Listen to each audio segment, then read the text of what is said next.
valleys, the mountains and the glades, the rivers, the deserts, the trees, the flowers, the seas, and the ever-changing seasons that define the face of our native land.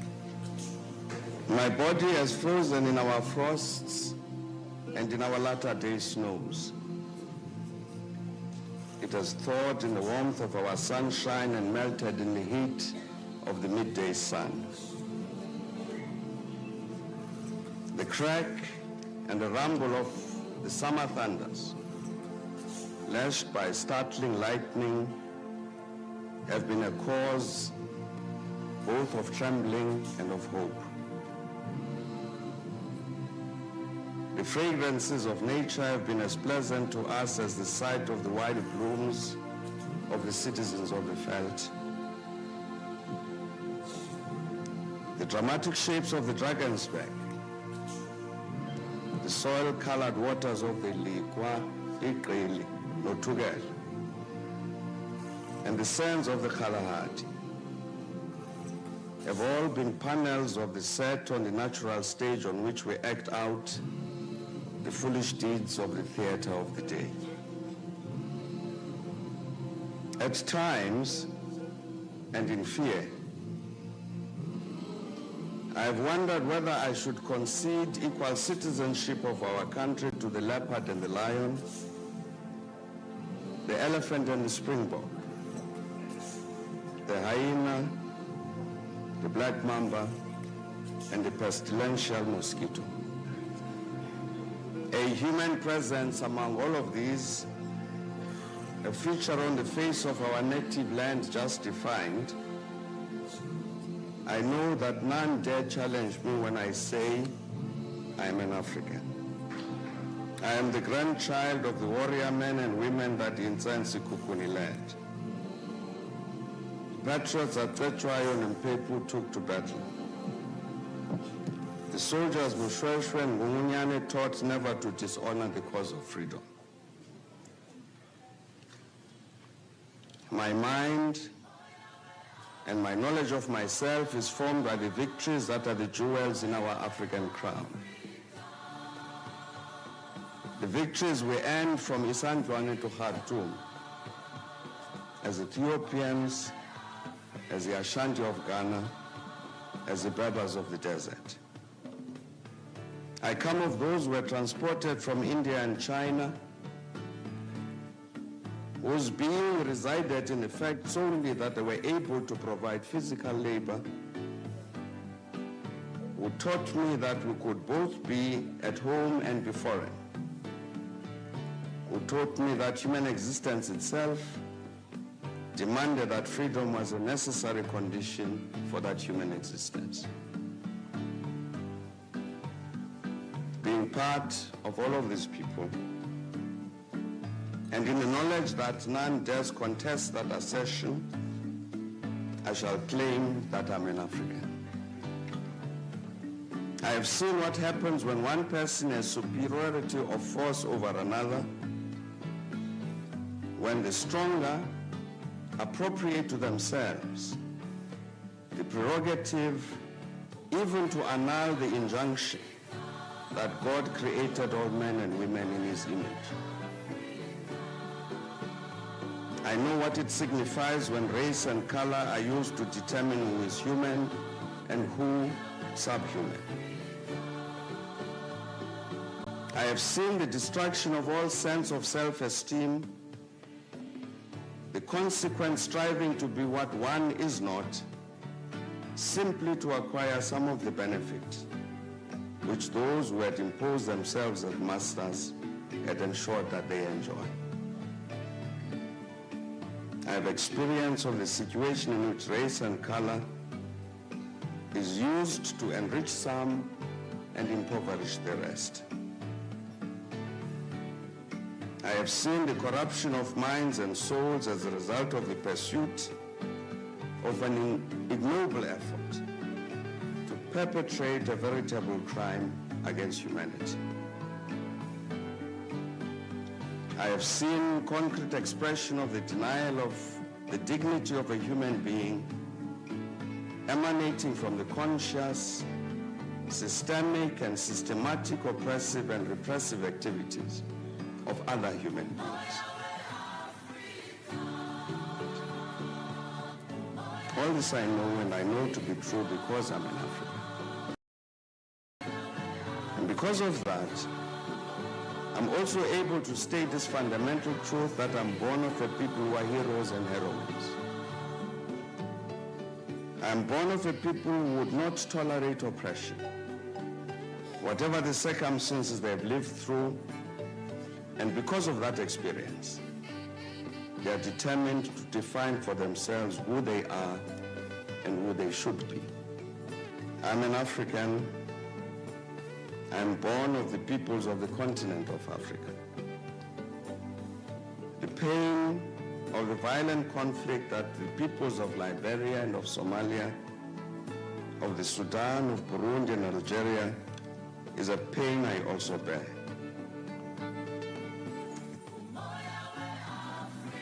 The dismal shame of poverty, suffering and human degradation of my continent is a blight that we share.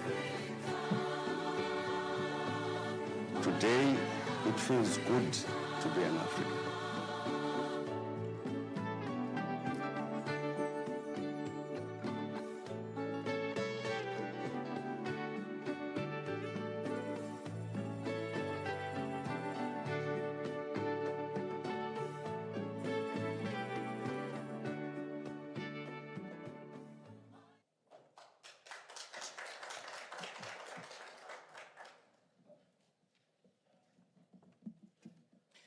Ladies and gentlemen, thank you very much. Can I just confirm that our online audiences, online colleagues are also hearing us?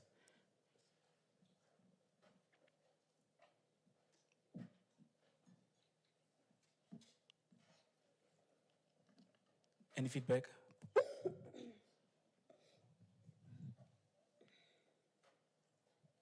I know we had problems earlier with our online colleagues not hearing us properly. I just want to know if we're okay now. Pumudzo?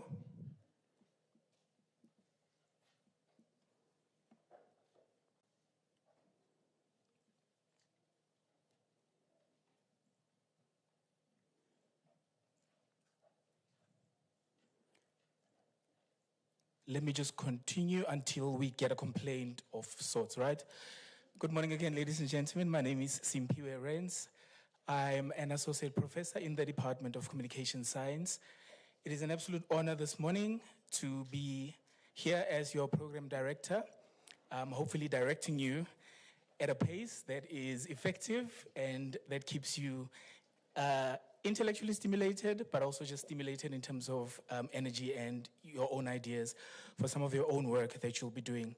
I trust that you shall stay with us throughout the day. We'll also have breakaway sessions later on in the day. That's after the tea break. The rooms for those will be, the first one shall be in this room here. Let me just confirm the breakaway room for the other session. That will be at Khorong Building in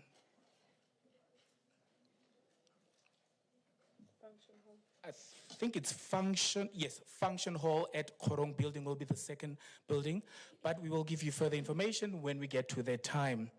Like I said, such an honor to be standing in front of you this morning. I do not want to be talking a lot this morning. It's really about our guests. It's really about the ideas that we'll be sharing here this morning and taking away with us to do some of the important work that all of us do.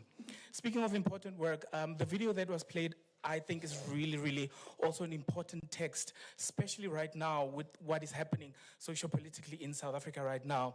I think such a video really sort of just brings us face to face with some important questions that we need to sort of ask ourselves, sort of inward-looking kinds of questions in terms of what's happening socio-politically within a sort of, sensibility of what the Honorable President ex-President Thabo Mbeki, our own Chancellor, speaks about in that video. Because I know for myself personally, listening to such a text does sort of make me come to terms with or ask myself some interesting and important questions. And I'm hoping we are all doing some of that work for the various reasons why we need to ask ourselves those questions.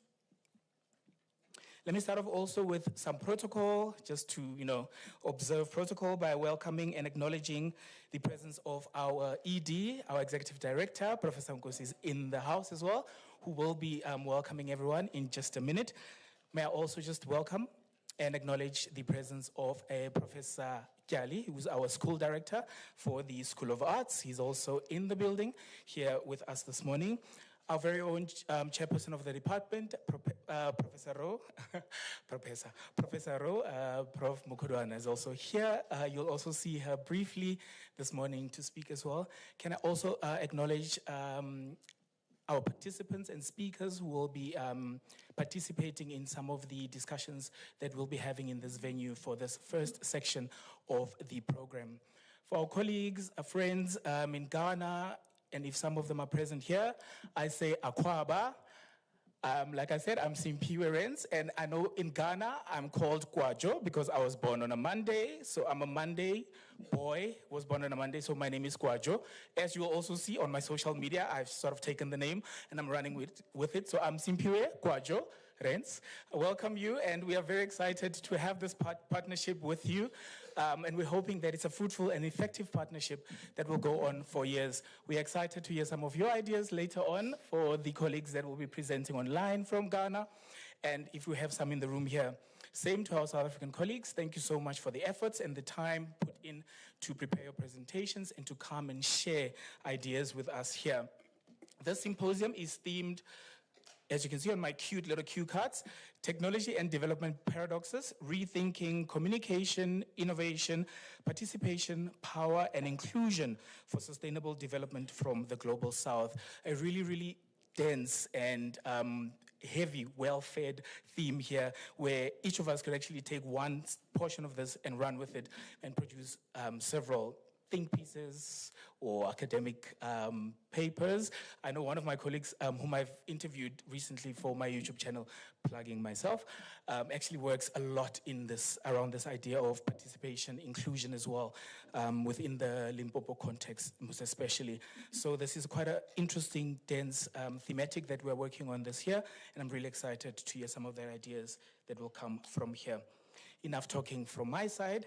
We shall move on with the program. Please help me, ladies and gentlemen, in welcoming our own Executive Director, Professor Nkosi, to open for us and to welcome us officially. Thank you.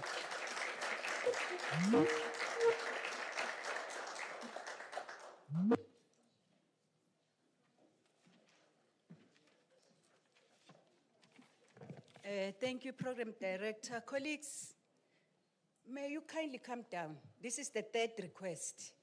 May you kindly come down so that the lower level is filled.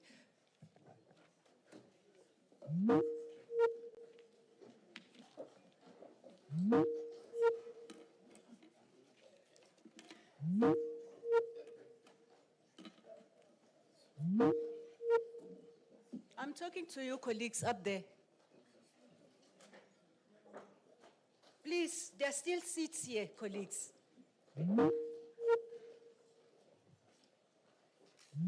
Profs there, please come down. Anekom, Duplessis, yes.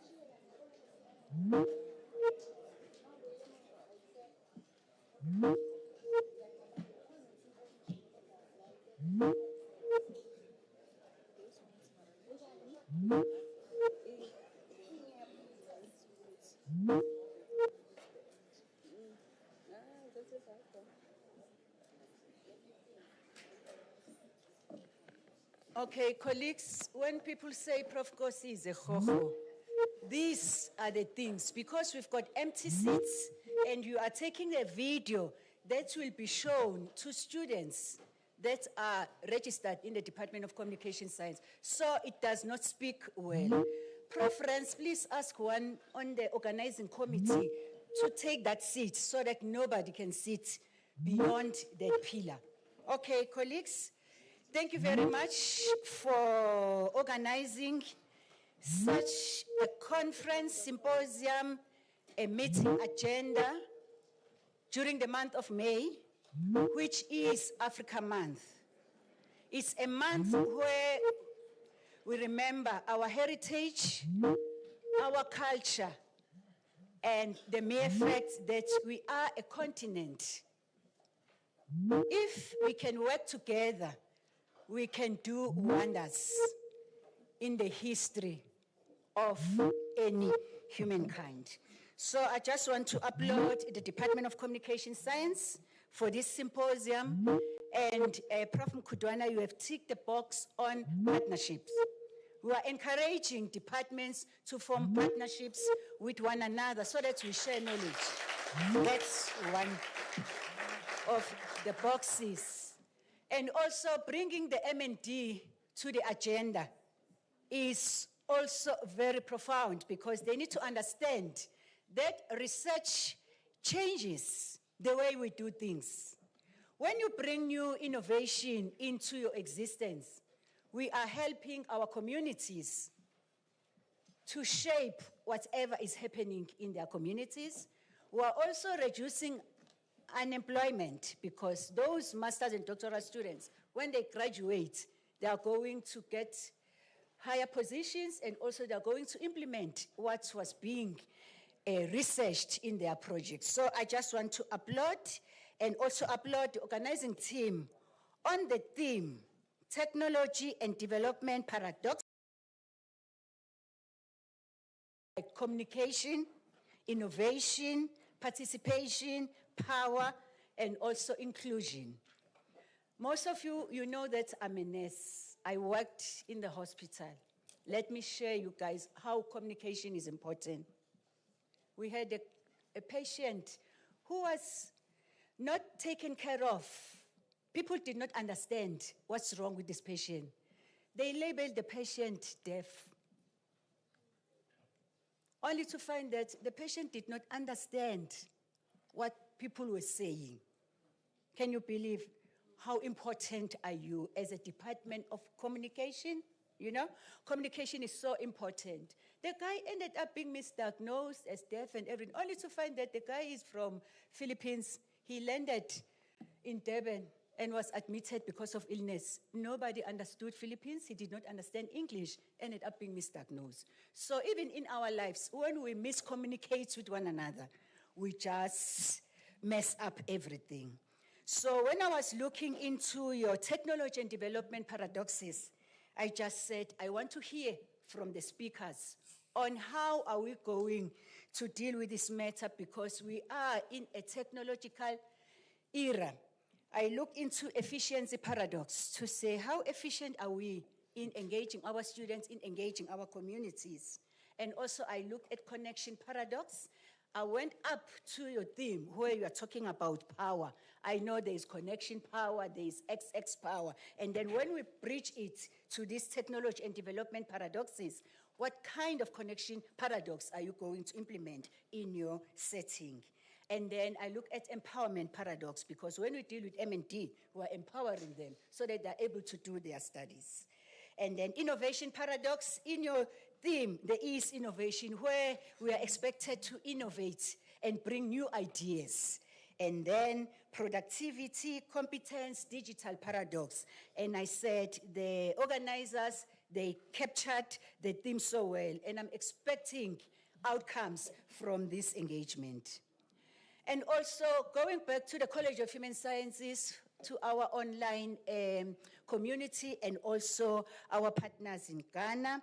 As a College of Human Sciences, we appreciate and we want to make sure that everybody in the College of Human Sciences understand Afrocentricity, understand our decolonized theories. We are a college that is working in ensuring that our teaching is informed by decolonial theories. When you craft that module, make sure that you don't disregard Eurocentric philosophers and theories, but you implement our African theories. Read Molefi Asante so that you understand the origins of decoloniality. Look on coloniality versus decoloniality. It's going to guide us in ensuring that our curriculum speaks to the needs of the communities that we serve. Because if you bring theories that are not relevant, the work is not going to be pleasing to the recipient of that information. So let me acknowledge the organizing team for such a beautiful event, and also appreciate Professor Akofi, who is the Dean of Faculty of Communication and IT from UPSA. We highly appreciate that you have included other scholars who are going to shape our conference and also empower everybody that is in the house, that is online, and the students that you are supervising in ensuring that we craft our education, our teaching and learning in the correct manner. I know with the paradox, there will be those contradictory statements that happens. As we know, as a country, we are also exposed. We know the geopolitical challenges that we are having, but as communication specialists, we'll be able to engage in a very honest, ethical, and then we'll be expecting those outcomes to come. So with these few words, ladies and gentlemen, I just want to say welcome to this symposium. It's day 3 today. We are pleased to be with you, and then we wish that the outcomes of this symposium will yield positive outcomes, and I wish our master's and doctoral students, they are supported, and then they finish their thesis and dissertation within record time, and then the world will be a better place. We know in our National Development Plan, we are supposed to produce 600 PhD students. We know that the research is prioritized. Sikenu, we sit down here, yes. I know everybody, colleagues, yes. And then I would love to thank you all, my boss. You think I'm happy, I'm his boss? No, he's my boss, Professor Jali. Thank you very much, colleagues.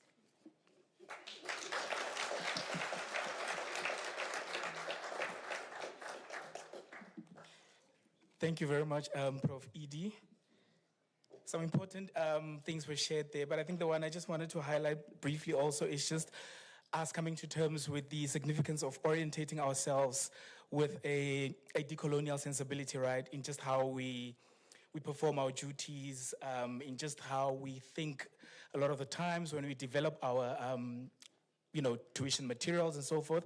So I do think, and I want to reiterate also just alongside Prof. Edie there to say that, yeah, it is quite significant that we try our best to sort of orientate ourselves around a decolonial sensibility and infusing this into our tuition efforts, without, of course, disregarding or demonizing much of the Euro-Western frameworks, but just critically appraising those frameworks, right, as we do work within our contexts, because a lot of those frameworks were not developed in our contexts or by people from our context. So we should always write from where we are.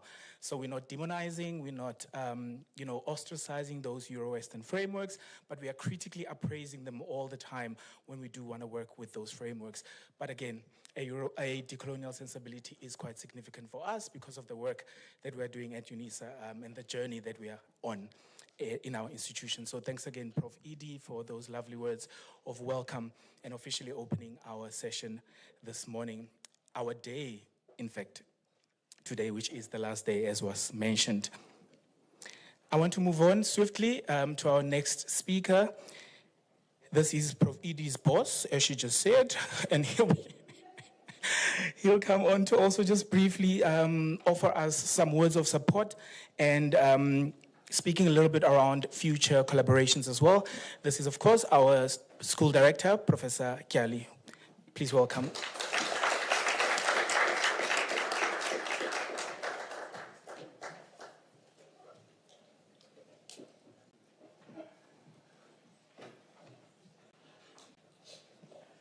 Colleagues, good morning.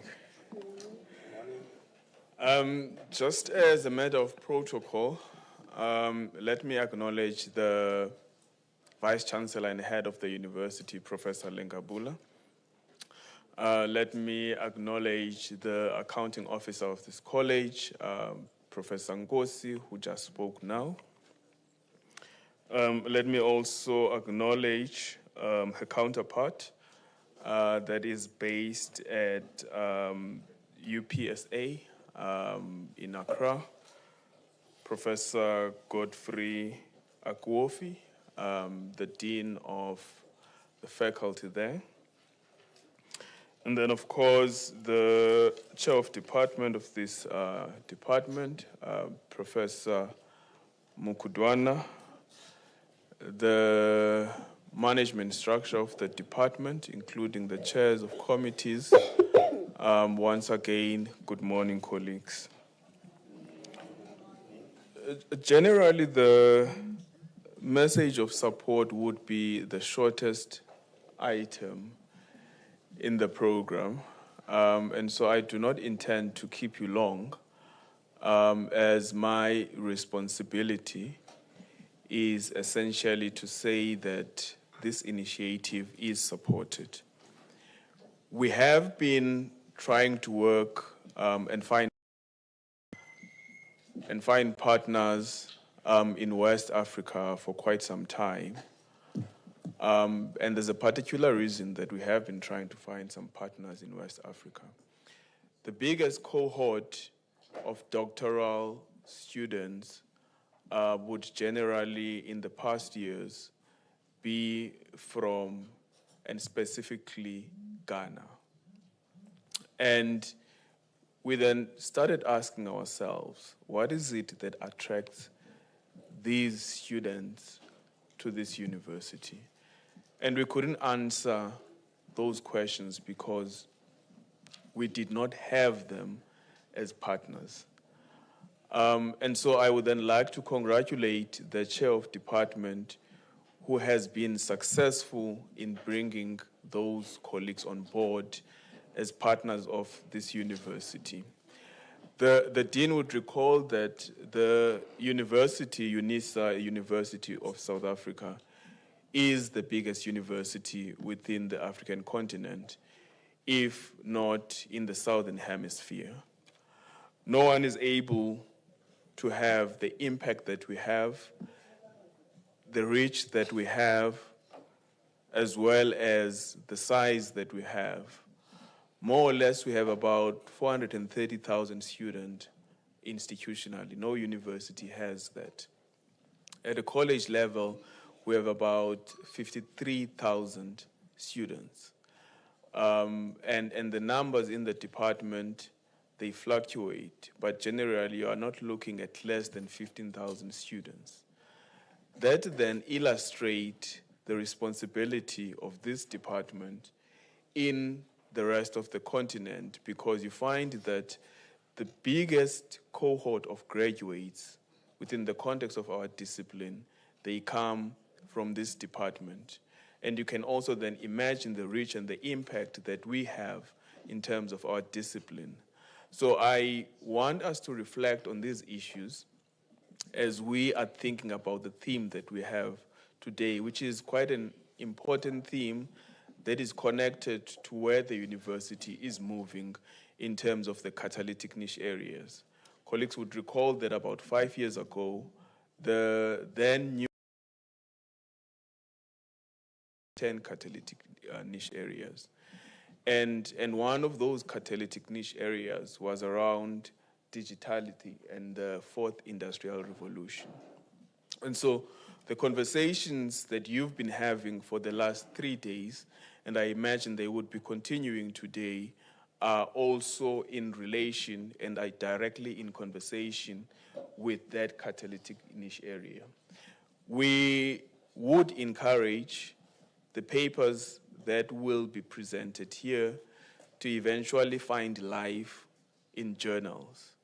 For M&D students, it would obviously be a formal start of your academic careers, largely because you would then have formally been inducted as researchers who have produced material in journals. I do want to also touch on the fact that the symposium, which of course is in partnership with UPSA, and I understand with colleagues in China, takes place at an interesting juncture for our country. One, of course, is around the fact that we are celebrating Africa Month, but also there are contradictions in relation to those celebrations, largely because of the conversations that has been developing in the last few weeks around immigration and the positions in terms of the rest of the continent, well, at least selected countries within the rest of the continent. What I want to say is that the conversations that you have started should be able to put us in conversation with the rest of the continent as to where we are going and how we are dealing with the challenges that we are dealing as a country.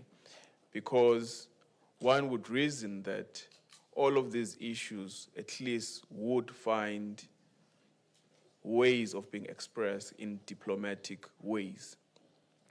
African countries and South Africa cannot be removed from the rest of the continent. And so the issues that affect this country and the people in this country need to find expression in tables of discussion so that the right solutions can be found. With those few words that reflect on the importance of this department, the impact of this university, and what we need to do in terms of healing the ways that are grappling the country, I would then like to say that the college offers its support and wishes the department successful engagements in relation to the theme. Thank you, colleagues.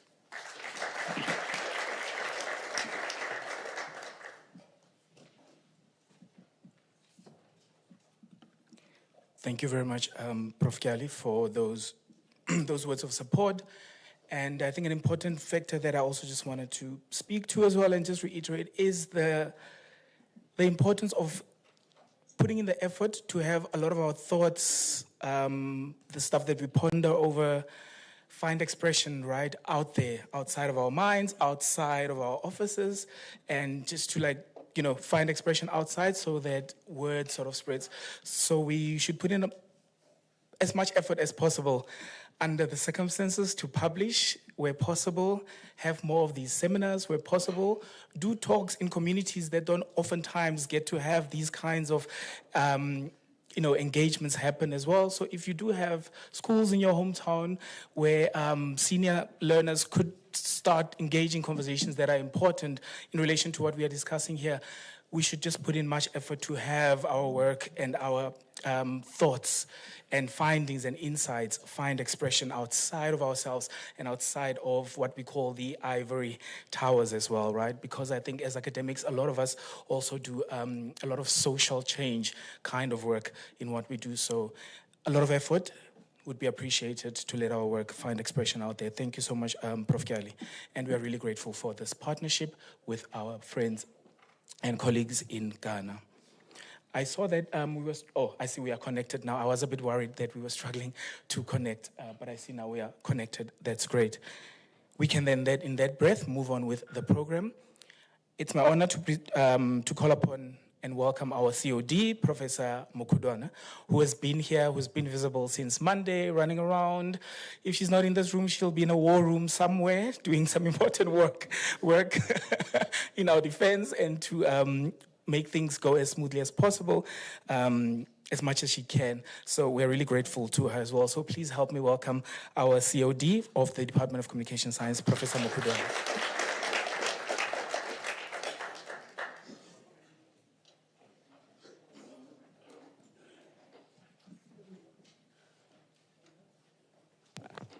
Good morning. Is it audible? Everyone, thank you so much for being here. Again, now we are on the third year. When they introduced the topic, I was very excited because before that, let me start by being grateful and thankful for the honor that the College of Human Science always give us through the leadership of Prof. Nkosi and the school in the leadership of Prof. Jali. When we call upon them to come and support us, they do not hesitate. They are always here. And it is not only in their physical presence today, it is also in their funding that we're able to do things such as this. Unfortunately, we were not able to have the ability to get people from UPSA to be here this time. At this section of today, we have this as, face-to-face and online. A blended conference or symposium in this way.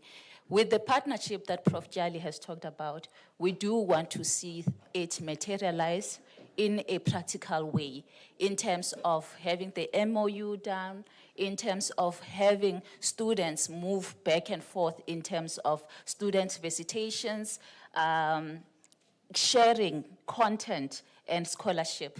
The beginning or even the 3 days that we have been here, the rigorous conversations that have happened, they have shown that Africans, when we stick together and we communicate as one, we are able to source our own solutions. And also the depth of the conversation is something that I'm very, very proud of. Each scholar stood up and they have engaged in a matter of critical importance. The other thing that we had yesterday that I found very valuable is what Dr. Motlosi has said about the value and the power and the importance of consumption. Consumption is what influences demand. If we don't consume, there won't be a demand of creating. If we don't consume each other, he said, as scholars within the African region and the diaspora, there won't be a need to collaborate. But if you consume each other, we consume each other's work, it is a thing that you make a decision to do.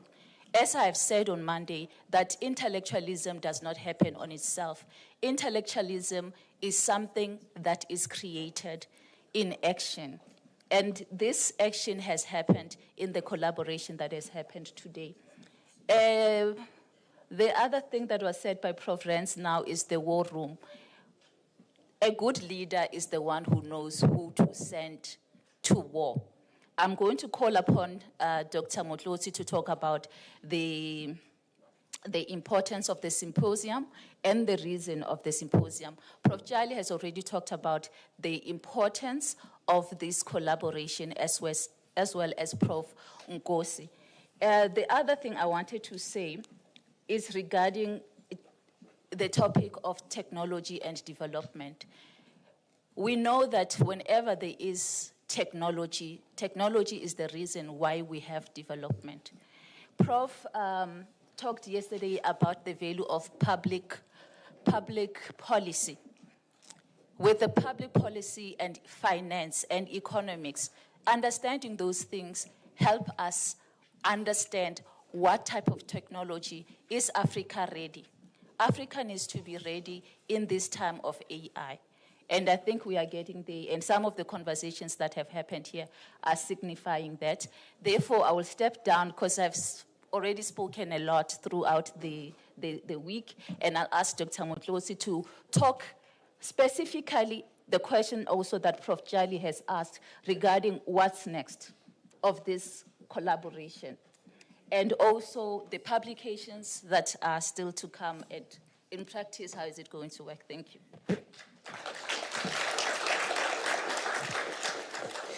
All right, thank you very much, Prof. Kudwana, for hijacking me in the morning. Thank you, Prof. Nkosi and Prof. Charlie, and our colleagues that are here. Thank you so much. It's been a very long month, Prof. But I want to start with what Prof. Kudwana has said. She said, when you are a good leader, you know who to send to war. But I also want to tell you something that you might hear certain things, Prof. Nkosi, that there are misconceptions that may be said about people. But I can assure you that some of us love this university. That's why we are not even ashamed to go outside and carry its brand. So we must always take that into consideration. So in our starting point, Prof. Kosi, we want to thank you so much for providing the financial muscle, because ourselves we have got the skills that we're able to put together because of the education that we have received throughout our years. We come from the rural universities where we have started as students, but we are here today to say to some of those that might think that it was the end of the road when technology came in, we are here to reignite African knowledge. Now the question that we ask ourselves, what's next?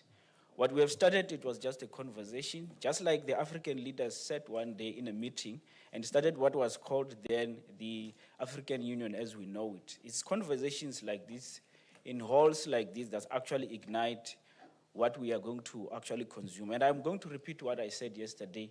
If we continue to consume what we do not produce and produce what we do not consume, we are continuously going to have these talk shows and nothing is going to happen. Now the question is, what is next? What we have done, it was just the ignition of these conversations and partnerships.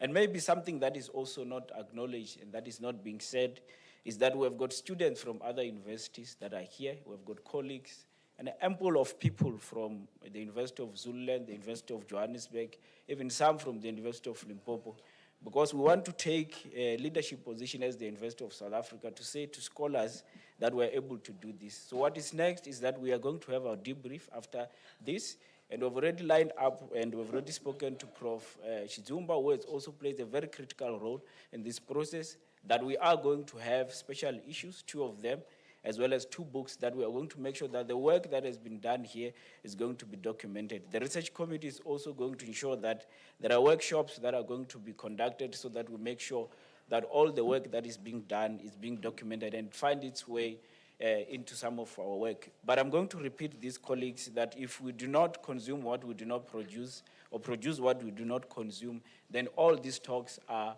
of less importance. Prof. Nkosi, like we said, in all everything that we do, can go and check our modules. We are also marking because we, yes. And in all the meetings, when we are going to report about the symposium, for us, we do not just tick a box of partnerships, but this is a long-term relationship that we are going to make sure that we maintain, and that when you speak in the next college board, you won't be saying we've got MOUs that have not been implemented. In our department, we do not start things that we do not finish, especially under the leadership of our COD, Prof. Mkudwani. You have trusted us with a very big responsibility, and we do not want to make sure that we disappoint you. Prof. Charlie, I'm sure when we walked into these walls some few years ago, you're wondering what group of these young people that are coming here. But now you see that we came with the igniting energy. So this is how we transformed the university. Started the department, Prof, and then we were going to make sure. And I think, hopefully, our next move is that in the next engagement that we're going to have, Prof. Charlie, it is now upon us. We're going to take it at the school level. And Prof. Nkosi, we're very ignited. We might even have a college one soon.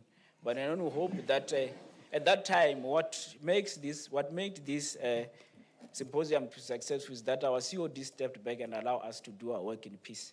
So that's what we really want. We don't want to be micromanaged, because when people do that, we end up not doing what is right. But we want to be grateful for the support that you have given us, and all of us are very grateful. And to the colleagues in Ghana, you could have seen our first meeting. We wished we had this meeting a long time ago. It was at 6 at night, and I had to call a few of the rescuers in our department. We know them by head. I just told them we have a meeting in the next 30 minutes. They say, about what? They say, let's go to the meeting. You hear.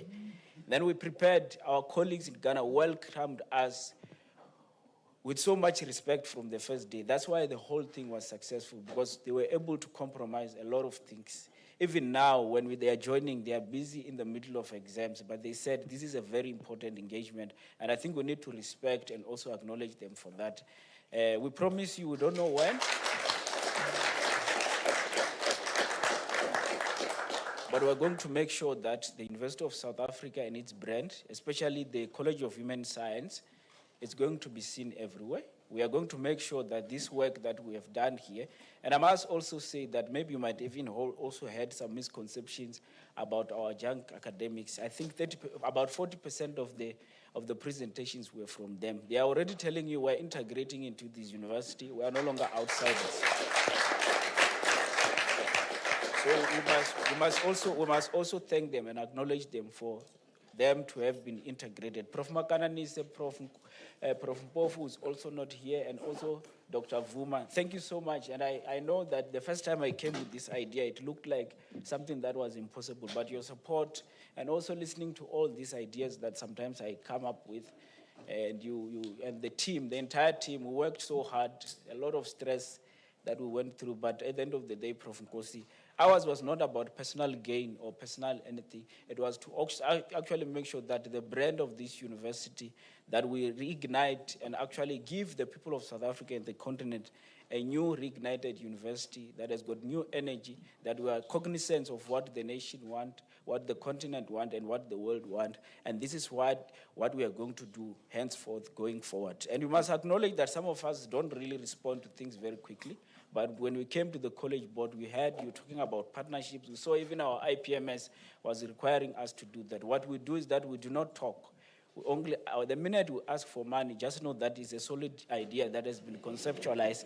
Now it needs to be financed, which is what Prof. Gladys also talked about, that we can have all these ideas and plans, but if there's no willingness, a political willingness, and also our leadership is also not willing to finance them, then they become a reality that may not actually be achieved. So thank you so much, colleagues, and I hope that we are going to have a wonderful symposium.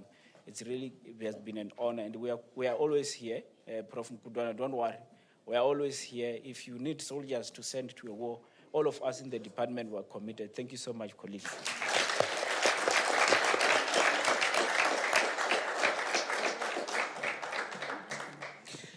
Thank you, Dr. Mutlauzi, and thank you to Professor Mukodwana as well.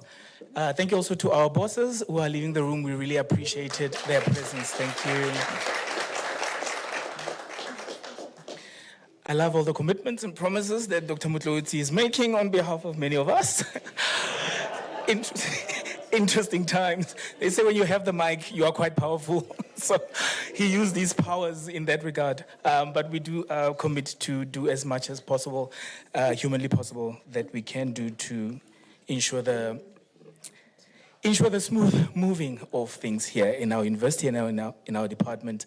Just a quick reminder, if for people in the room and perhaps people online who have been with us since Monday as well, we're just encouraging some social media engagement where possible. If you have platforms that you are active on, please feel free to share some of the content that you've captured, because I know some of us have captured content since Monday without thinking about the POPI Act.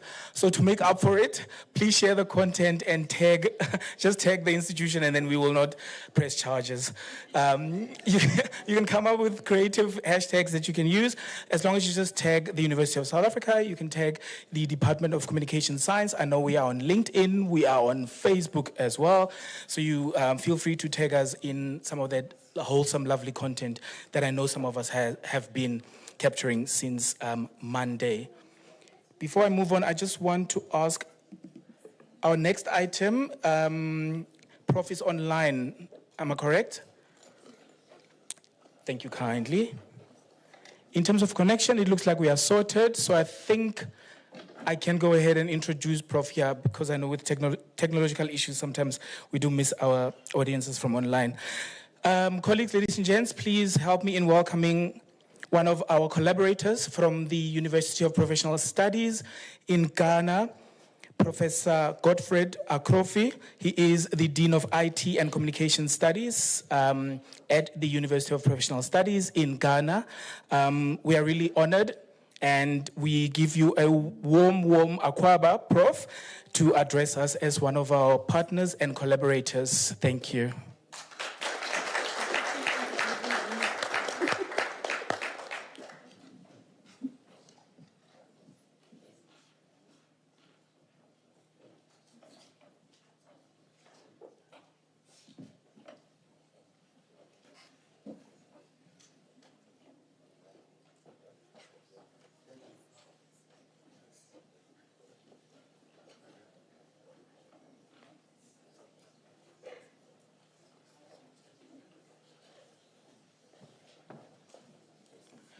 We cannot seem to hear you, Prof. It doesn't seem like you are muted, so I'm not sure if it's something to do with the speakers or the microphone on the laptop.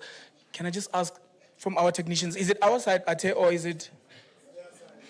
It might be your side, Prof, maybe with the microphone on the device that you are using, which makes it a little difficult to assist at a distance because we cannot hear you. If you could try say something again, Prof. Oh yeah, it's not coming through.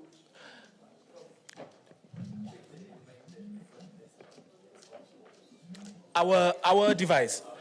Please can we check our device and unmute it here? Oh yes, the whole computer. Thank you so much for that. Communication scientists of the world. Ate, if we could quickly check our device, it's muted.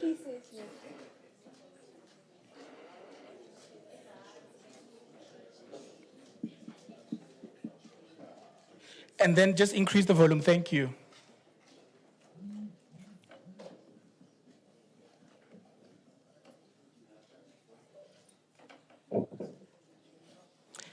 We apologize for that, Prof. You may proceed. Could you just, if you could just say something for a test? Okay, so can you hear me now? Excellent, Prof. We can hear you now. Thank you so much. Very good, very good. So thank you so much for the opportunity. It's a bright morning in Ghana, and it's also very early in the morning. So we thank everybody for the opportunity. The Executive Dean, College of Human Science, Professor Nkosi, the School Director, College of Human Science, Professor Tali, the Chair, Department of Communication Science, Professor Mukudawa. Sorry if I'm not able to mention your names very well. The Chair of this symposium, Dr. Mount Lozi, all from Unisa, Director of Research and Consultancy Center in UPSA, University of Professional Studies, Accra, Deans, Directors, Head of Department, Communication Studies, all faculty and students, invited guests, good morning. Greetings from the University of Professional Studies in Ghana. Thank you for the invitation to collaborate with Unisa on this symposium on the theme Technology and Development Paradoxes, Rethinking Communication in Innovation, Participation, Power and Inclusion for Sustainable Development in the Global South. On behalf of the Vice Chancellor and the Pro-Vice Chancellor for Academic and Student Affairs, UPSA, the Faculty of IT and Communication Studies and the Department, I welcome this initiative and appreciate the opportunity for our institutions to engage in meaningful scholarly exchange on such a timely and critical subject.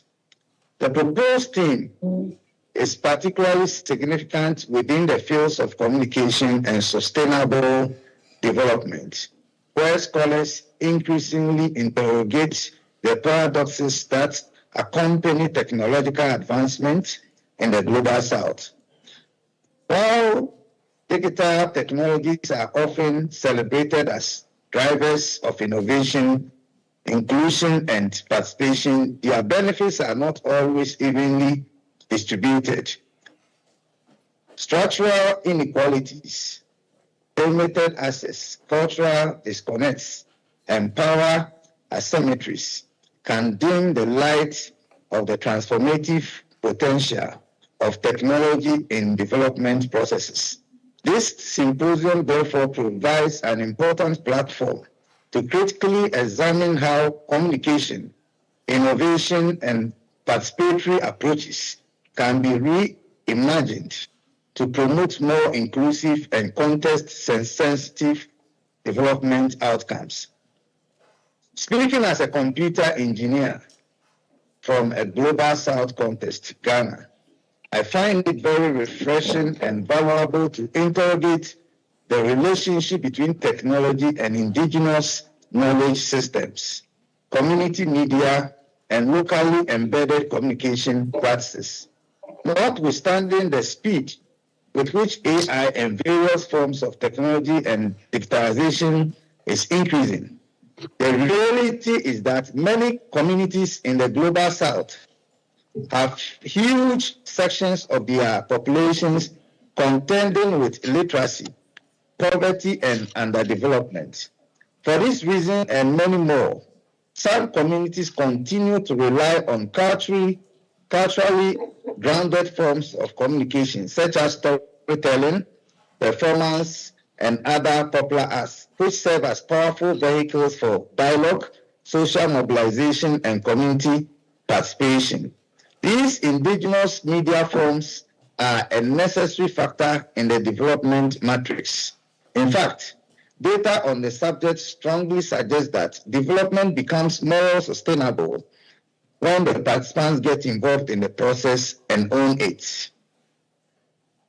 Hence, exploring how these forms intersect with emerging technologies can help bridge the gap between modern innovation and culturally resonant communication for development, the underlying subject for this event.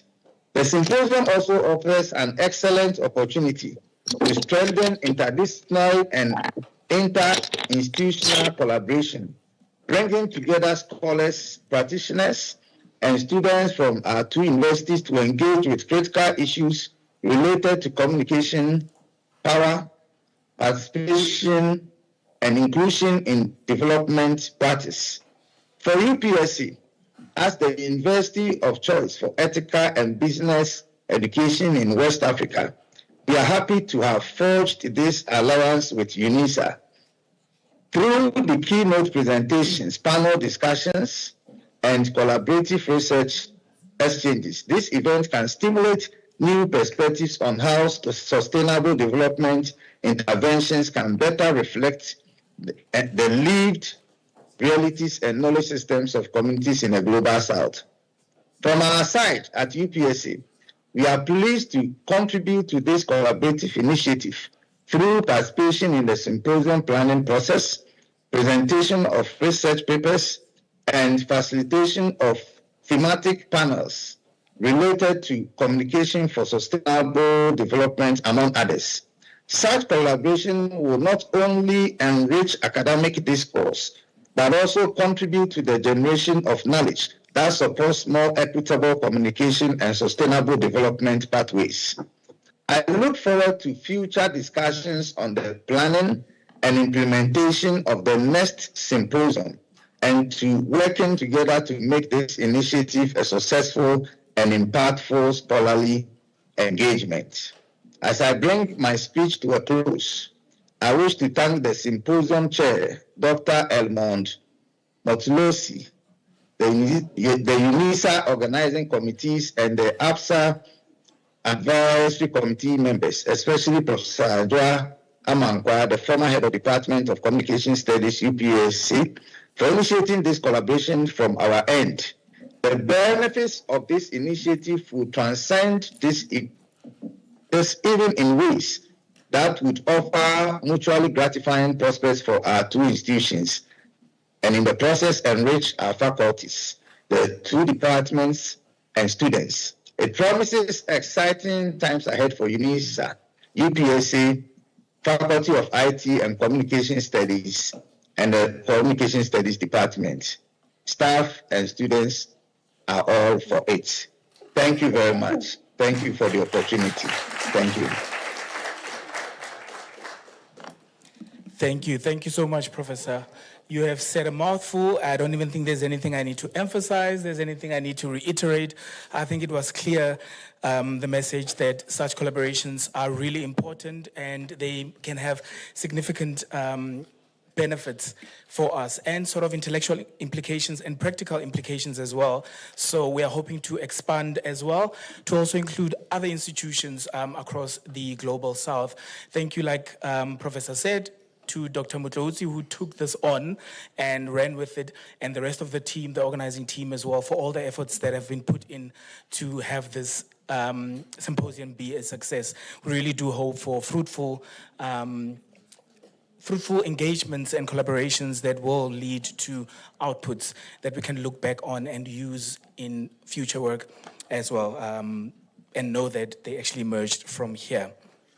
We are moving on to our next speaker, whom I'm also assuming is online as well, because the next colleague is also at the University of Professional Studies in Accra, Ghana. And this is, of course, Dr. Mohammed Sadat. He is the HOD at the Department of Communication Studies there by UPSA. If Dr. Sadat is online, may we please help me welcome them to address us this morning.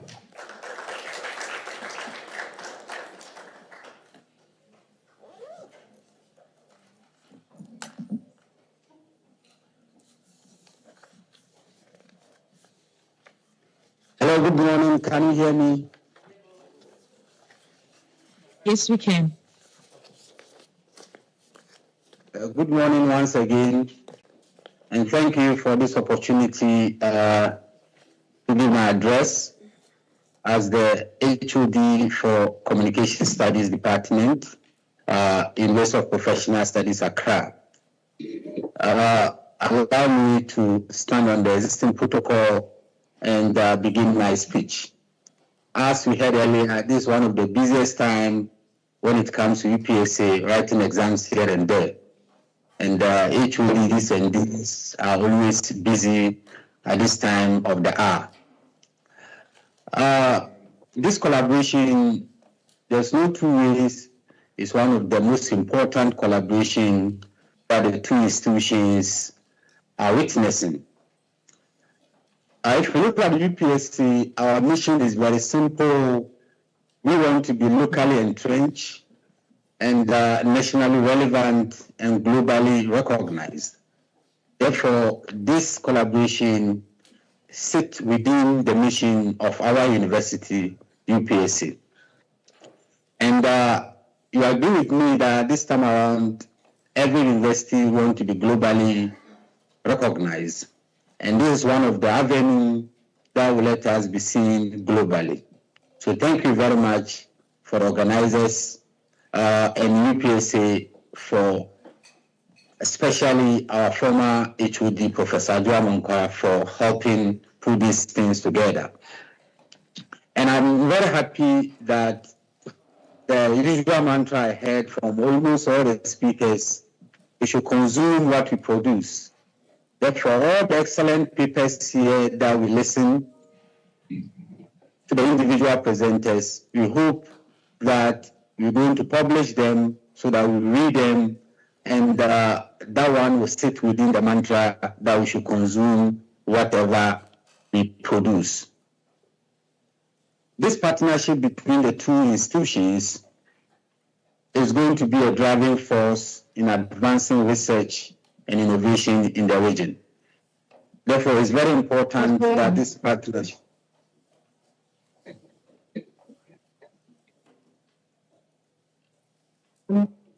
Hello?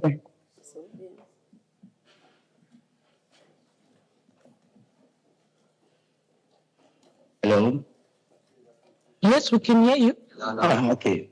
So as we look to the future, this partnership or collaboration is going to serve as a pivotal platform for sharing knowledge, fostering collaboration, and shaping the direction of impactful research. So no wonder the papers, the presenters gave us what we want to hear. Very insightful topic. And through this joint collaboration, we are not only going to push boundaries in fields like communication studies, but we're going to empower the next generation of researchers. As we have young faculty in UPSA, this kind of collaboration is a platform that is going to give us the opportunity to display whatever research work that we're doing as a department or institution. Notice the synergy between this institution, UPSA and Unisa, is going to enhance our capacity to tackle pressing issues and create solutions that matter especially within the African continent. So in future, what we want us to do as far as this collaboration is concerned is to have or to make this one as a tradition so that every year we do this kind of collaboration. And secondly, to have an exchange program between the two departments so that in the future, the faculty from Unisa can visit us and stay for some time to see how we do things in UPSA, so that we also go there and see how things are done in Unisa. And apart from that, I want this collaboration or this connection come out with a very powerful journal that is going to be published maybe annually, so that all the work that we've done will not go waste, as we heard from the other speakers that we should consume what we produce. Therefore, all the excellent speeches, all the excellent talks that we heard, if you don't publish them, I think it means that we are not consuming whatever we are producing. So basically, I want the exchange program to be very strong, where we send faculties and students to South Africa, and at times they also come here and visit us, so that the collaboration will be strengthened. And at the end of the day, we can have a very powerful journal so that we publish together, and we can even invite others to join us as far as this synergy and collaboration is concerned. So I'm very happy for this wonderful opportunity for us to collaborate with Unisa. I know Unisa in Africa is one of the powerful and recognized universities, and I'm happy to say that most of our faculty members have their PhD in Unisa. My former HOD, two of my former HODs, I think their PhD, they had it in Unisa. Therefore, the bond is there already. It's not because of this symposium. So that I'm very happy as the new HOD to see this one happening in my era. So thank you very much. And as I said, UPSA is happy to have Unisa as part of this collaboration. Thank you very much.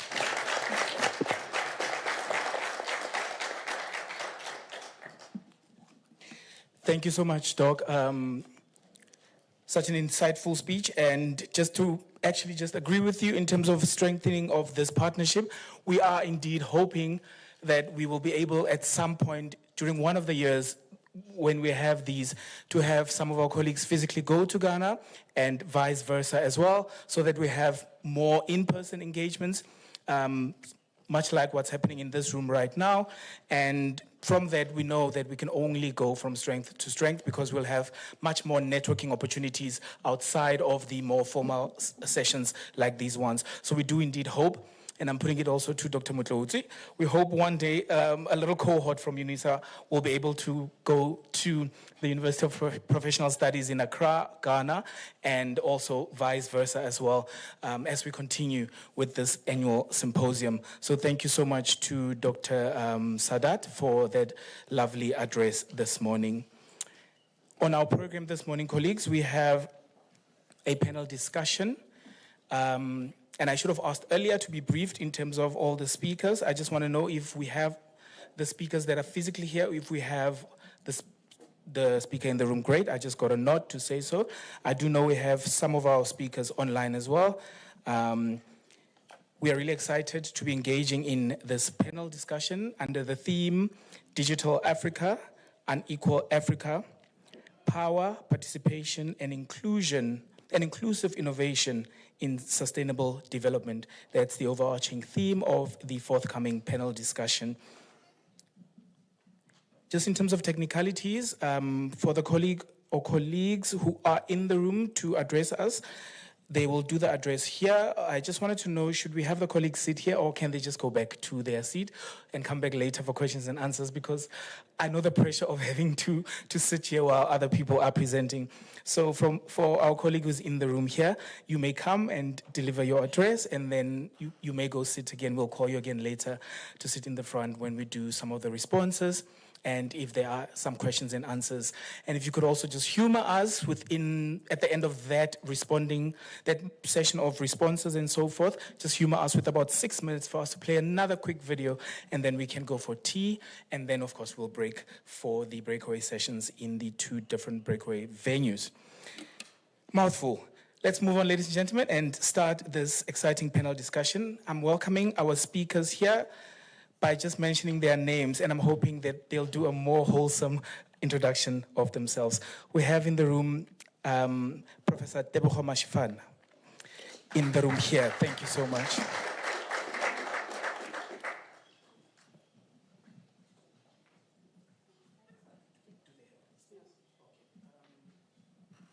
Technical, can I just ask, are we messing things up if we use this? Okay, it should go there.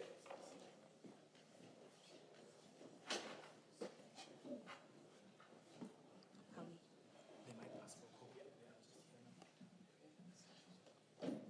Suli, what are you saying? Should a copy go to you rather? Yes. Do you have a flash?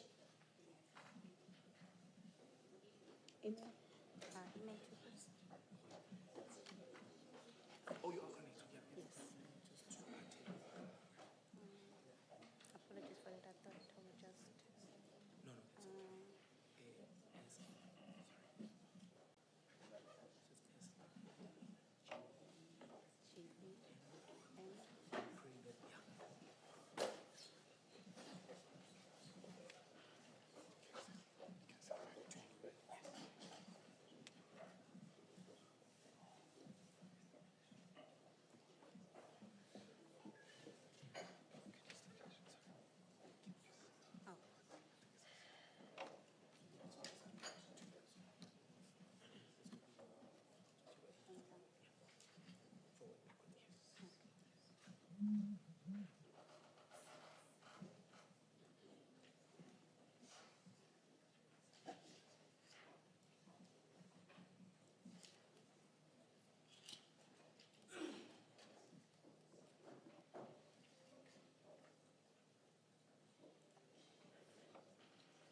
Good morning, everyone.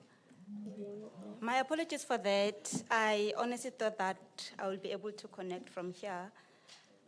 But as they are sorting everything out, I guess we will wait just for a few minutes.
Or maybe I should start, and while they are busy sorting that out, I don't want to spend, waste more time. Is it okay? while they're busy projecting or trying to project. And I thought that I should start with one of the African proverbs that says, until the lions have their own historians, the history of the hunt will always glorify the hunter. And I begin with this proverb because it speaks directly to the challenges of sustainable development in Africa today. For too long, African development has been defined often externally. Through important models, we have important technologies, important assumptions about progress or how it should look like. Yet Africa's sustainability challenges requires African contextual solutions rooted in participation, inclusion, circular innovation, and community realities. And this is also the message that I've gathered here this morning. And also, I just also wanted to, oh, here we go. Is it? Okay, second slide. No, slide, yeah, we are here. So I also wanted to maybe just to really begin with the numbers because they demand to be spoken plainly. The United Nations SDGs report, which was published in 2025, paints a sobering picture. Of the 17 Sustainable Development Goals adopted a decade ago, only 35% are on target. And nearly half show insufficient progress, and almost alarming 18% have actually regressed, meaning that we are worse off than when we started in 2015. And the Secretary General of the United Nations describes this as a global development emergency. 800 million people still live in extreme poverty, and if you are, I'm from Limpopo here in South Africa, if you are from such an area, those are the realities. Climate impacts are intensifying in many regions. And I think what is happening also here in South Africa now, this week, the realities that we are seeing in Cape Town with the storms, and really people are being displaced, properties being displaced. And the debt burden is in developing countries is devouring the very fiscal resources needed to invest in people. And developing countries must close a 4 trillion USD annual financial gap just to meet the SDGs, while officially development assistance declined by over 7% in 2024. And with further cuts being expected. And I open this not to overwhelm us in this room, but to put a context to our realities. When you speak of digital Africa and unequal Africa, we are speaking against this backdrop of global development failures. Next slide, please.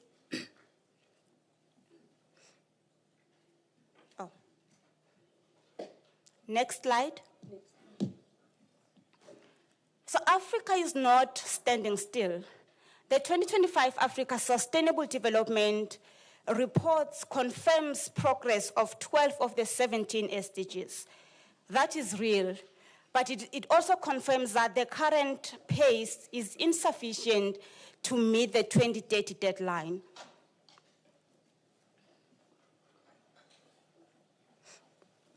The left column, as you see here, shows us what is working against the continent.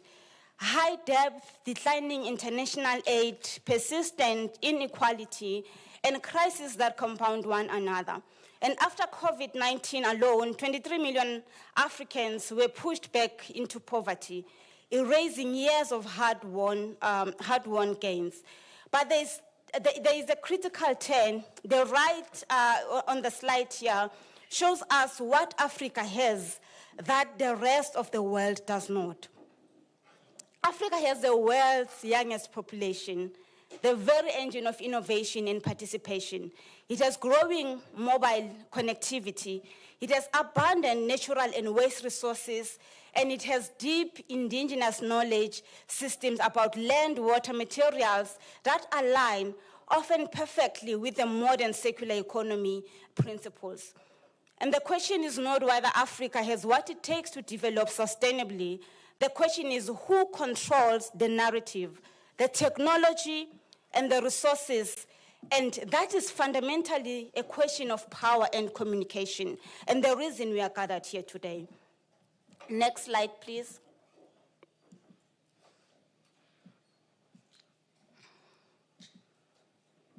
And now this brings me to the paradox at the heart of our panel. We celebrate digital growth in Africa, and it is real. We need to celebrate that. Mobile subscriptions are rising, internet coverage is expanding, but if you look more carefully, we see that coverage and participations are not the same thing. The first column, as you see on this, the first image there, it's about access without participation.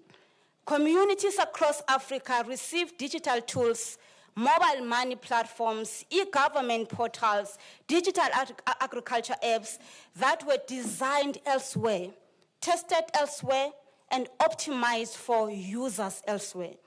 The people of Africa are consumers of digitization, not its architects, and which is what was also said here several times. And the image in the middle there, this is a sub-Saharan, English, the word is not coming out. Sub-Saharan Africa's connected population barely changed even as our coverage doubled. And why is this? Because electricity access remains deeply unequal.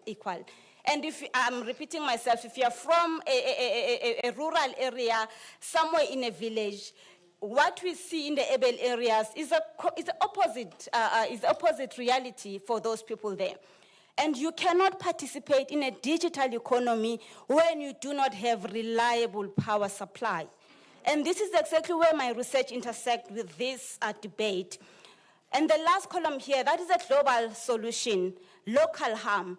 Artificial intelligence and platform algorithms trained on global north data reproduce the biases and blind spots of their creators. Africa's development deficits cannot be addressed by importing models built for a different reality. We have our own realities in Africa as a continent. And all of this unfolds at a moment when the global public sphere itself is being eroded, when misinformation platforms, consolidation, and geopolitical fragmentation are shrinking the spaces where marginalized voices can be heard. Next slide, please.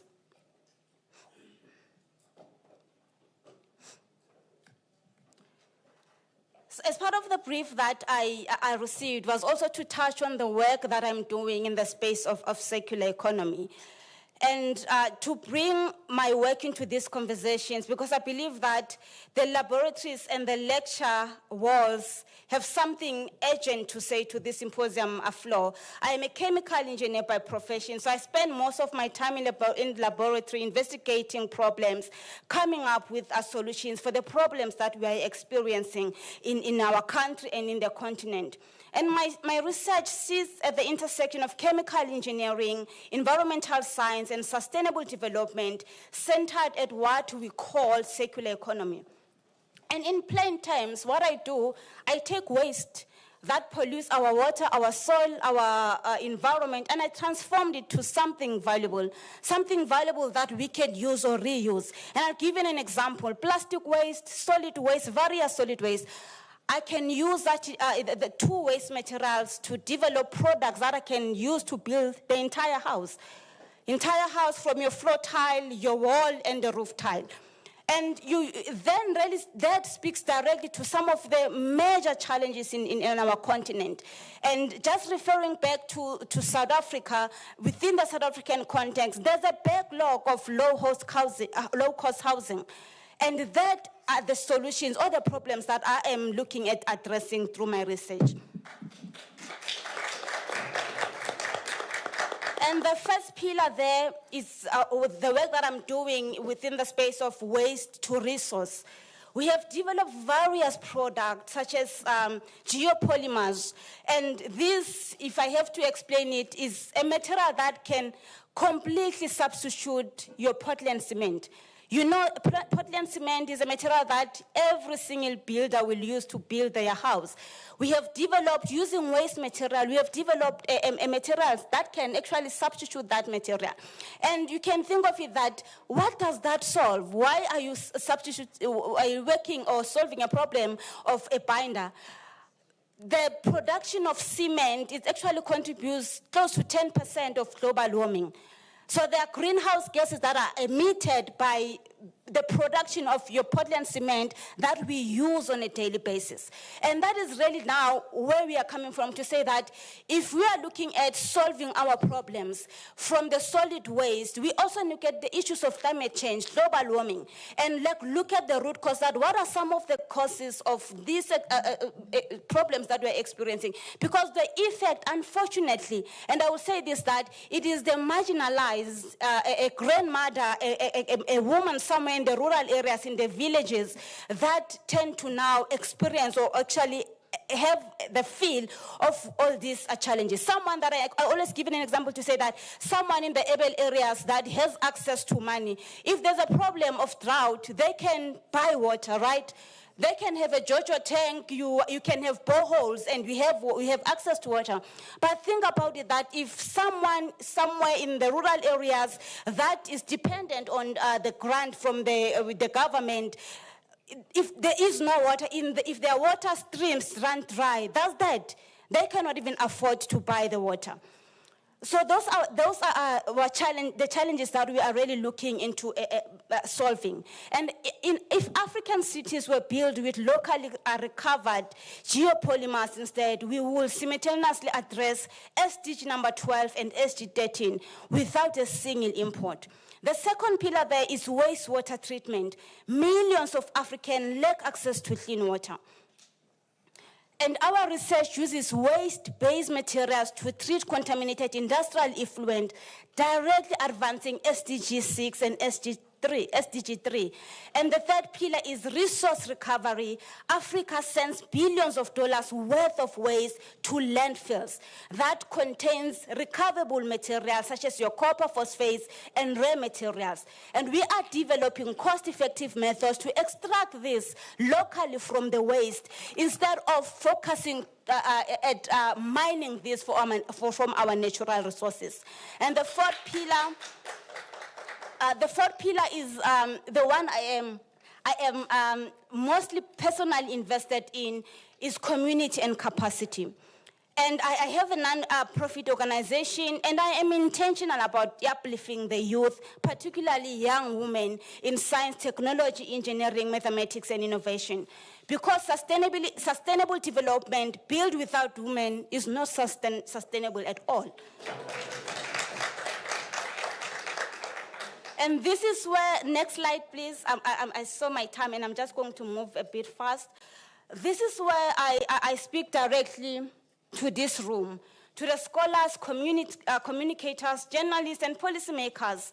I am a chemical engineer, but I have come to understand that science without communication is a solution waiting in a journal.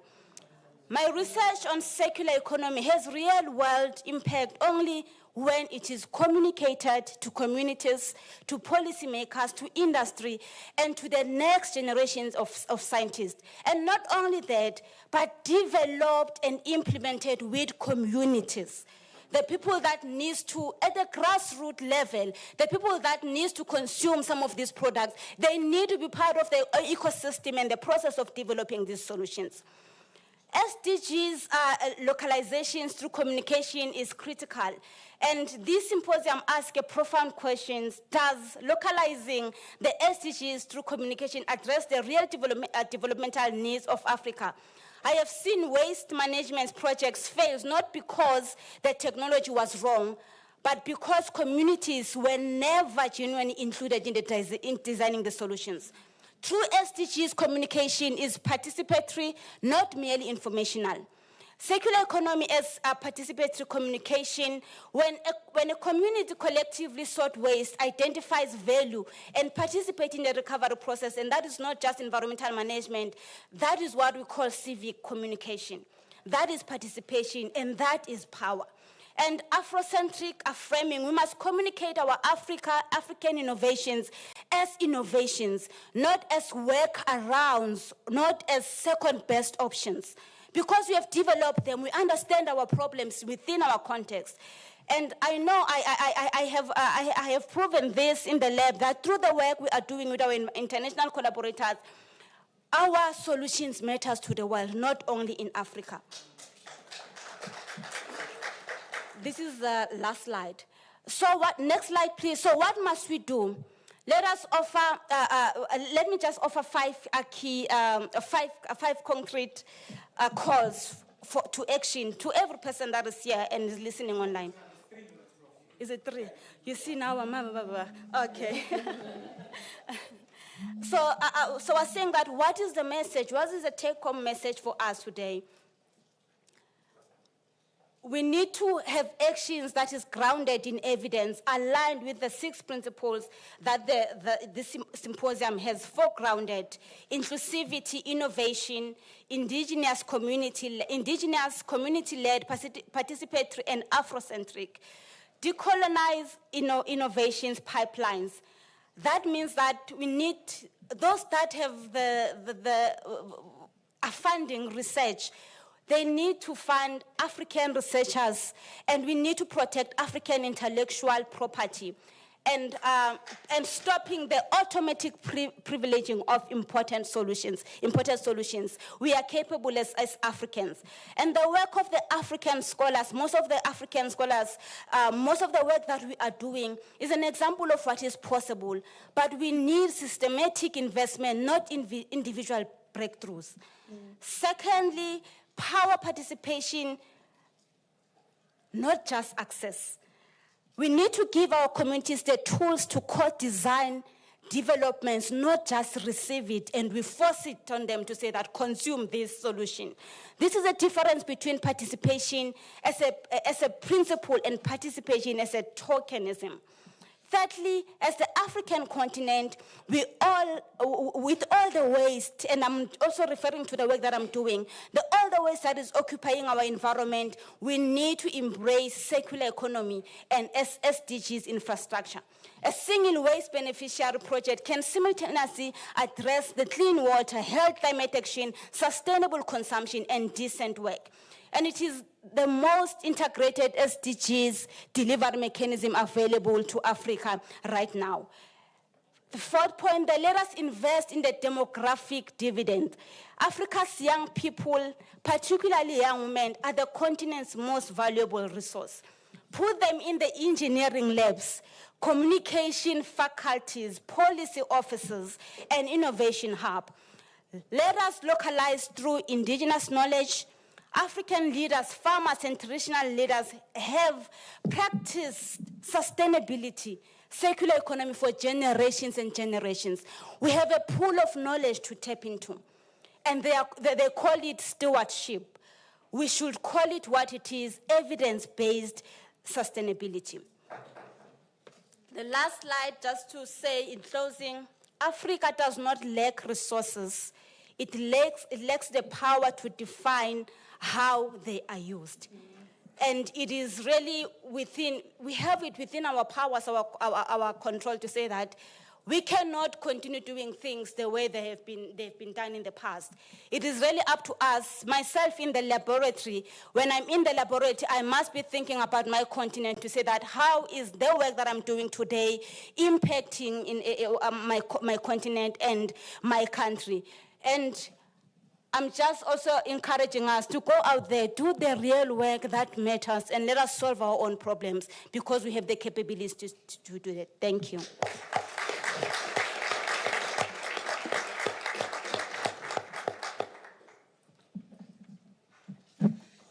Thank you so much, Prof. And apologies for the sense of rush. I do apologize to you and those you work with. But thank you so much for such a wholesome presentation on sustainable communication, on environmental communication. I'm hoping it inspired a few of our colleagues whom I know are doing some work in environmental communication. Ola, I'm looking at you there.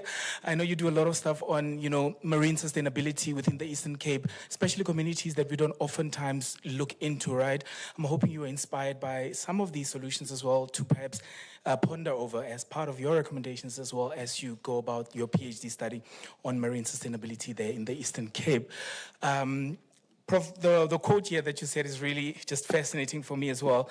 When you said science without communication is a solution in a journal, which I think literally just speaks for itself. And I just want to reiterate what I said earlier. If we could just put in all the efforts that we can to let our work find expression outside of our minds, outside of the journals, outside of the ivory towers and lecture halls, into communities where these insights actually matter.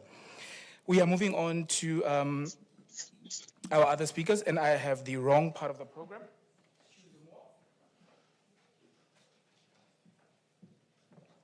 I'm just introducing our next panelist here. So I'm just calling the panelists as per printed here in our program. Our next speaker is Professor Alexander Kofi Preko from the University of Professional Studies in Accra. Prof, if you can also just briefly introduce yourself a bit more fully as you start your discussion here. All panelists have 15 minutes, Prof, so I will keep time, and apologies for when we jump in to say how many minutes are left. Your time starts now, Prof. It's 22:11 South African time. Thank you.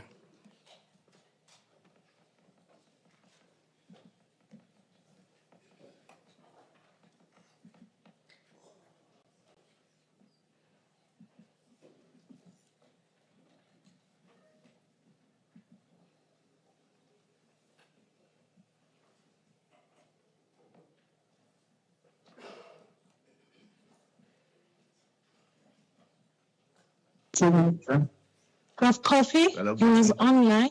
He is online. Good morning. Yes. Good morning. Good morning to everyone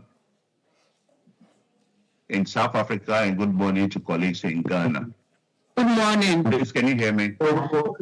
Okay. So, Yes, we can. Okay. So, basically, yes. I'll be doing a very short presentation because currently I'm on a different assignment and I'm limited by time. So I'll do a very brief presentation. But permit me, I couldn't put it on a slide, but I'll still present. Should I proceed? Yes, Prof. Okay. So today's presentation will focus on Digital Africa, the Unequal Africa, power, participation, and inclusive innovation in sustainable development. So basically, what are we trying to address over here? We are trying to address the unequal consumption. Today the discussions has been around consumption. What we produce must be consumed by ourselves. So what is the internet connectivity penetration in Africa today, as you and I know? Per statistics, it indicated that as at in 2024, we have about 86% of the world population using internet, that is globally. When it comes to Africa, we have a percentage of 38% of the population having access to internet. This statistics is brought to us by the International Telecommunication Union, that is in 2025. So the question that we need to ask, if you are talking on Digital Africa and we are focusing on internet penetration, what is there for us to do as Africans? Because one, it is not only about the penetration. When we look at the statistics in terms of countries in Africa that are doing very well when it comes to internet, we are looking at countries like Morocco, that has almost 92%. We look at Libya. We are looking at the northern African countries. And our brothers from South Africa are somewhere around 78.9%. And Ghana, we are close to 70%. Those are countries that are on the higher internet penetration in Africa. Now, let's come to our other brothers who are also on the low level, or those with the relatively low internet accessibility. We are looking at most of the countries coming from Sub-Saharan Africa. We are looking at Southern Sudan. We are looking at the Democratic Republic of Congo, as low as 15%. So the question we need to ask ourselves, what is happening? Is it because they are not able to afford internet? So if you are talking of digital Africa, okay, and we are looking at unequal Africa, it tells us that even within the African continent, we still have countries that are struggling, that are having as low as 15% internet penetration. Now, moving forward, looking at the UN digital transformation strategy for 2020 to 2030, clearly indicated that we should have inclusive digital society as well as the economy. We focus on African companies owning internet or owning or regulating the internet space. You and I know very well that all the internet providers in Africa are not indigenous African companies.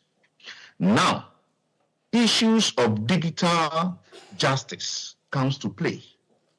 When we talk of digital justice, what are we referring to? We are referring to the extent of which the companies that provide internet to African countries can also can maintain our data privacy. We are looking at who controls the data, who participates in this innovation, who benefits more from technology, and who are the people that are being harmed. And when the rights of the people are violated, how can they get it being addressed? These are some of the concerns when it comes to the African Union's digital transformation strategy for 2020 to 2030. So as scholars, as academics, what is our role to be able to achieve these targets that the UN has set for us? Now, moving forward, we now look at the issue of not having only access to internet, but how do we have access to an affordable devices? We are looking at a reliable internet connectivity. We are looking at how our fellow brothers and sisters, those who do not have formal education, those who cannot read in English, how can they read in their local dialects?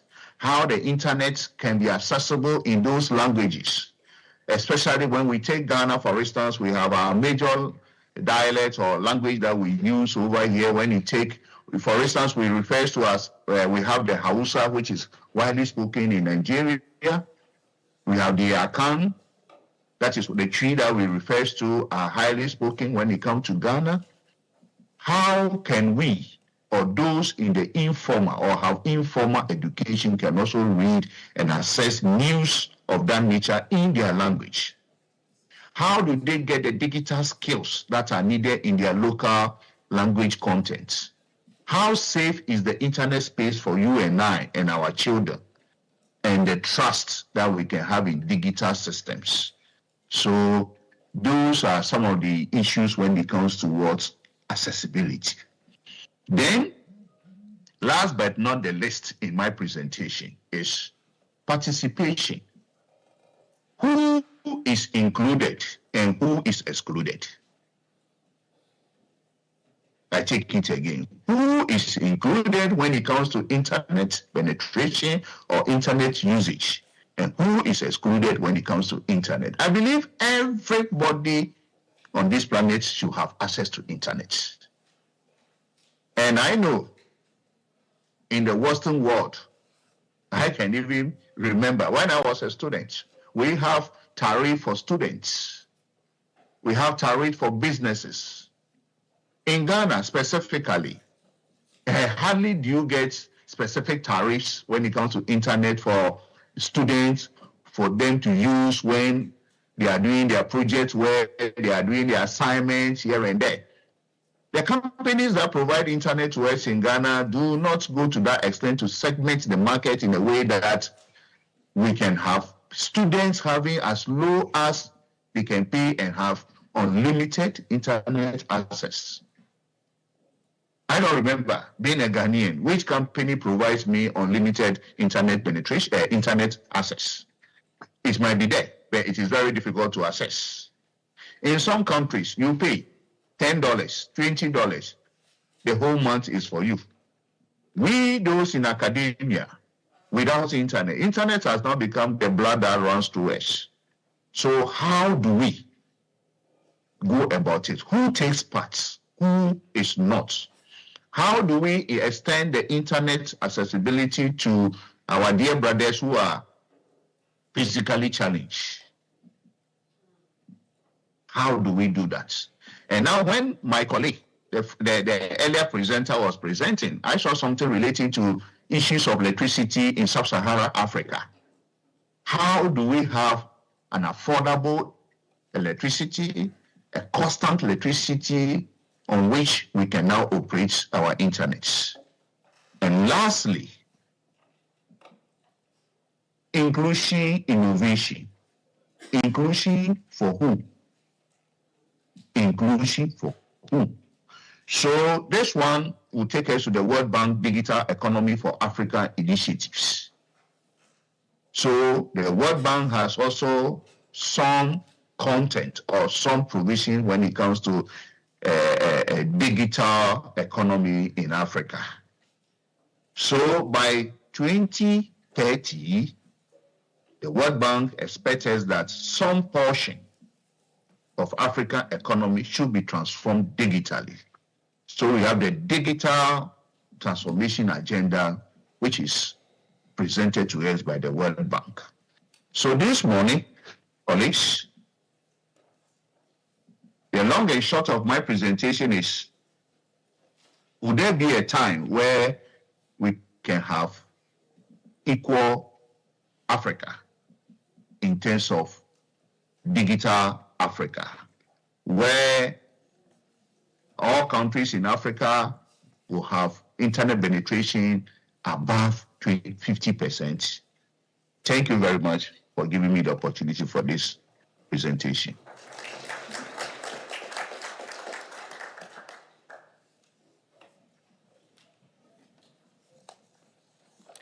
We thank you very much, Professor, for that insightful address and presentation. We are hoping that we'll have further engagement with the insights that you've shared with us. I think one thing I just wanted to also just reiterate very briefly, like you said, in terms of the idea of participation in the internet or the online economy or the digisphere or what have you, we really always need to be critical and always ask who is included and who is excluded. Because I think it's important that we realize in our celebrations, or before we even celebrate the growth or the idea of development of the internet within our context, right, in terms of internet penetration, we need to always just critically consider the politics of exclusion and the sort of broader implications thereof for those in our context. So thank you very much, Prof. We are moving on to our next panelist here. Apologies for my program that just doesn't behave. As per the printed program, our next speaker is Professor Rufai Haruna Kilu, also from the University of Professional Studies in Accra. If you are ready, Prof, your 15 minutes start now. Thank you.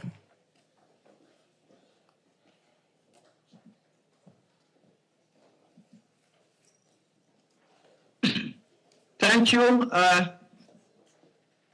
Good morning to you all. Ladies and gentlemen, from South Africa and from Ghana. I wanted to put my camera on, but it's disabled. So I will also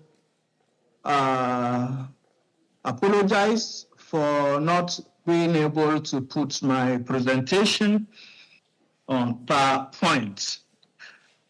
I'm Rufai Haruna Akilu, an associate professor in University of Professional Studies, Accra. Our panel team on Digital Africa and Equal Africa, Power, Participation, and Inclusive Innovation in Sustainable Development. When I saw the panel team, I reflected my PhD work I did on gender and technology as a broader scholarly space that I understudied women miners in Ghana. Then I said, well, then let me contextualize the theme from the panel to look at gender-based digital divide in Africa. Gender-based digital divide in Africa. Today, I would like to talk about an issue that is becoming increasingly important in Africa, and that is what? The relationship between digital transformations, gender inequalities, and sustainable development. What my paper means by digital Africa is that across the continent, technology is changing the way people live. Technology is equally changing the way people work, the way people learn, the way people communicate is being changed by technology, and even the way people participate in politics has been changed by digitalization. So across the continent, we see a growth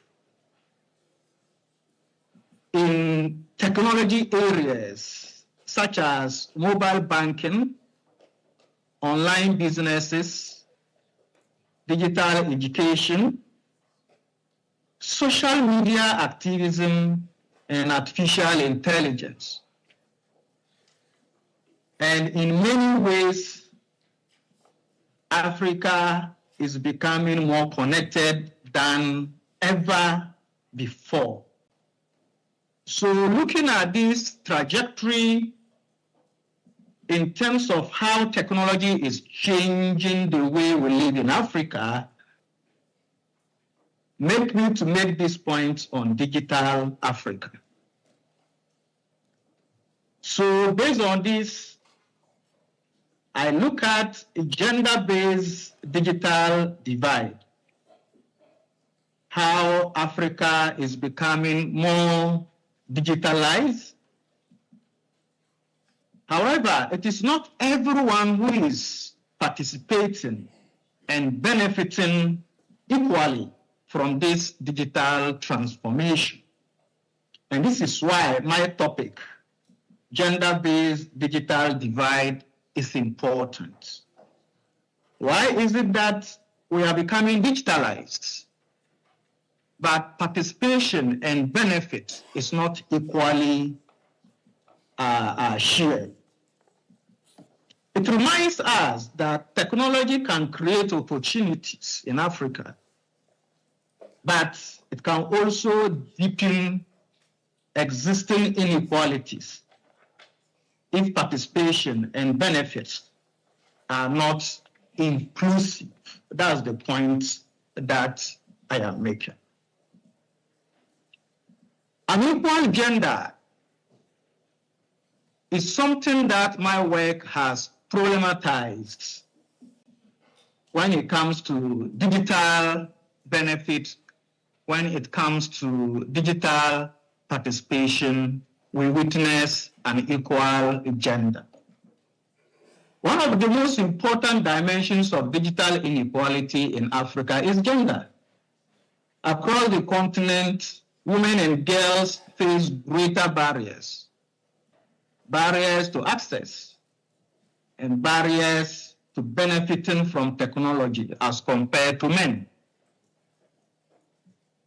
Many women are less likely to own smartphones, to use internet regularly, and there's evidence that in the STEM fields, if you look at science, technology, engineering, mathematics, innovation, those fields, they are typically dominated by men and masculinity cultures, which sometimes pose challenge to successful participation of women.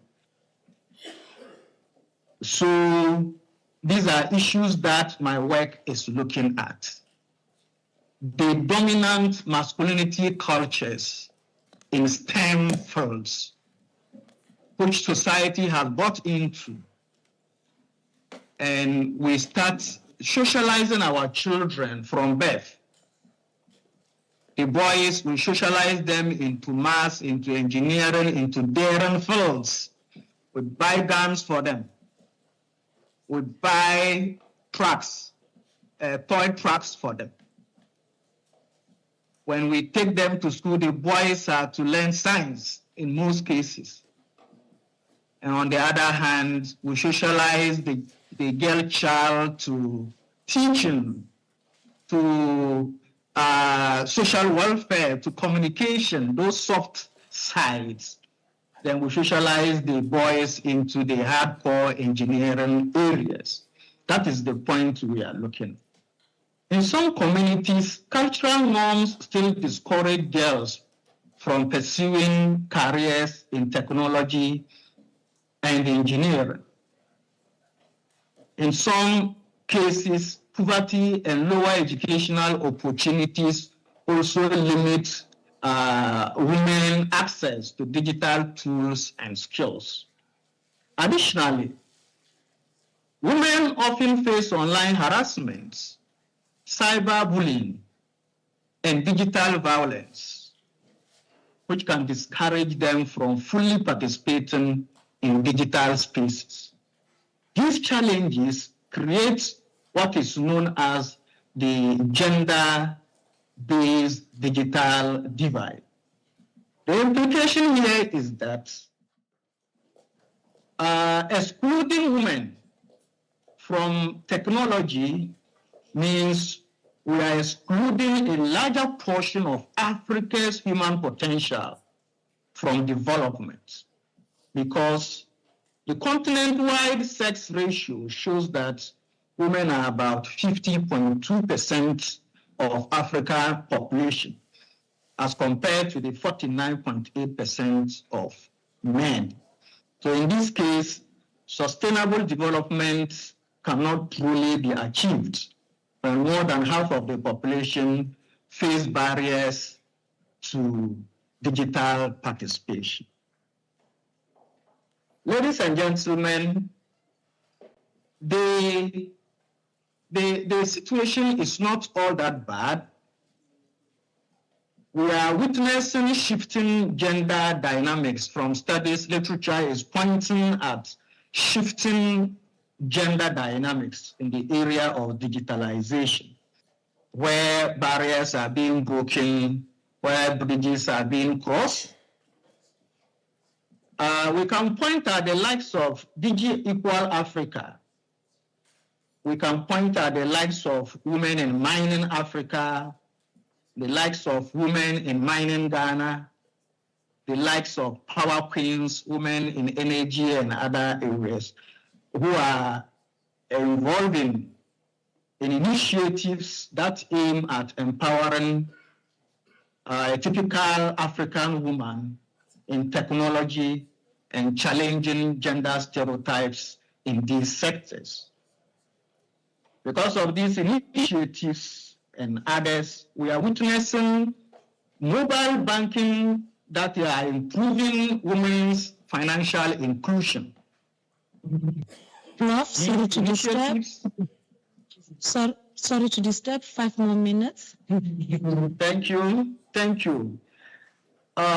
Through these initiatives, we are equally witnessing women embarking on online businesses to support their entrepreneurship drives. We are witnessing digital platforms that amplify women's voices. So women's voices are being heard across.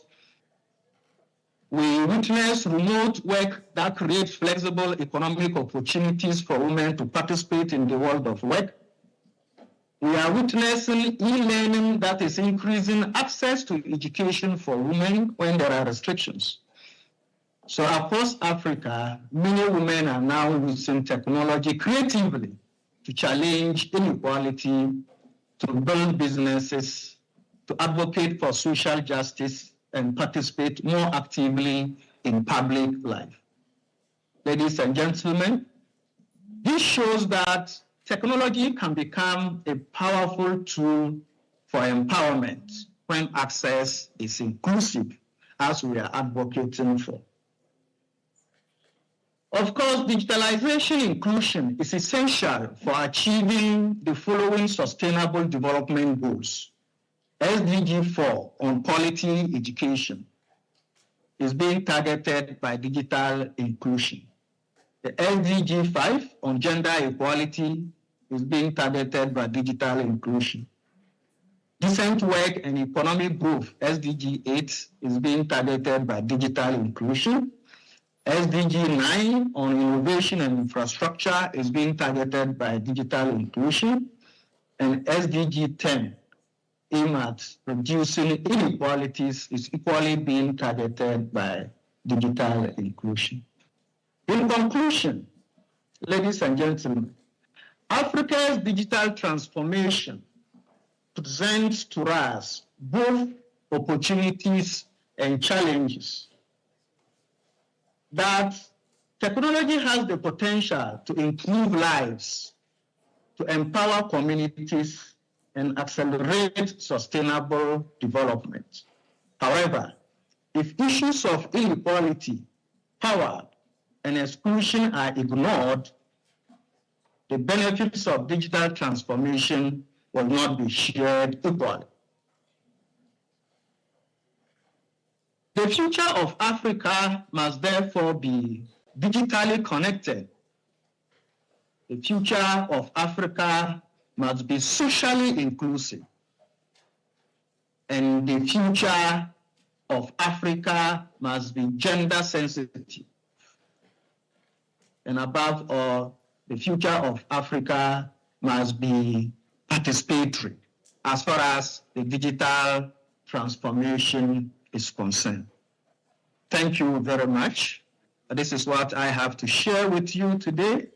And then we look forward to future engagements on this interesting research area. Thank you.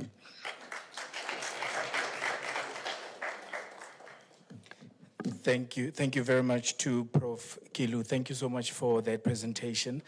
When it comes to work on gender, I get really excited because much of my work also focuses in the space of gender studies. And I think what's important also that you raised or mentioned here, Prof, was just a sensitivity, a gender sensitivity or an awareness of the gender relational implications when it comes to our communication about science or just our engagements with the hard sciences that are responsible for the betterment of our continent and in extension our planet. So I really think paying attention to gender-based digital divide is really a key issue of focus that we need to critically engage as ourselves communication scholars, because important questions around how does a dominance of masculine representation in these spheres such as the hard sciences, right, or your STEM spheres and so forth, how does that affect the equitable and effective integration and participation of women and girls in these fields? And also, how best do we go about to efficiently, respectfully challenge some of those restrictive gender stereotypes that oftentimes reproduce very problematic and harmful ideologies around which gender identities are suitable for which critical hard sciences.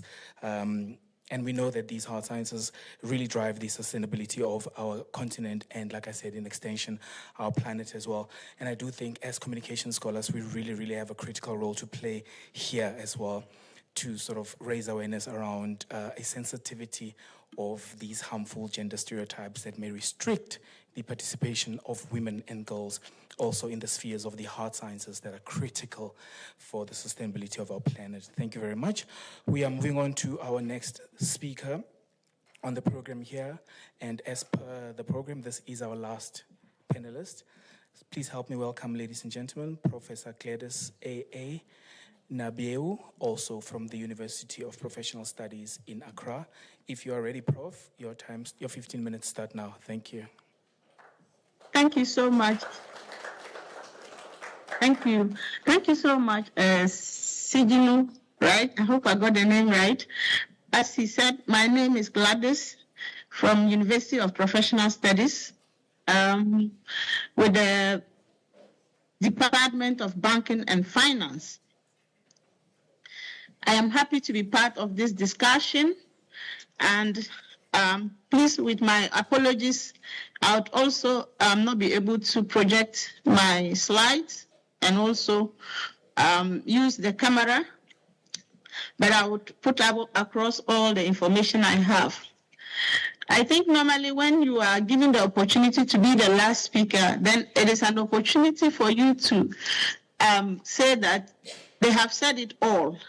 But a little that I have, I would add on to it. Because when your professors, senior professors for that matter, have taken on the lead, then you have no much to say.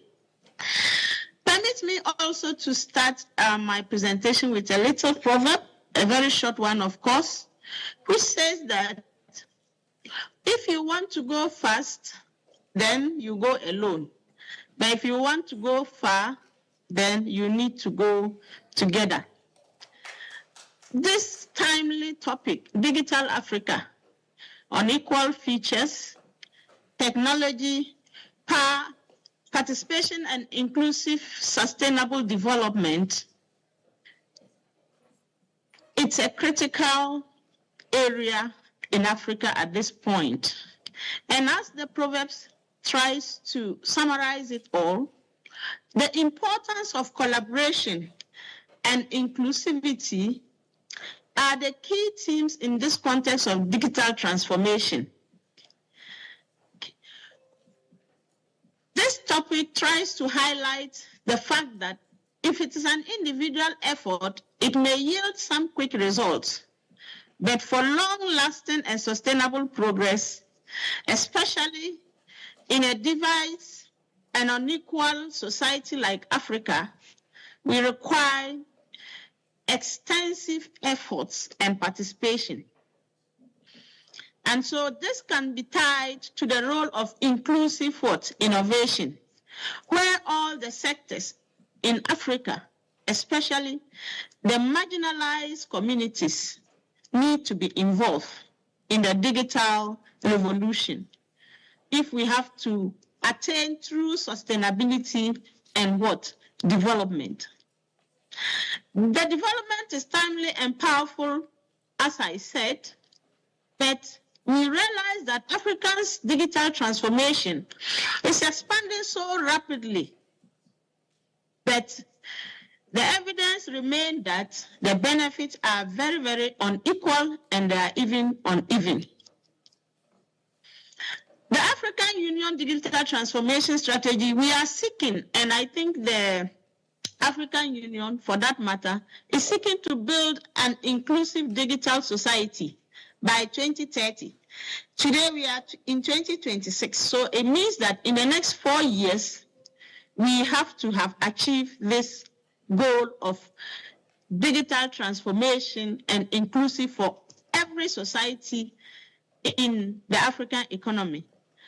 But the recent evidence, both from literature, academia, industry, when you read wide, it is showing a very deep digital divide, with many Africans being offline, with many Africans are unable to use the digital services. Per the data that was presented by our first speaker, you see the records of 800 million in poverty. And the question that we may ask ourselves is, if somebody is in this severe poverty, is he thinking about the next meal, where the next meal is coming from? Or he's going to think about digital issues? And as Prof. Rufai also mentioned, most of these women, even though they are included, do not even have smartphones. How are they able to be inclusive? So this title is very necessary, and it speaks to a central contradiction, because Africa, we are becoming more digital, but we are not necessarily equal. Mobile phones,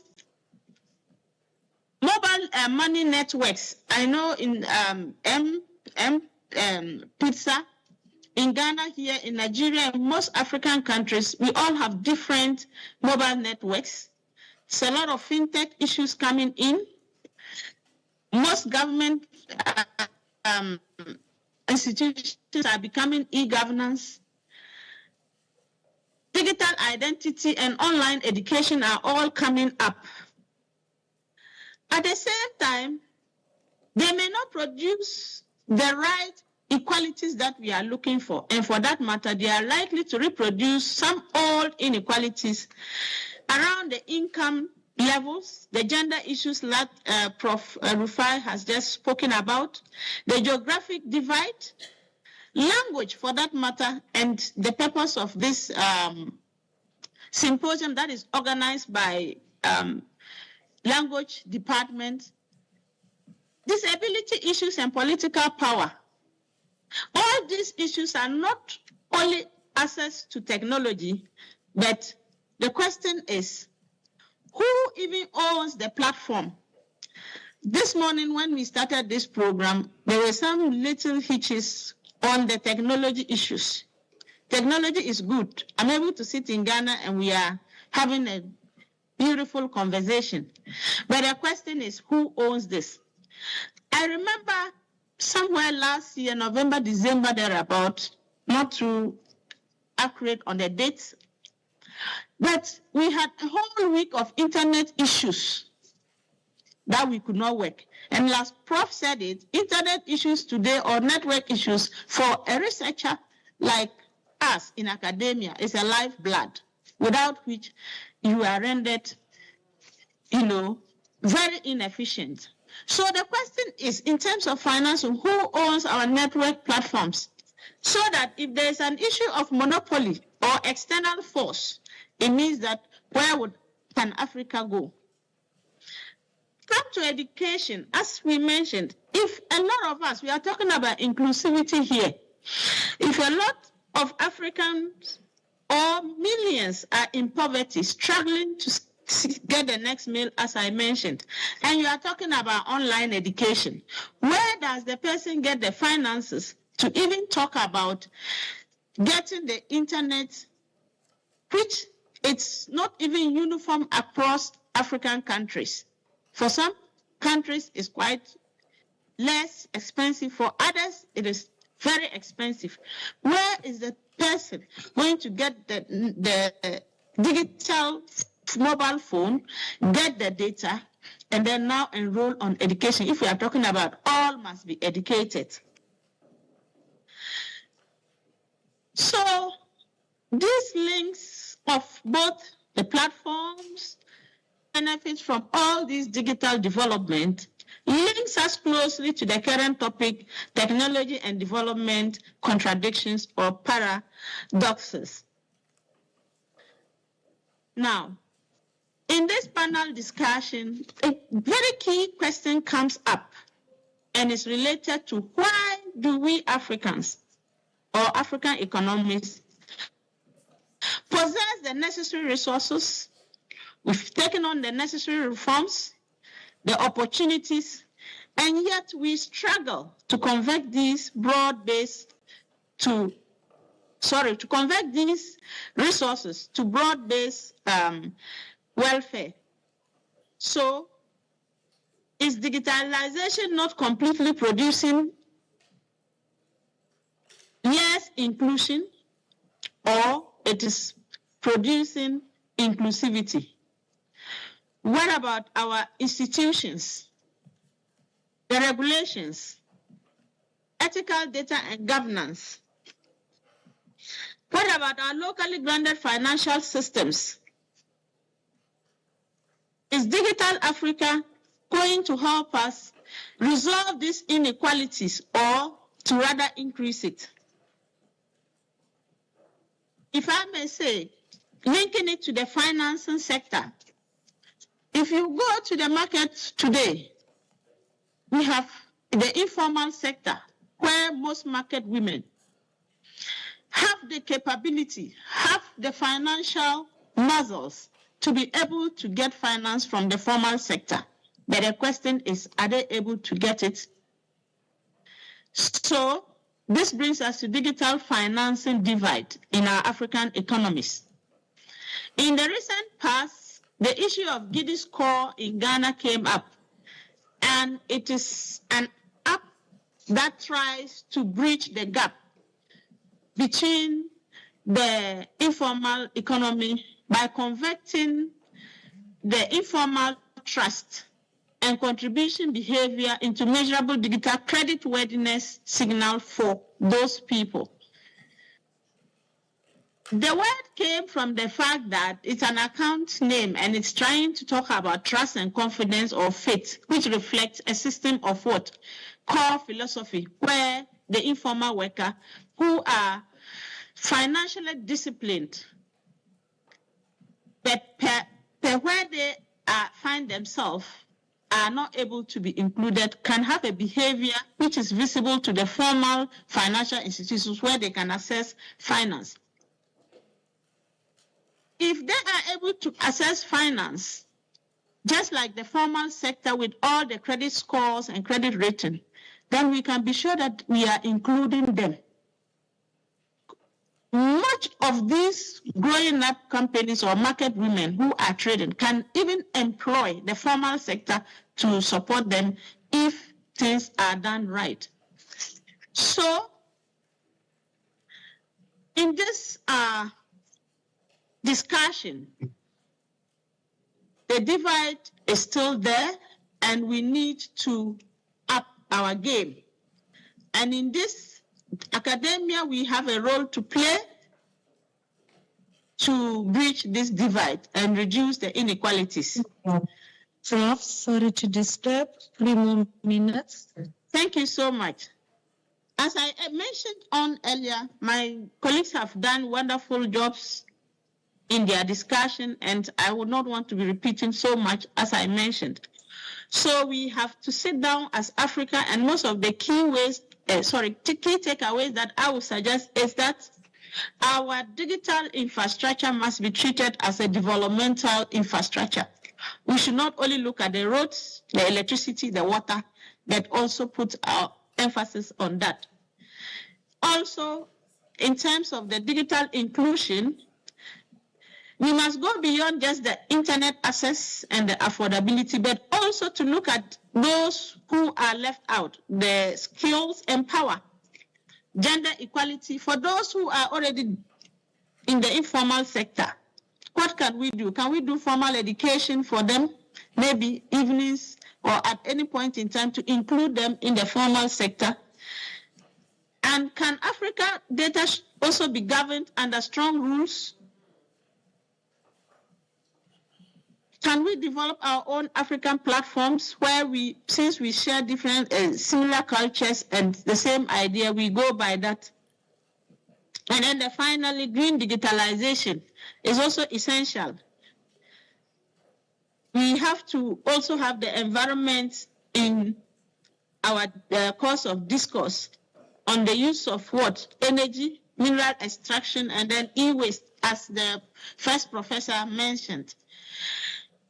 So in that sense,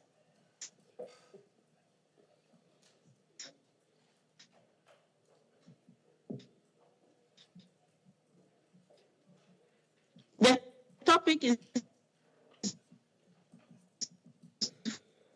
good and must be measured. We must not only be measured by the apps and platforms, broadbands, but we must be measured by the I am done.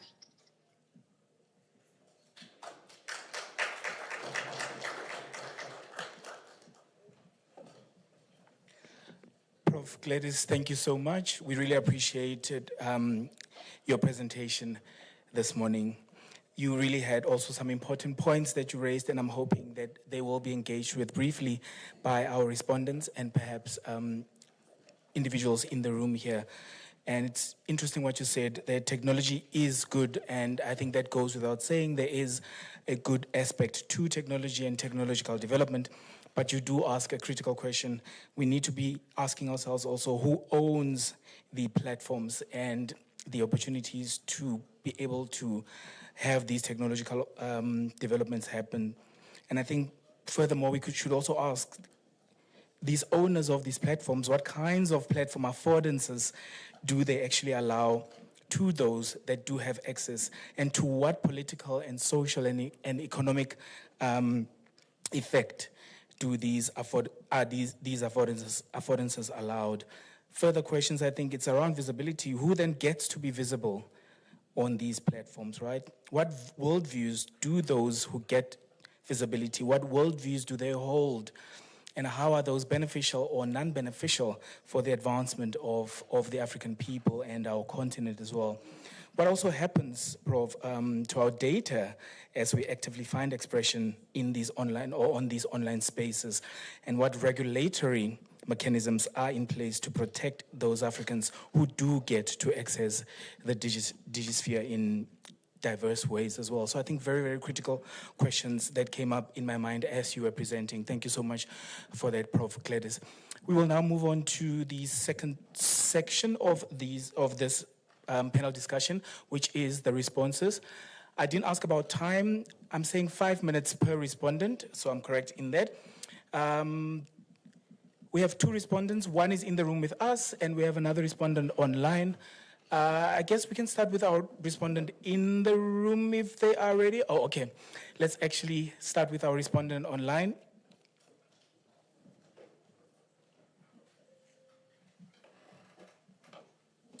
I'm briefed here that we have Dr. Demuyakor from the University of Professional Studies in Accra as our respondent from West Africa, from the side of Ghana. If you are ready, Doc, you may take the mic, and your 5 minutes will start now.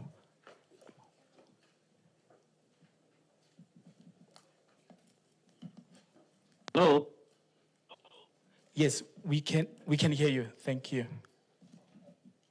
Okay. So my response to the key issue has to do with the online digital governance and climate change communication. I think all the panel spoke extensively on it. But one critical thing that is missing has to do with how the online digital system is governed. Out of 54 countries in Africa, only 3 have comprehensive laws. That is Kenya, Nigeria, and South Africa, to govern how the digital space is utilized. So, as a nation, once we are thinking about incorporating the digital platforms into our activities in achieving the SDGs by 2030, we have to also put in pragmatic measures to make sure that we are able to to come out with these strict laws, because issues of online abuse, harassment, and then issues of ownership of this platform have come out strongly. So in order for us to have a full control, there's a need for us to find ways and means to do it, to see how we can galvanize the system. How are we going to do this? We must put in place, as UNESCO recommended in one of their programs, we must put in place digital means of identifying fake news in the form of disinformation and misinformation. We must also try as much as possible to develop intergovernmental level smart system alliance to make sure that this digital space is coordinated. We, as Africa, don't have a server on ourselves to control how we localize the climate change debate within the country, within the continent. Then I think Professor also talked about, that one panel member also talked about the digital rights integration, where we need to carefully consider how we integrate people with disability within the continent to be able to appreciate how the digital system can be utilized in the effort of achieving the UN Sustainable Goals. Thank you very much on that.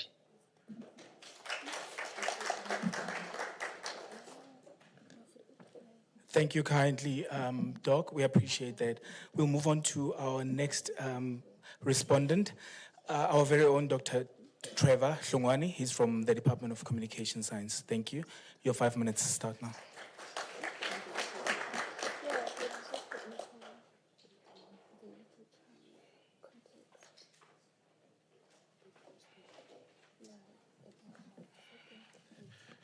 Morning, colleagues. I must say that I was hijacked this morning, but I managed to escape with my life. I think we had such a beautiful morning, and I think Dr. John quite summarized the talking points that we had this morning, just around technology, communication, and development. And I think we listened to Dr. Mohammed Sadat speaking about partnerships and knowledge sharing. The fact that if Africa is to thrive, we should be able to share amongst ourselves as African, sharing knowledge accumulation and production practices across the continent as a whole. But also I think Prof. Tebogo Mashifana was quite intense in as far as talking about the fact that our research will be able to produce solutions. The fact that if these things are just kept in shelves in our libraries, they have no work. She spoke about just how much we need to produce solution from the research that we make as scholars. And I thought that was quite beautiful, because she also spoke about just around practically herself as an engineer, how then they convert knowledge into solutions. I think we can just give her a bit of hands for that one. But also concerns raised around, issues around access to technology from a gender perspective. And I think one thing about time is that it's not here to stay, it's here to pass. And if we don't get to make solutions or solve some of the problems that we have as Africans, they're likely going to stay with us for the longest time. I was shocked that women makes about 52% of our population as a continent. And I think if we speak about development, excluding women, then I don't think that we are doing justice to ourselves. So there was such conversations from Prof. Kilo, who said that there's also issues around gender-based digital divide in Africa, and the fact that on the basis that the way in which we communicate, and that's how he puts it, we do it online, digitally, the way in which we learn, but also the way in which we teach, the way in which we work, then there should be at least some sort of a way in which we drive conversation around the access to that. And the fact that Africa still lags behind when it comes to access to the internet. I think for me that's a serious cause for concern, because it means if we are doing business online and then we are lagging behind as a continent, it means that we're not playing a role in as far as global production of solutions, global productions of ideas, but also global solutions when it comes to the way in which we want to drive conversation. Going back to Prof. Tebogo, I think one thing that stood out for me was just how she spoke about the erosion of the global public sphere, that Africa seemed to lag behind when it comes to its access to such conversation. Where is our seat in the bigger table, and where is our part in the pie if we believe that we want to produce African solutions? So I believe that we had almost like a 3-course meal in as far as the conversations were concerned. Prof. Gladys at the end also spoke about issues around the exclusion of women. For me, like I said, it's a serious cause for concern. Prof. Preko, I think the question that he raised was, would there be a time where we'll have equal Africa as far as access to the internet is concerned? And I think as we go ahead, as we have conversation during break, let's have this conversation, or this question just trouble us, because for me, I feel that it's one that should be with us as we have communication. But broadly, I think that we ate from a deep well of knowledge from colleagues that we're sharing here today. And I believe that these conversations are going to spark as far as more talks around communication. What do we use communication for? But like I said, also if we are moving online, then how do you use such spaces to be able to even agitate for more solutions through discussions? I think I might have used 3 minutes of my time. Prof, thanks a lot for this.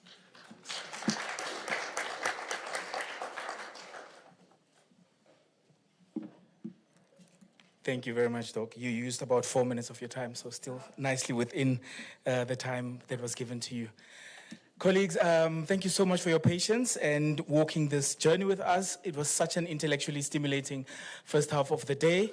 Before we go to tea break, we just have a few little things that we'd like to do, and then we can move on to have tea break. I'm told to just let everyone know it will be a working tea break, unfortunately, a 10 minutes working tea break, which means you can bring your tea and your little eateries with you to our next venues when we have the breakaway sessions.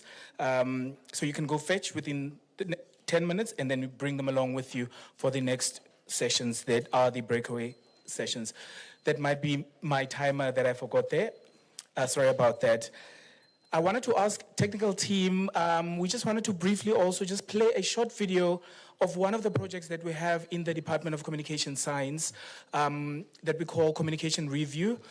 It's one of our engaged scholarship projects or community engagement projects that we have, one of the many that we have in the Department of Communication Science. You can always reach out to us to ask about details of the other projects as well, just to give you a sense of some of the work that's happening in the department.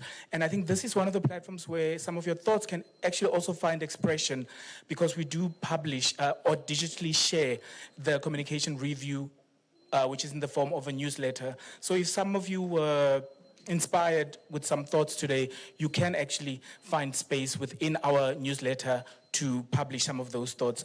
If we have the video queued, could we please play that and then have 2 minutes afterwards just for something short? Thank you.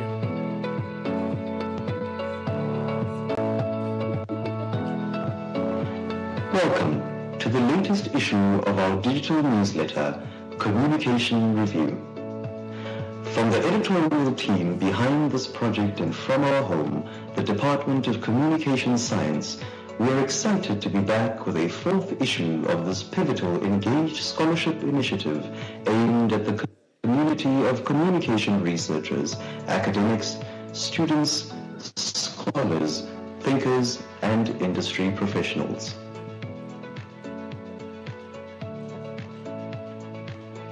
We are a collaborative and open project that embraces multiple voices from different people rather than focusing on conventional ideas of what is worthy content. This is because Communication Review is about creating a community in conversation, forging a multilogue, as aptly captured by project contributors and Communication Science Department professors Marx Knutzer and Mkurwana. Our inaugural issue in 2022 featured thought-provoking contributions that evoked conversations about developments in big tech. In 2023, our second issue brought together diverse contributions that were all uniquely in service of a transformative vision towards advancing African scholarship and intellectual discourse in our context. In issue 3, published in 2024, the featured contributions explored the importance of technological advancements from an African perspective in line with one of Unisa's 10 catalytic niche areas of research, that of the 4th Industrial Revolution and digitization. The theme for our exciting 4th issue is the paradoxes of communicating gender and in against power, feminist and womanist perspectives in communication science. This theme aligns with the 9th catalytic niche area of feminism, womanist Busadi theorizations, while expanding the conversations within a broader gender and communication framework. As such, this issue features a range of intellectually stimulating pieces that center gender and gender dynamics in contexts of communication and power, communication in relation to power, and communication against power. Therese Davy critiques the ways in which artificial intelligence reinforces problematic gender and racial stereotypes. Leshaba Towi Lechaba argues that women have been crucial in promoting Pan-Africanism and the liberation struggle in the African context. Therefore, excluding and marginalizing women in our Pan-Africanist pursuits goes against the economic, social, and political progress needed to elevate the continent of Africa. Elmon Mutlusi, who calls for a redefining of our understanding of inclusivity and participation of women in service delivery decision-making, suggests that the success of any development agenda across our diverse communities must reflect meaningful participation of women in decision-making. Colin Korombi, in his piece, is of the view that through intentional engagement, reflexive activism, and digital solidarity, South African women will continue to shape a more just and equitable society, one social media post at a time.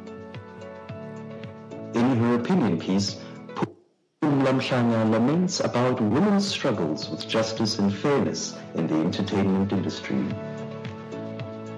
You can also look forward to an engaging review by Haneli Marx Knutzer of the book Desire at the End of the White Line, Notes on the Decolonization of White Afrikaner Femininity by Azila Kutsia. Trevor Hlumani speaks to Newsroom Africa's senior politics reporter, Zianda Nzoko, about her journey thus far as an award-winning political journalist.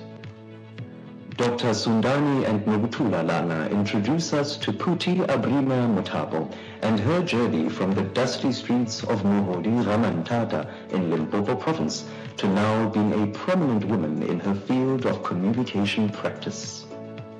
Sean Thurtell's engaging video essay argues that Hollywood's attempts to create diversity and equality through all-female cast narratives are distracting us from deeper issues of patriarchy still present in these stories.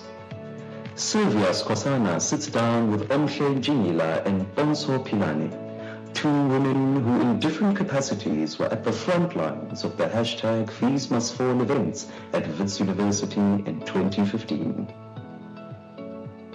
We'll bring this engaging and informative 4th issue of Communication Review to a close with an autobiographical tribute by Julie Reed, in memory of one of our newsletter's founding members, the late Professor Bashara Karam. Our 4th issue is bold. We are unapologetic in our resolve to take African intellectualism beyond the university's walls. Communication Review. Sign up for your copy now. Thank you so much, colleagues, for the patience in that regard. We are busy now with issue number 5. It's headed by Nuku Mojela, who's in the room, as well as Dr. Mutlotsi and other team members. So you may speak to them if you'd like to participate in the 5th issue. But this is some of the work that we do in the department, and we're really hoping to hear some of your voices published in our forthcoming issues. We are at the end of this session, and I've just been briefed to say that we have Professor Godfred Akrofi from UPSA, who will be actually wrapping up for us for the day. We are very grateful for that. So before we get there, I just wanted to ask Prof. Mukodwana to please join me here so that we can briefly just acknowledge and express our gratitude to one of our panelists in the room today. And for all our panelists online, we are so, so grateful to all the professors, all the doctors, colleagues. Thank you so much for your contributions that you made today during the panel discussion. We are really, really appreciative. Thank you. In this moment, may we please call Prof. Tebogo on stage just for us to express our gratitude with a small little token of appreciation. Thank you.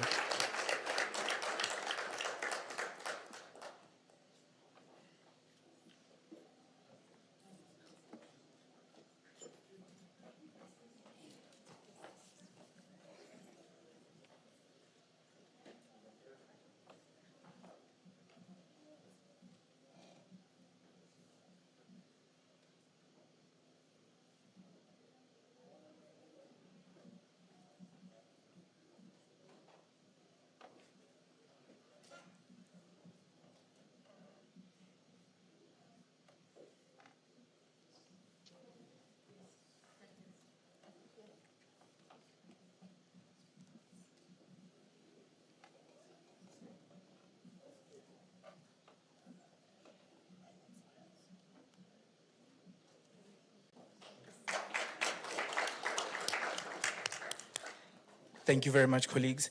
Now, to wrap up this section, or this session that we have, this first session that we had, can we please welcome again the Dean of IT and Communication Studies at UPSA, Dean Godfred Akrofi, to wrap up today's proceedings. Thank you so much. Or the proceedings from the first half. Thank you very much. Thanks, Prof. Yes, thank you so much. Thank you so much. On behalf of the Vice Chancellor of UPSA and the Pro-Vice Chancellor and the management, I would like to thank you so much for this collaboration. I think the discussion has started. Even though we are ending today, the discussion has started, and we will continue to discuss in our various universities, and comes for us to meet once again. Our discussions will be more enriched. I would like to just chip in one or two. There was this mention of internet access, and we're looking at Africa, where many people are not able to access the internet. Basically, it's poverty, as we all know, and then infrastructure, which is also not spread all over. Once you don't have infrastructure, internet infrastructure, there is no way you can access the internet. Now, for HEI's higher education institutions, there's one body in each country that most people are not aware of. We have this National Research and Education Network, which we normally call NREN. And in Ghana, we call them Garnet. If you go to Zimbabwe, they call them Zimren. In Tanzania, they call them Telnet, and the rest. I think there's one in every country, and they are responsible for internet access and other infrastructure in higher education institutions. I believe we need to have conversations around these bodies so that they'll be strengthened. They'll have collaborations with the various governments so that for at least higher education institutions, we will have smooth internet access. Edrom is everywhere. Wherever you go, you just log in and then you are connected to Edrom. And this is these bodies are responsible for that. And I also want to make this remark that Africa, we need to be creators and not only consumers. If you look at exploration, it looks as if we are only consuming. And that is the sad aspect of it. We need to be creators of data. We need to create so that we can also tell our story very well. Thank you very much. Thank you for the opportunity. Thank you for this collaboration, and we will surely continue with the discussions. Thank you very much. Thank you. Thank you so much, Professor. And thank you to all the colleagues in Accra. Colleagues in the room, may we please use the next 7 minutes or so for our walking tea break and just to stretch our legs. Like I said, you can bring your tea and your eateries into the room for our next session, which will also be happening here. So we shall all resume in this room during the tea break. It will be a working tea break. Thank you so much to our colleagues online. We'll be back soon. Thank you.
Colleagues, just to notify, we've got no audio online.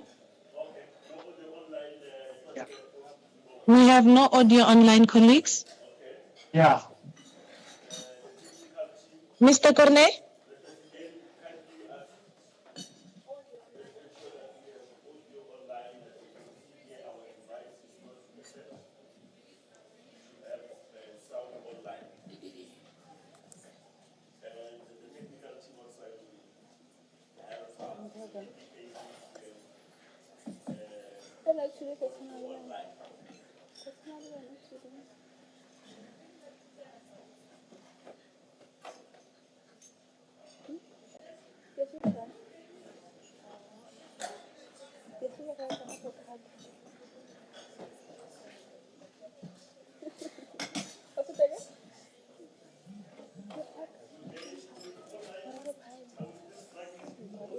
No audio. Still no audio, colleagues. You may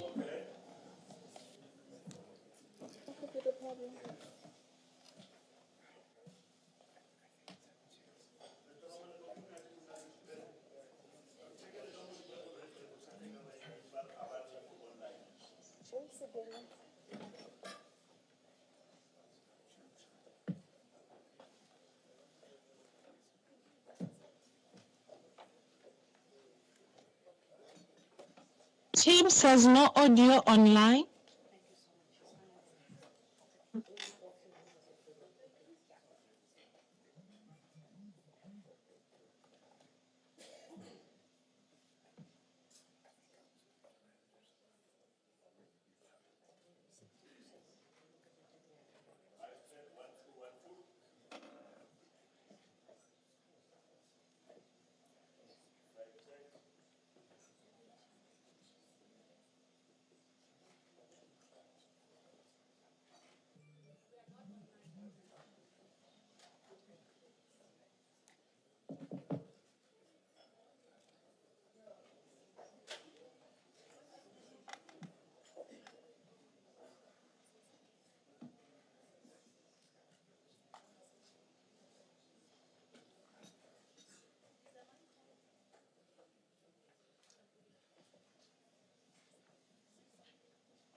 Or off?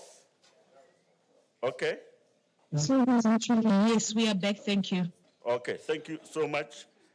Good day, colleagues. I'm Dr. E.J. Malachi, Senior Lecturer in the Department of Communication Science here at Unisa. I will be driving the program, and unfortunately, we are running behind as far as time is concerned. I have my co-driver here, Dr. Justice Abudulai from UPSA University in Ghana. I'm not sure if he can pick up my voice online. Dr. Abudulai, yes, audible yes. from your side? Good morning. I can hear you loud and clear. Awesome. Good morning. Thank you so much. What do you prefer? Do you want me to do the first three presentations and you'll deal with the rest? Because I can see you are one of the speakers for the first item. That is fine. That is fine, Doc. That is fine. All right, thank you so much. I would also like to confirm if we have all the speakers in the venue. We will check the online speakers as we proceed with the program. I saw Dr. Tatelo is with us. Dr. Mutlouzi, I've ticked him. That is captured. It means the other 4 speakers are joining us online. At the moment, we will welcome the first speakers, Prof. Amankwa and his colleague for the first, his colleagues for the first presentation. And we will allow all the speakers to proceed with their presentations, and we will deal with the questions after all the presentations. Let's allow the presenters to deliver their presentations, and afterwards we will allow everyone, including colleagues online, to ask questions. I would just like to conscientize our speakers in terms of time. We have 15 minutes per presentation, but I will implore colleagues to just encapsulate your presentation in 10 minutes, taking into cognizance that we are not doing well as far as the scheduling is concerned. So without wasting time, I will allow Prof. Amankwa and his colleagues to deliver the first presentation. Help us with the slide if it is already up. Over to you, colleagues. We have 10 minutes. Thank you so much. Right. Good morning, everyone. Good morning, co-chairs. Yes, I make this presentation on behalf of my colleagues, Professor Hasiatu Abubakari of the University of Ghana, Dr. Justice Isa Budulai, your co-chair, Madame Zila Boydo, UPSA, and Dr. Patience Kalistego. Representing on the topic, Popular Arts as Indigenous Media for Sustainable Development in the Global South. Our study is premised on the fact that sustainable development in the Global South has to be culturally grounded, participatory, and it has to be rooted in the local culture. And as part of this, it means that sustainable development will have to rely not only on the formal technological systems, but it has to have a cultural, ethical, and also rely on the epistemic resources of the communities that benefit from these efforts. And in terms of the concept of sustainable development, essentially it has to cover lives of people, it has to transcend to the lives of people, the livelihoods of people, and the communities. According to scholars like Ensu Cheme, 1997, and Yorenchi, 2013, for development to be effective, it has to be with the people. Development must not be done for the people. So this is also a basic argument that we make.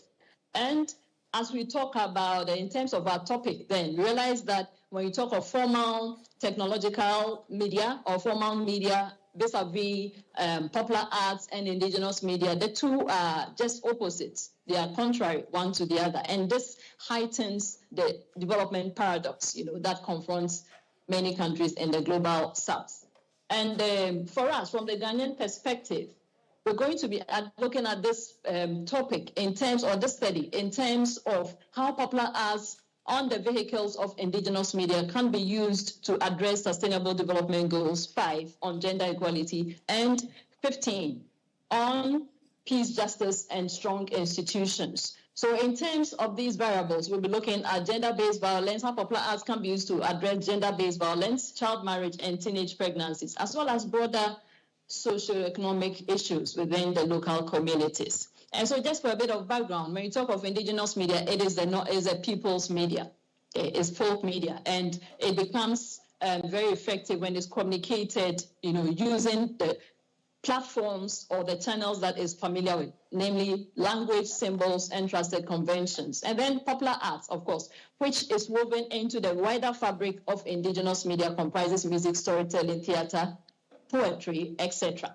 So we're not just looking at these for the entertainment value, but then also for the cognitive value. And that's a point that we seek to emphasize, that beyond, these forms of popular arts emphasizing creative expression, they also support empathy, critical thinking, reflection, and social change. Now, the reason that has accounted for this presentation and this study has to do with the gap or the problem that gender-based violence, child marriage, teenage pregnancy pose. The statistics are as shown there, that adolescent girls, over 20% of them, are affected by gender-based violence, including rape and coercion. Girls within the ages of 14 and 19, about 14% of them become mothers with their first child, by the age of 14 to 19 years, according to the UNICEF. And then teenage pregnancies on the ascendancy, particularly between the years 2019 to 2020, where a whopping 38% of young girls, in the Upper East region and in other regions in Ghana were reported to have been pregnant with their first child. And so we're looking at popular arts, as I've said, not just for the entertainment value, but then as a potential tool for advocacy in terms of helping to shape attitudes and encourage behavioral change in line with these SDGs. And the literature that we have cited actually supports them. I'll hand over very quickly to my team player, colleague, Dr. Kalistego, and then Zila will take up after that. Dr. Tego. Thank you very much. Thank you very much, Prof. And good morning to my audience. I believe you can hear me clearly. Yes, I am presenting on the popular arts as tools of cultural resistance. And in this case, we argue that popular arts are not only for entertainment, but they also serve as tools for resisting harmful cultural practices. First, the arts confronts harm by presenting difficult issues in forms the community can understand through songs, drama, storytelling, and googie performances. The effects of child marriage, gender-based violence, and teenage pregnancy are made visible. Rather than attacking the community directly, the performance allows people to see the damage caused by these practices and reflect on them. These popular arts address serious problems. They address child marriage, gender-based violence, teenage pregnancy, silence around abuse, unequal gender relations, and cultural beliefs that sometimes expose girls and women to harm. The arts, therefore, become a way of questioning practices that may have been accepted for a long time. Thirdly, the audience listens because the message becomes through familiar cultural forms.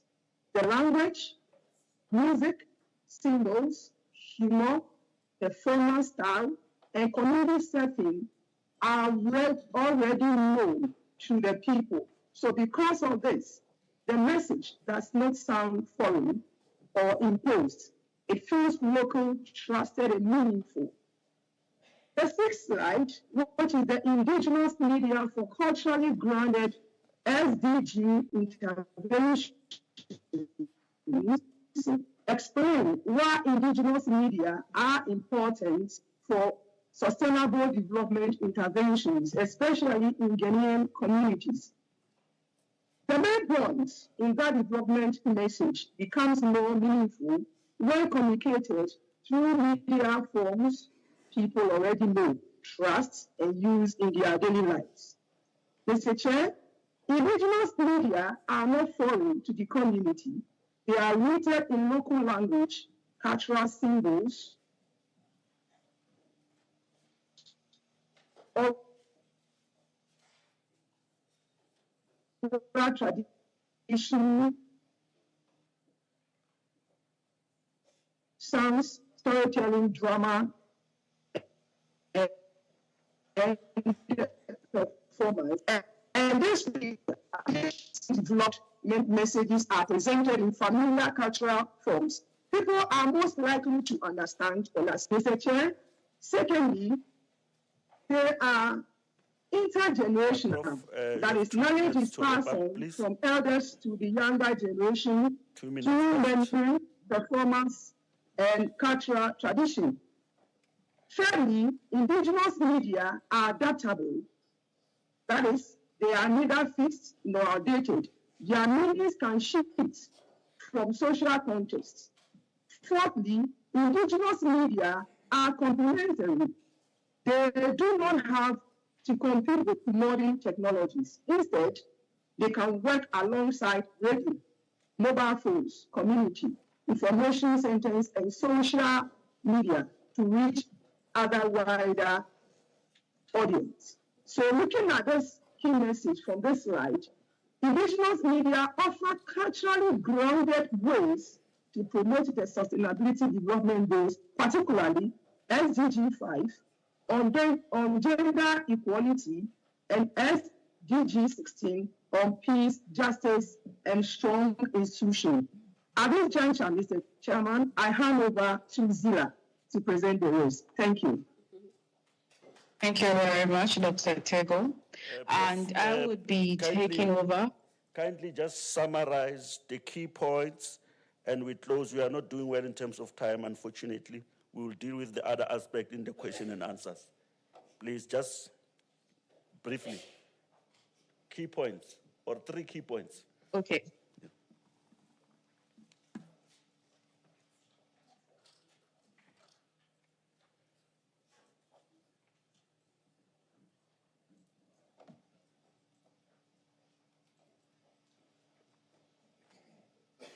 Hello? Yes, now we can hear you. You may proceed. Hello.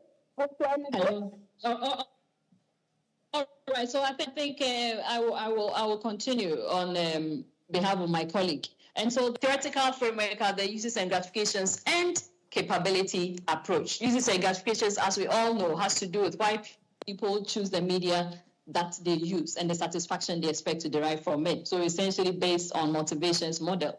And capability is a sustainable development theory that looks at how development facilitates, people having freedoms, agency, and then the voice, as well as opportunities to live their lives. And, based on the gap that I had identified earlier, the study then identifies or seeks to answer 3 main questions. What constitutes indigenous media? How do popular arts mediate negotiation of harmful cultural practices, and what is the potential of these forms for advancing sustainable development interventions? The methodology is qualitative. Prof, let me take over from the methodology. Thank you. Okay, very quickly. The methodology, the study adopted a qualitative approach, and the approach was suitable because the study sought to understand people's experiences, meanings, and cultural interpretations, and also the main method of data interviews. And the researchers interviewed 24 participants, including queen mothers, opinion leaders, and victims of child marriages. And these participants were selected from 6 Kusal communities in the Upper East region. And the interviews explored how the Kusas understand gender-based violence and child marriage, and how popular arts can be used to communicate against these harmful practices. So since the interviews were conducted in Kusal, which is a local dialect in the Upper East region of Ghana, they were translated and transcribed into English. And the data was analyzed thematically. The researchers read the transcripts several times, generated codes, grouped them into similar ideas and then themes, and used relevant excerpts from the data to support these findings. And so I'll hand over to Prof to take over. Thank you, Prof. And conclude. Thank you very much. Thank you so much, Prof. We wanted you to capture at least the findings and conclusion. Okay, so we'll round off very quickly. Sorry, I think we'll deal with other aspects in Q&As. We'll have more time to attend to question and answers. Thank you so much for your presentation. Colleagues on the floor, let's close it with a warm round of applause. Thank you so much. In the interest of time, we have 10 minutes per speaker.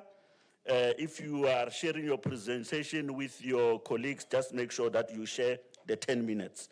The next presentation is from Prof. Preko, Mua, and Anyigba. The floor is yours. You have 10 minutes to wrap up your presentation. Thank you so much, and keep track of the time. Kanimambo. Yeah, good morning. Please, can you hear me? Please, can you hear me? And can you see my presentation? Yes, Okay. Prof, we can hear and see the presentation. Okay. Yeah, so I'm presenting on behalf of my team, Dr. Hoda Igba and Professor Lenzada Preko. My name is Patricia, and I work for Heritage Christian University. We are presenting on communication, mobility, and border governance in West Africa. And within this study, we did study 1 and study 2. The study 1 looks at how women and youth use communication strategies to navigate their way through trade at the Ghana-Togo border. And then for the second study 2, we look at some videos from each booth to see how the borders in Africa are being represented on the various social media platforms. So when we talk of communication, we realize that communication has to do with the exchange of ideas and understanding between people, individuals, and groups. And when you get to the border, you realize that communication takes place. But when we hear the word border, we always think about the physical separation of areas or jurisdictions. However, communication takes place at that point of where traders are moving in and out of various countries. So in our studies, we realized that communication at the border comes in different forms. You have the formal systems where countries have put in place to be able to communicate, where people from different countries moving to another country would have to use.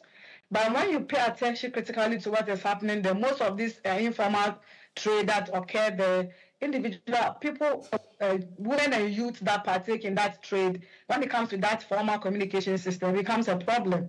They don't really understand. So usually what they do is that they use the informal communication practices to assist them to understand the formal way of communicating. And then we also see that now, because of technology, what happens at our borders are being presented on the various social media platforms to tell the story of Africa. So our concern here as researchers is how communication enables, constraints, and represents movements across African borders.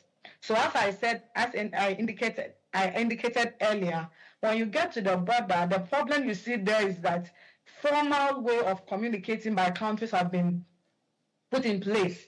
However, when you take these informal trade or women and youth participating in this type of trades, they find it so difficult to understand the formal way of communicating.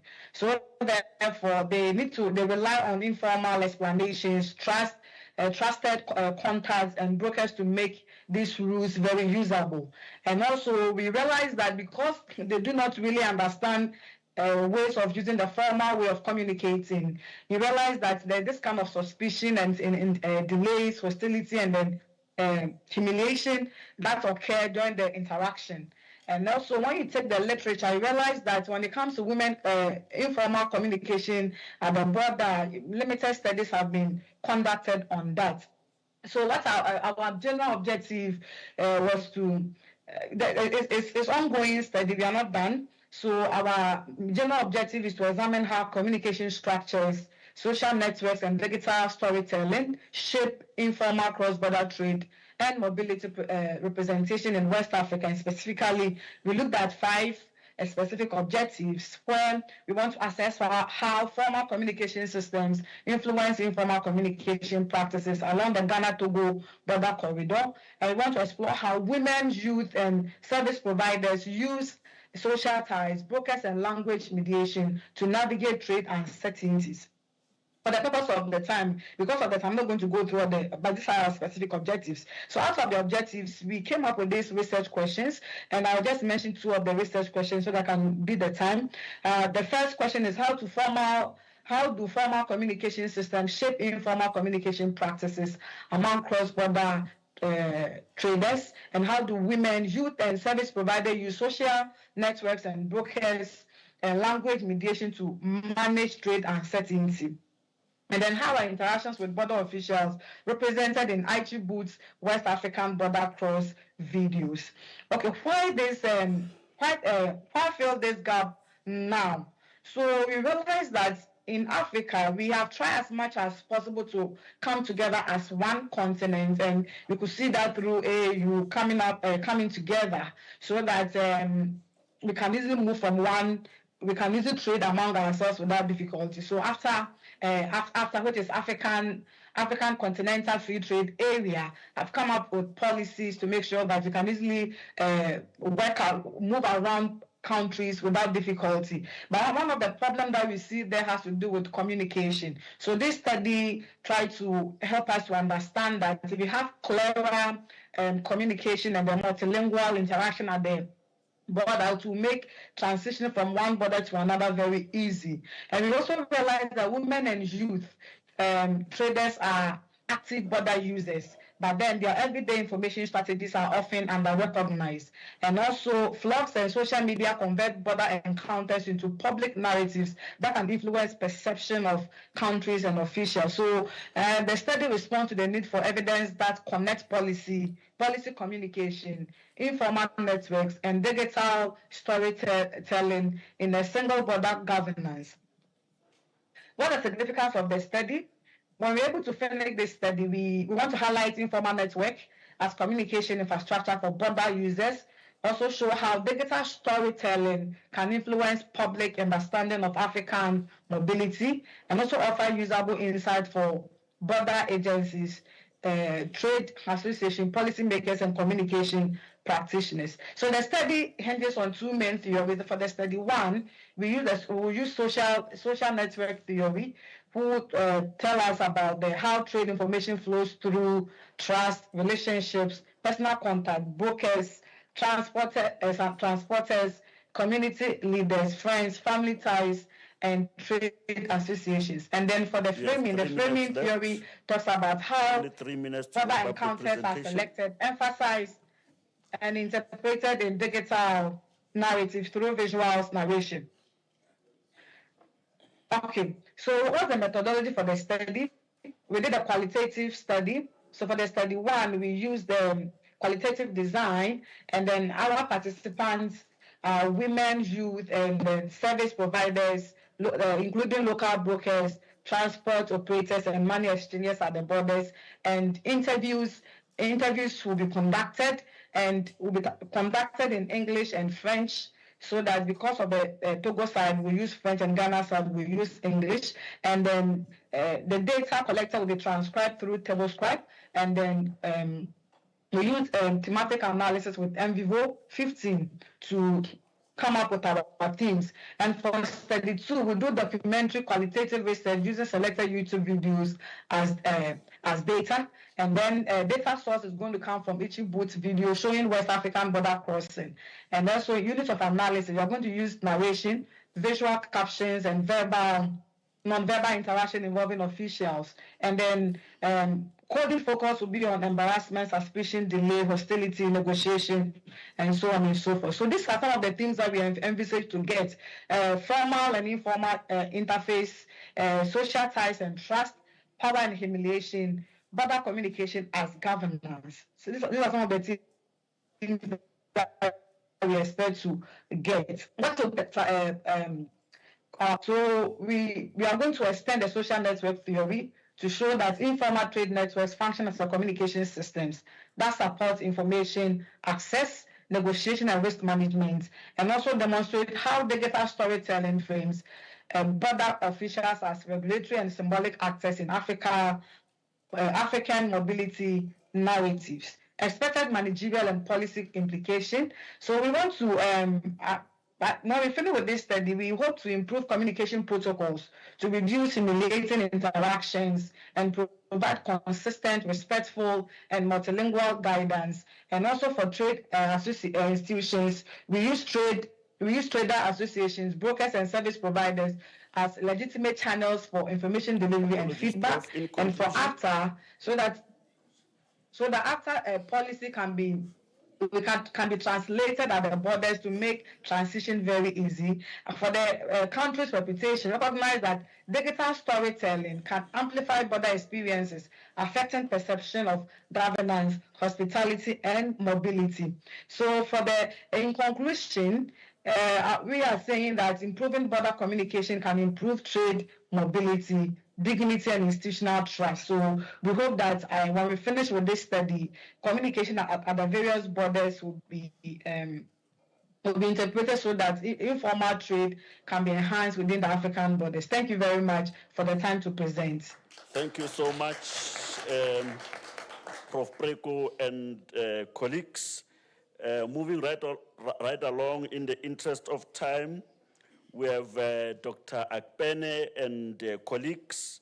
You have 10 minutes to deliver your presentation. And after that, Dr. Abudulai will drive the machine henceforth. Thank you so much. Only 10 minutes. And on the 9th minute, you conclude. Thank you so much. Over to you, colleagues.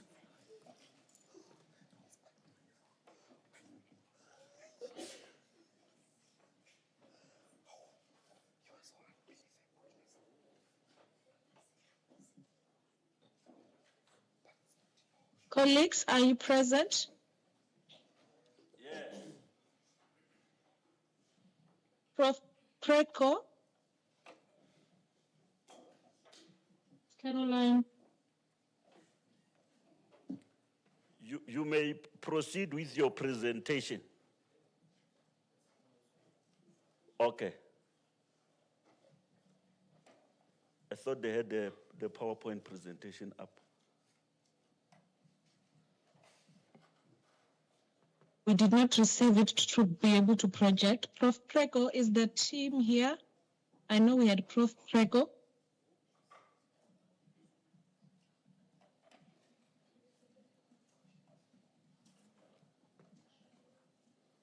I think we can move to Bernard. Okay. Just confirm if Bernard is available and ready to proceed with the presentation. Yes, I'm ready. Available and ready. Okay, you have 10 minutes to deliver your presentation. On the 9th minute, you conclude. Thank you so much. Over to you. Okay. Thank you very much.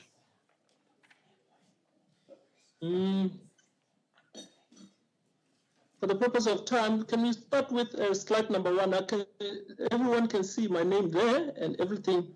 Yeah, let's start with slide number 1. Introduction. Good morning, afternoon, distinguished scholars, colleagues, and honored guests. It is an honor to present during Africa Month a time to celebrate African identity, innovation, resilience, and the future of our continent. And then I'm not going to waste much time in reading the bullet points, but however, I will try to emphasize all the point bullets. And then in terms of the introduction as well, Africa is experiencing a rapid digital transformation. However, despite digital growth, many communities remain excluded from meaningful participation. Slide number 3, or number 2, I think. Yes. I've also discussed on aims and objectives.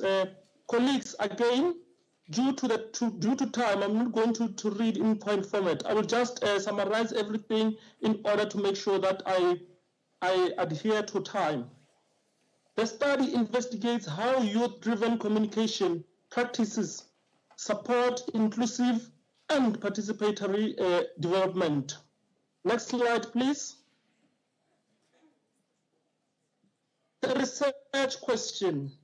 This one as well, colleagues, it's a central question, and of which it does not need us to emphasize more for the sake of time. But let me also emphasize the question in detailing it, how it discusses how the study has given me in terms of how I have centralized the question.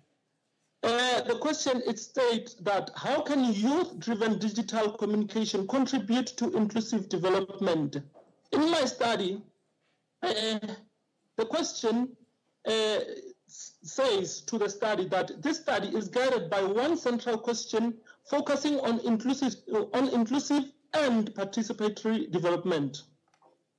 Next slide, please. On problem statement. On problem statement as well, I'm not going to deal with bullet points as well. I'm just going to summarize everything. Despite technological expansion, many communities remain excluded from meaningful digital participation. Next slide, please. Colleagues, can you hear me? Oh, thank you very much. In terms of methodology, that is the case as well. I'm not going to read long bullets and everything, just going to summarize everything in terms of the study. The study uses qualitative approaches to analyze youth-led digital communication practices. Thank you very much. Next slide. In terms of literature review on this slide, colleagues, as well, like I did before, I'm still going to do it again for the sake of time. The literature review centers African perspective and decolonizing communication studies. Thank you. Next slide. Thank you very much. On findings and discussions, as you can see on the slide, colleagues, that you can see that this one, in terms of the study, it is the one that summarizes everything in terms of this research and making sure that whatever that is found here, all the problems and discussions that we'll be discussing here and the study as well, it will be mainly focused on this one as well. Let me also indicate to say that now, in terms of the findings and discussions as well, I'm not going to touch much based on the bullet points because of time as well. Let me also summarize to say that the findings show that African youth are innovators, mobilizers, and creators of alternative communication spaces. I thank you, and then let's conclude on the last slide, of course. That is, of course, a conclusion. This as well, I'm not going to do much like I did before, but however, because it is conclusion, this one I need to emphasize more on bullet points because I was saving time in order for colleagues to understand what my study is focused on. In conclusion, colleagues, I will start by saying that bullet number 1, it says that the future is co-created. And then bullet number 2, it states that Africa must define its digital path. And then in terms of recommendations, invest in access, promote Afrocentric models, strengthen youth platforms. That in itself as well, colleagues, to summarize and to cover all the slides or presentation as well. The future of Africa's digital communication is not important. It is co-created, meaning that all that is included in the study, colleagues, for us to reimagine communications in the social media or the current communication, we need to make sure that everything is co-created, meaning that one, as highlighted in this in my conclusion, the philosophy of Ubuntu, as stated there in the visuals, the philosophy of Ubuntu, it needs us all to correlate, like this symposium as well, as when we have correlated and with the University of Professional Studies at Ghana. Colleagues, let me not waste much time, of course. I thank you for the opportunity. And yes, as stated on the thank you and the last slide, of course, that is my all social media handle. Thank you very much. Thank you so much. Thank you so much. I'm not sure if Pumuzio, you want us to go back to the third presentation from Dr. Akpen et al.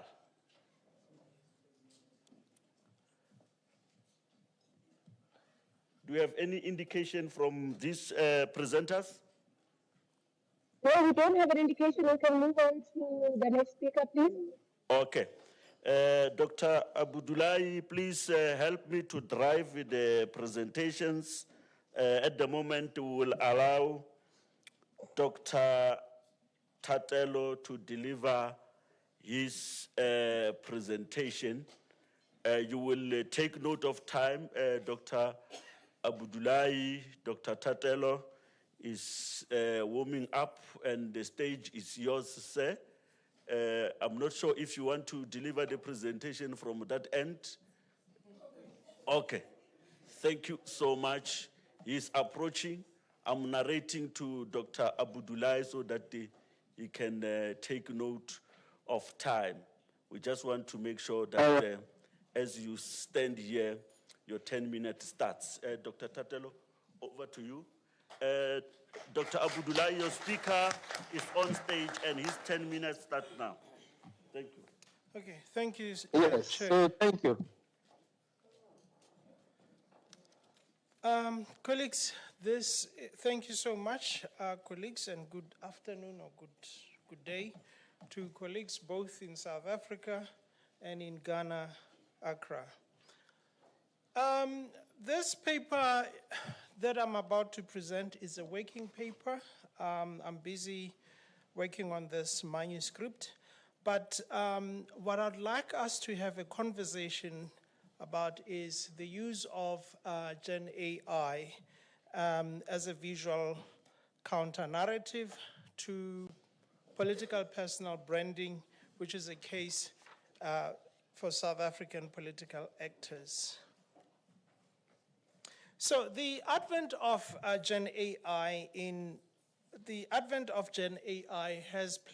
is playing a very critical role in political communication, in a sense that it allows both political actors and the electorates to construct and to disseminate and to create various narratives of personal branding. In the South African context, equally so to a global context, Gen AI tools such as ChatGPT and Claude have constructed or have produced deepfakes of imagery that construct narratives. For example, in the year 2024, during the election campaigns, we've seen the public or members of the public using Gen AI primarily to construct counter-narratives ranging from constructing the current President Ramaphosa as a loser by using Kaizer Chiefs symbolism, which is Kaizer Chiefs football as a loser. In addition to that, I'm sorry to Kaizer Chiefs fan. In addition to that, we've seen deepfakes being constructed that depict potholes in the streets of Cape Town. In addition to that, or furthermore, we've seen President Jacob Zuma's daughter, Duduzile Zuma, being depicted as endorsing the US presidential candidate, Donald Trump.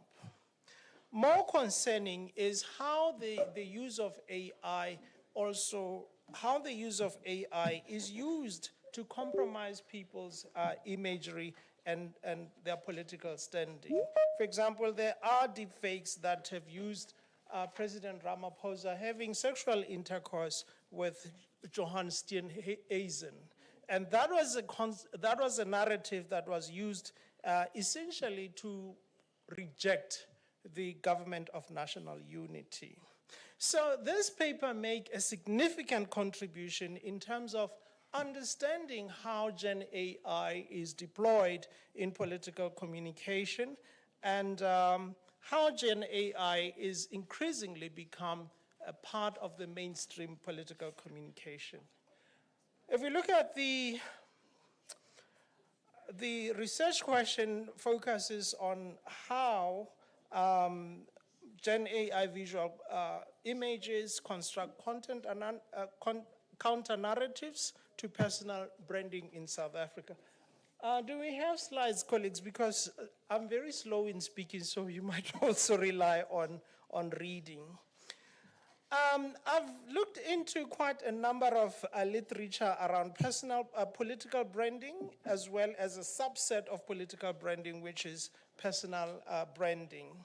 And then I focused on the work of Moreland, and in his work, he pointed out the three underlying pillars of personal political branding is consistency, authenticity, and promise. So the implication of Gen AI in personal branding is that it disrupts the imaging or personal branding of political actors. For example, when you look at... Doc. Sorry, Doc. It would be appreciated, in the interest of time, if you could highlight on the key issues in the study, because you have barely 4 minutes to end. Yes, please be patient with me. I'm going to address that, Doc.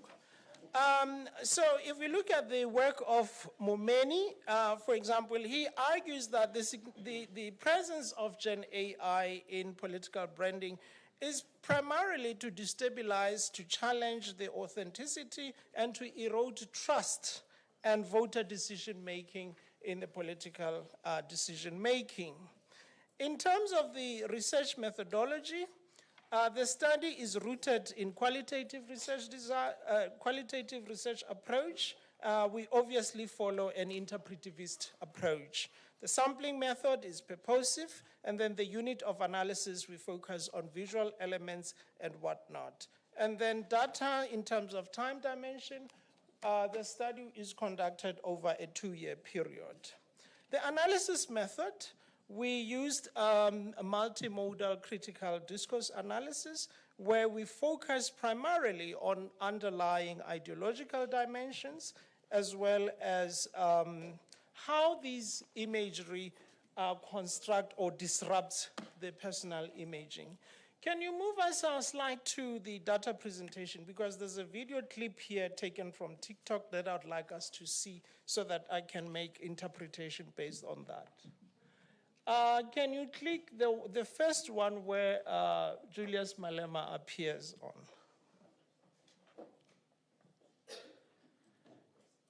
So with this TikTok video, we're gonna get an understanding of how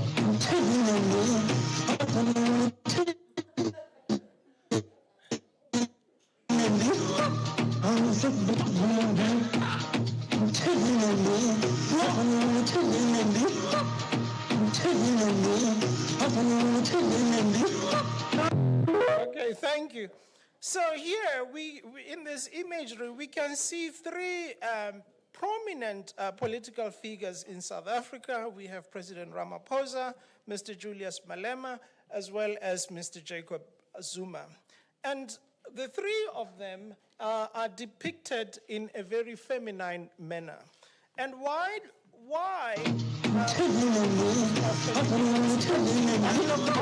okay, thank you. Please, could you move to the concluding Yes, Chair, aspects, I'm finalizing my presentation. Could you So when we look at this video clip, all what we see the three prominent political actors in South Africa being depicted or framed in a feminine or queer theme. Why is this a concern to us, and what are the implications of this to personal branding?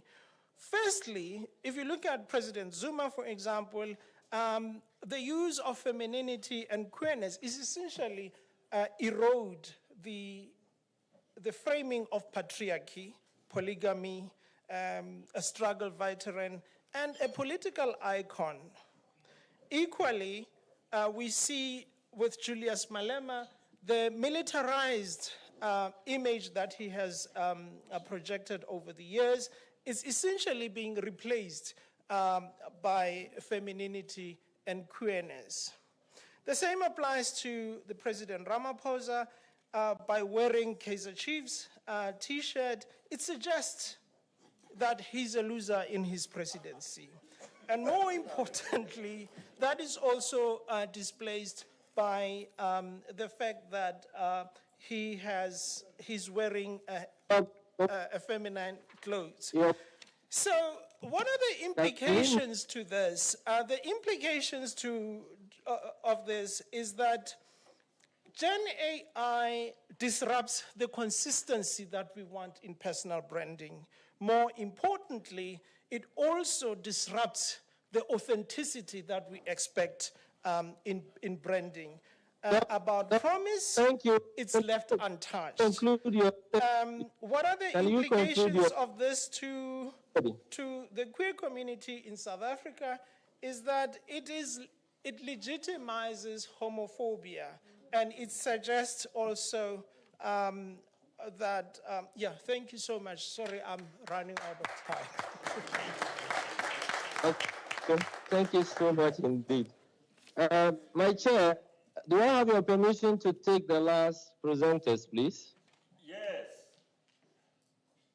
All right, I didn't have the opportunity to introduce myself. So my name is Dr. Justice Issa Abudulai. I'm a full-time lecturer with the University of Professional Studies, Accra, specifically within the Department of Communication Studies. I have to say that it's a privilege to have been nominated as a co-chair. So may we take the last presented? Permit me to use the first name. So we have Franz, and then we have John, and then Dr. Almond. You have 10 minutes. It will be appreciated if you could, highlight more on the key issues in your study so that we'll be able to manage the time. So your time starts now, and you may want to start. Thank you. Okay, thank you very much, Chair, and good afternoon, colleagues. I understand that I am the person who's standing between you and lunch, but I have requested them to only share the first slide so that you can see the topic of the conversation that I want to have with people. But then when I was sitting there and I saw that people are running out of time, I just want to ask one question. And if you are able to answer that question, then it means that if you are unable, then you realize why I'm doing what I'm doing. How many of us know something that is called the district development model? Just to be honest, the district development model. All right. Second question, how many of us understand the importance of having a district municipality? Okay, all right. Thank you so much, colleagues. So I'm going to ask my question again. How many of us know the district development model? Well, Prof. Franz knows it because he interviewed me. Okay, so the question, our study colleagues focus on, we are trying to rethink public participation using social innovation, not just as a concept, but we use it as a theoretical framework to understand how public participation can be inclusive. This is done in the Mopani District Municipality, through which it has been, district municipality has been charged with the responsibility to implement the district development model. Now to start, just to give a background in terms of why are we concerned about public participation and why is it important.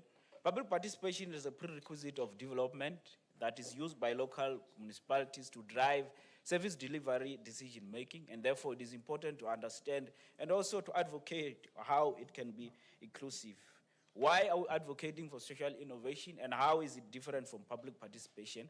Public participation in most cases, its mechanism, its planning and demarcation, it's always government-led, which means give the communities less input, not just in terms of how the process actually drive decisions, but in terms of how it's planned, where it should happen, which method, we're talking about technology, which technological methods should be used, and which communication platforms are supposed to be used. Why are we advocating for social innovation? Because social innovation is not the opposite of public participation, but it enhances public participation by advocating for bottom-up approach, where communities do not participate in decision-making, but also participate in a process of identifying their own problems. Unlike public participation, few, the selected elites and politicians, as well as local government administrators, conduct a process of identifying problems, and which some of us know that those problems might not be the priorities of the communities. People might be requiring a tar road, but government might decide to build a stadium, which we have seen in Guyana and many places,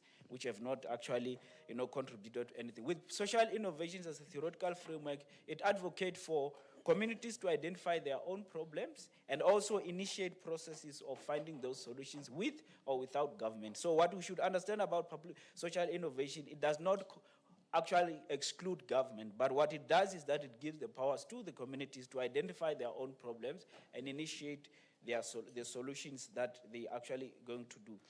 So what is the methodology that we have used? We have proposed a qualitative research approach through a descriptive case study, where we're actually going to analyze the Mopani District Municipality and using semi-structured interviews and document analysis, and as well as focus group to actually have our data. Now, what are the preliminary findings?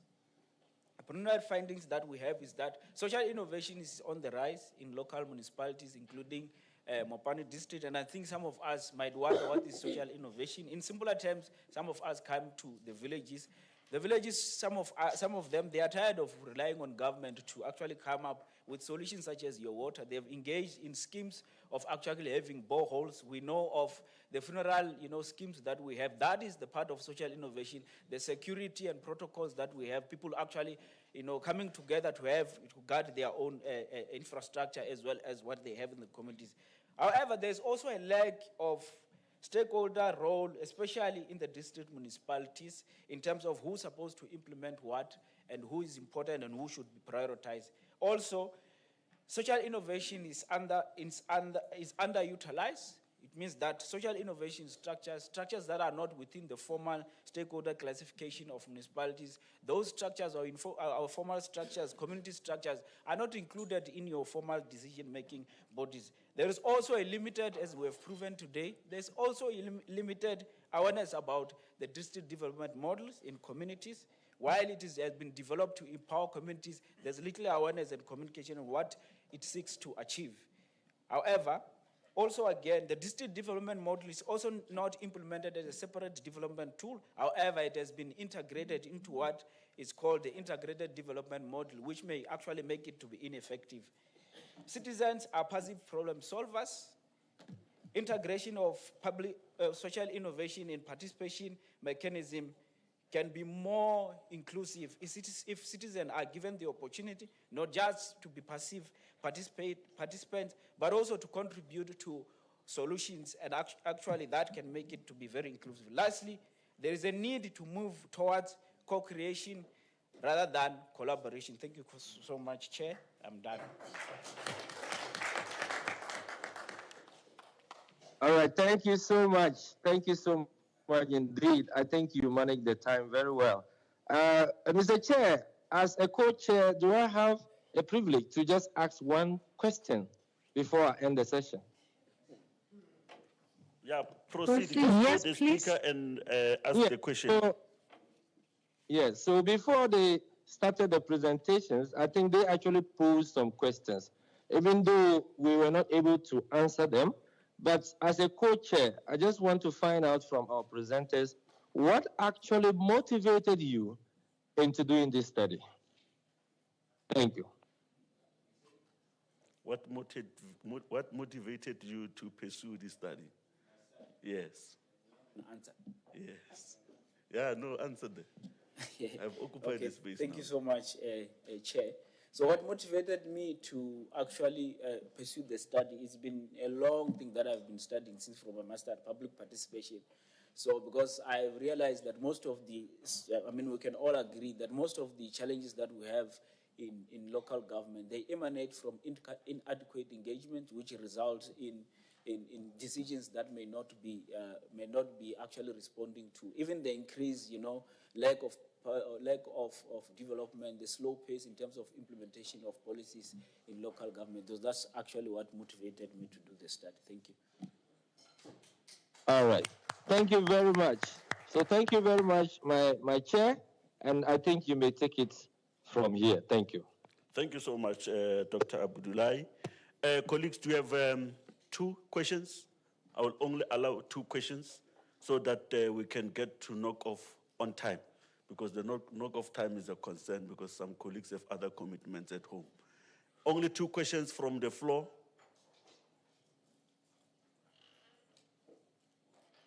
Other colleagues, if you want to engage the speakers, I think they've shared their contact details. Or if you want to be a co-author, you can also make advances through email and other means. Prof. Rans, I think I saw your hand. Just note the speaker and pose a question. My apologies, I don't think I remember the names, but our first presenters. If I could just ask for one minute to a summary of some of the findings, because I have so many questions, but maybe you were going to cover them. 30 seconds? Maybe about 30 seconds of some of the key findings. Then maybe my question will be answered there. Thank you. Okay, well captured. Prof. Amankwa and colleagues, are you still online? Are you still available to just encapsulate the key findings of your study? I remember you were not doing well in terms of time management in your presentation, so we give you an opportunity just to encapsulate the findings of your study. All right. Thank you very much for the opportunity. I'm Professor Hasiatu Abubakar, a co-presenter in that presentation. So for the findings, we realized that indigenous media, participants told us that the songs that they created in a way helped girls it sort of advocate harmful ways or practices that sort of impact GBV, for which reason indigenous media was seen as a way through which people could be sort of advised, and it could serve as a way of advocacy to educate people on ways to sort of curb these harmful practices. And again, participants also emphasized that investment in girl child education and skill training as a way to reduce early pregnancy and suffering in marriages. And these were also some of the things that the songs, the indigenous media or the Gugi performance that we wanted to show sort of carried through, or the message that was prominent in that particular media. So we were also interested in showing the role that a docudrama played in still advocacy, or in a way of advocacy. So we also wanted to emphasize the fact that these docudramas and songs are ways of negotiating harmful practices, by which we can then say that indigenous media or indigenous ways of communication are ways through which we can curb harmful practices in our local communities. And generally, I think I would like to say that both the song and the docudrama that we wanted to highlight, they highlight culture as a root of early marriage, while also showing education as a gateway to peaceful coexistence and socio-cultural or socio-economic progress and social change. So these are some of the things that our research sort of brought out, basically saying that indigenous ways of communications are ways through which GBV can be kept in our local communities. Thank you. Thank you so much. Do you have follow-up questions from the floor? Colleagues online, feel free to ask questions. Yes, let's have those questions. If you recall the speakers, it will help, but if you don't recall the speakers, just note it according to the sequence of the items on the program. Thank you so much, Prof. All right. Good afternoon, everyone. I have a question directed to Dr. Mtlotsi, and thanks for the insightful presentation. But I just want to know, because you've been involved in public participation kind of studies. So, but I want to know, do you think protest is a way of communication or just an act of vandalizing government property? So I would like to hear from you. Thank you so much. In my own analysis and the findings and how I conceptualize protest, I treat it as an inverted spaces of participation rather than actually demoralizing it and making it as something. So it has become center to inverted spaces of participation where actually it has been proven through research that community cities see it as the most quickest and the most fastest way of actually getting their grievances heard. Thank you so much. I hope the question is, the answer is well captured, Dr. Sundani. My co-driver, Dr. Abudulai, I think we have extra 10 minutes to deal with the questions. If you have your own question as well, don't hesitate to pose your question. You can just unmute your mic and pose your question. But at the moment, we have another question from the floor. Let's hear from you, sir. Oh, thank you, Chair. Yeah, man, I think my question is targeted to the two latter speakers of the home ground advantage. In regard to you recently had the Department of Communication struggling or failing to outline the AI policy framework. So I'd like to understand what's your take on that in that regard for also to be an inclusive framework. Do we regard it if only is regarded from the district of metros, or is it the ruler? That thing, how is going to unfold as we plan for that issue? Also the issue of university, do they also take part with the fragmentation of language as the tool for communication and as a ground for pushing the project of decoloniality? If now we're going to develop the large language models in the large land mass as a continent. Yeah, thank you very much. Thank you so much for the question. Dr. Tatalo, can you assist with the first part of the question? The regulation of AI? Thank you. I'm not sure whether, do we really need to police everything, you know? For me, AI, it's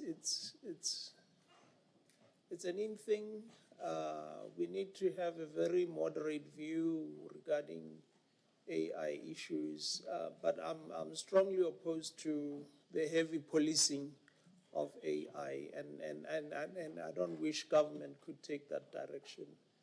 That's my take on AI.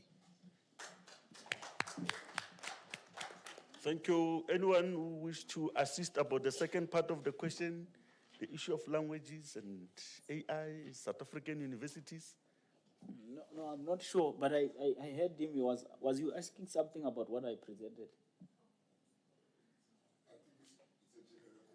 Yes. Oh, okay. Yeah. So you don't want to say anything? Okay. So you are restricted there. Okay. Any other question from this side? From Dr. Ramalapa are quite there. I can see that they're waiting for food now. Okay. Okay. Thank you so much. Dr. Abudulai, do you have anything from your side? Do you have another question? Thank you, Coach. Not at the moment. I have to say that I've really enjoyed patience. Yeah. Thank you. Now we have the question from the floor this side, Dr. Abudulai. Just pay attention. Maybe you can also assist in terms of answering the question because we are part of the presenters as well. Thank you so much. All right, all right, thank you. Good afternoon. I have a question for Bernard. And the question was on his literature. He mentioned a Kenyan concept called ushahidi. I wanted him to elaborate on it and also link it to his study and how it applies to his study. Thank you. Thank you very much. Thank you very much, and thank you for the question. Let me, or should I answer? Yes, proceed. You may answer. Yes, please. Yes, please. Oh, okay. In terms of the case study, by the way, it's a case study. It's one of the case studies in my study. I've highlighted it in the slide. Give me a little bit of time. I will just briefly discuss it. I just want to be on exact in terms of responding to the question, of course, because I don't want to mislead the House, of course. In terms of the Ushahidi, a case study, it's a case study. It's one of the case studies in my study that I found to be like, in terms of this study, like it is one of those that the youth participated in the social media, like the one that I did, like the other case study that I did of the hashtag Feast Must Fall. Like it is that one from Kenya, of course. You get my point. So I'm not sure if maybe I tend to respond the way you wanted me to respond, or do you want me to also get in depth because of time? So I think your response is convincing, Bernard. Need not to worry. We have your information. Even if we need more information from your presentation, we will drop you an email. Colleagues have been advised that you should kindly scan the QR code and register for your attendance. I think the lunch is almost ready. I would like to take this opportunity to thank all the speakers. I think they deserve a warm round of applause for their insightful presentations. I think we have been seated for a very, very long time. As we wait for lunch, I will give you an opportunity to stretch, and you can stand outside and also network, because some of the attendees here are not part of Unisa. So thank you so much, colleagues. We may adjourn the session. Thank you. Kanimambo.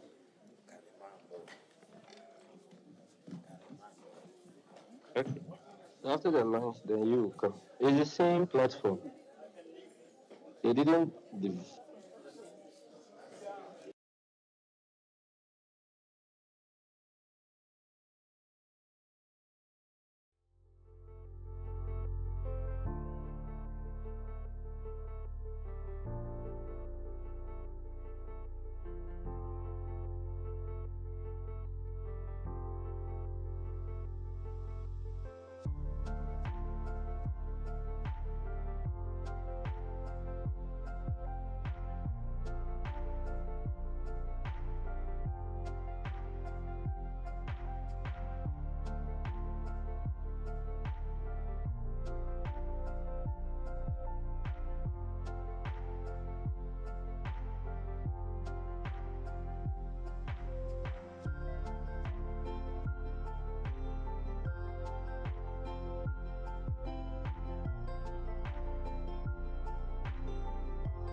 There's no one, colleagues, please. Exam all not going. Oh, please, colleagues, thank you so much.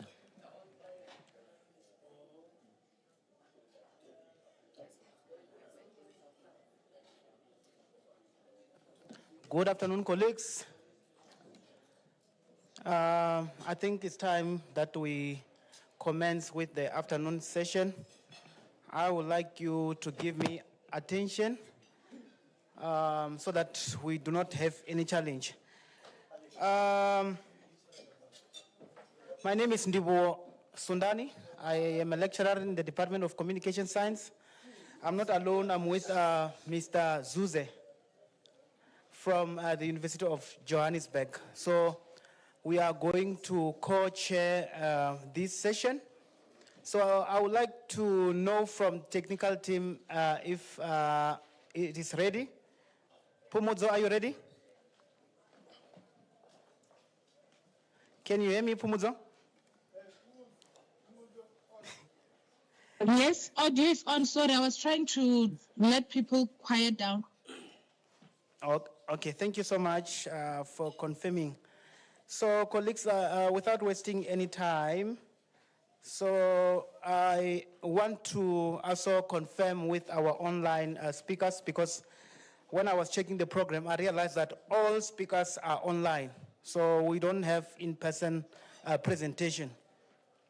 So I will also call upon Mr. Zuze just to ask if all presenters are ready for the presentation.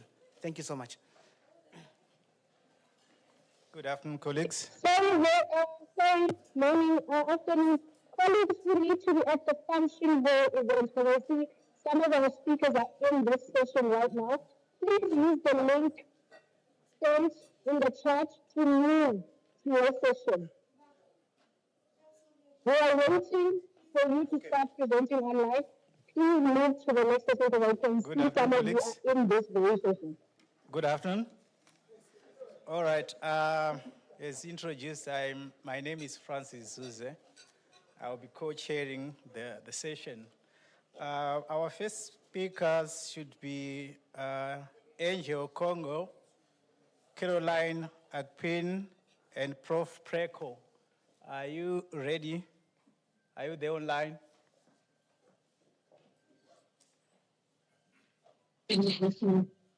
Preko, we had the challenge during the last session. Maybe let's start with the second speaker. All Prof. right, thank you so Preko much. and Then the second speaker should be Aluase Tayo Alawole.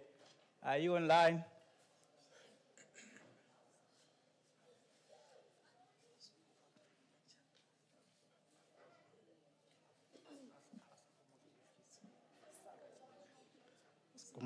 Hi, Kumuso, is the speaker online? I also do not see Tayo. I was just checking. All right, let's move to the next who should follow. I think it's Sidalo, Dr. Sidalo, Prof. Preko, and Dr. Timothy Zilevu. Are they online?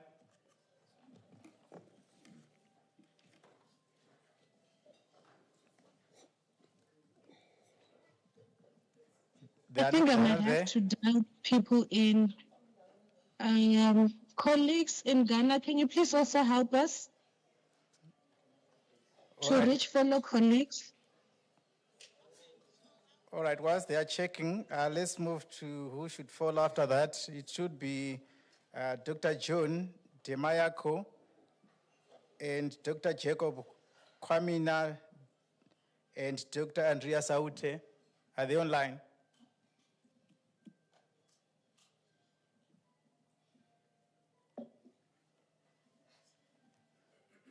Do we have people online?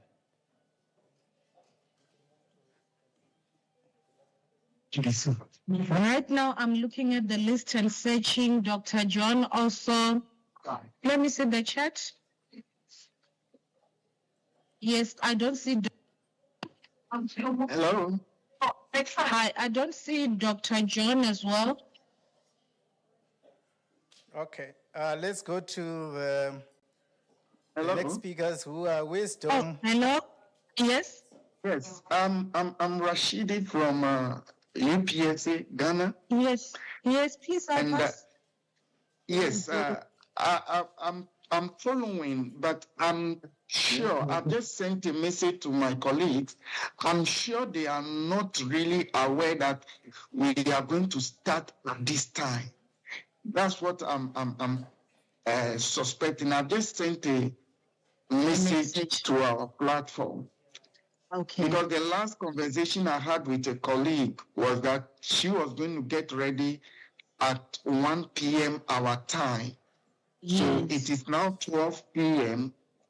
So it's like we were 1 hour earlier.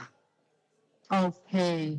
So if you could just allow me the next 5-10 minutes to quickly prompt them and then see what we could do, please.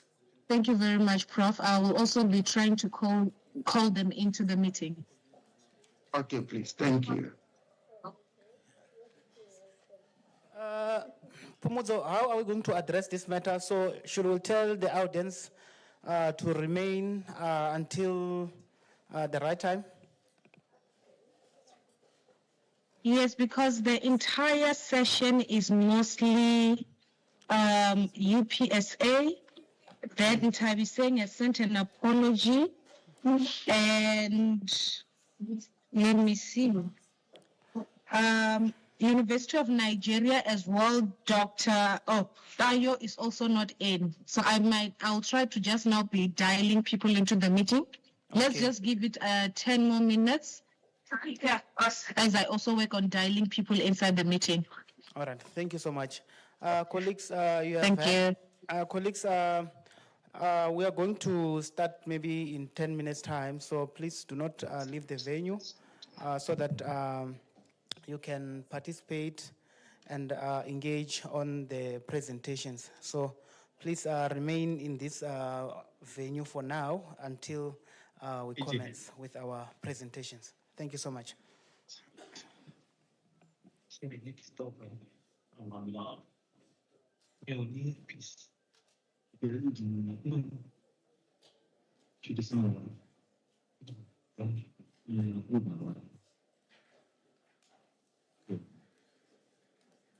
Nǹkan tí mo sọ ní pé ṣé mi ní disturb yìí pẹ̀lú volume wa.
Okay, so then let me get my presentation. Slide in there.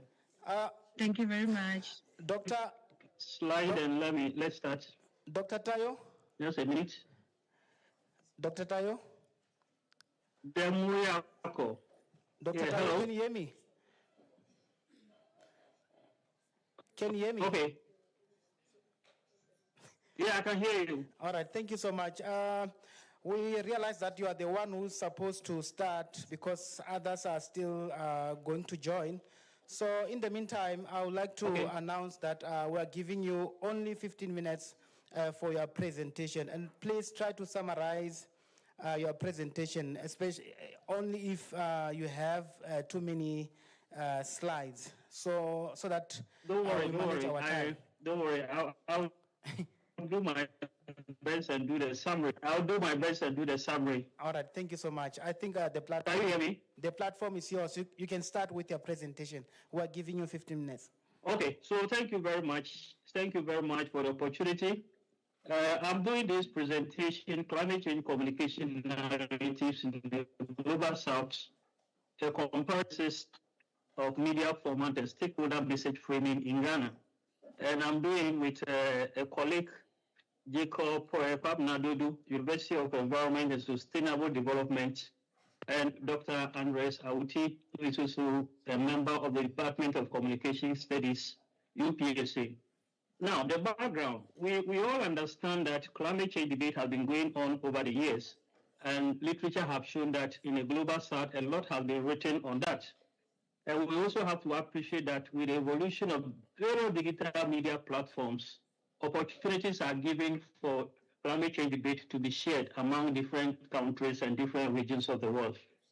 This study, our attention is to look at how various digital platforms, especially the multimedia platforms that are available to us, how we can leverage these multimedia platforms to be able to carry out a very comprehensive narrative on climate change communication in the Global South, with specific reference to Ghana. Now, these digital media platforms and format, for instance, the video format, the audio format, among other things, are now playing very important roles in digital storytelling. So how do we leverage all these important digital tools in order for us to do what? To be able to communicate the climate change communication. This paper is complete, so I'll just go on and look at our objective. The objective of this study is to fill the gap in literature regarding the nuance and the ways national stakeholders and media platforms in Ghana construct and communicate climate change communication narratives. That is the objective.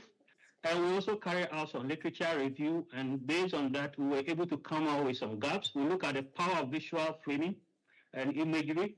We look at also literature on stakeholder use of strategic framing. What is the moral frame in communicating climate change communication?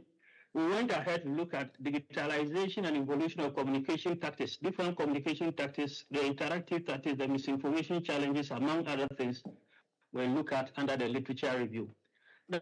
Now, let's look at based on that, I'll just read out one of the research gaps. Based on various research, we've been able to identify that whilst much work has been done, much about how these digital formats are used in communicating climate change communication, but little is done about it, especially in less studied countries like those in Africa, and specifically in West Africa.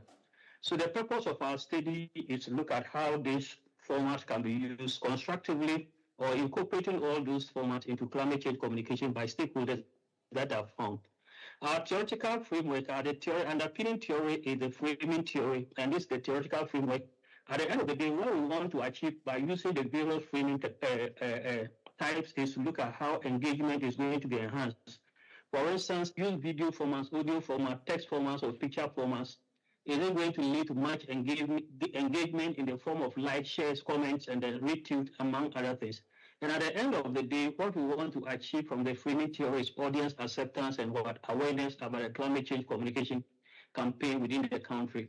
We use a qualitative study, so we have our research questions. The first research question is, to what extent do Facebook versus X differ in framing climate change communication adaptation in Ghana?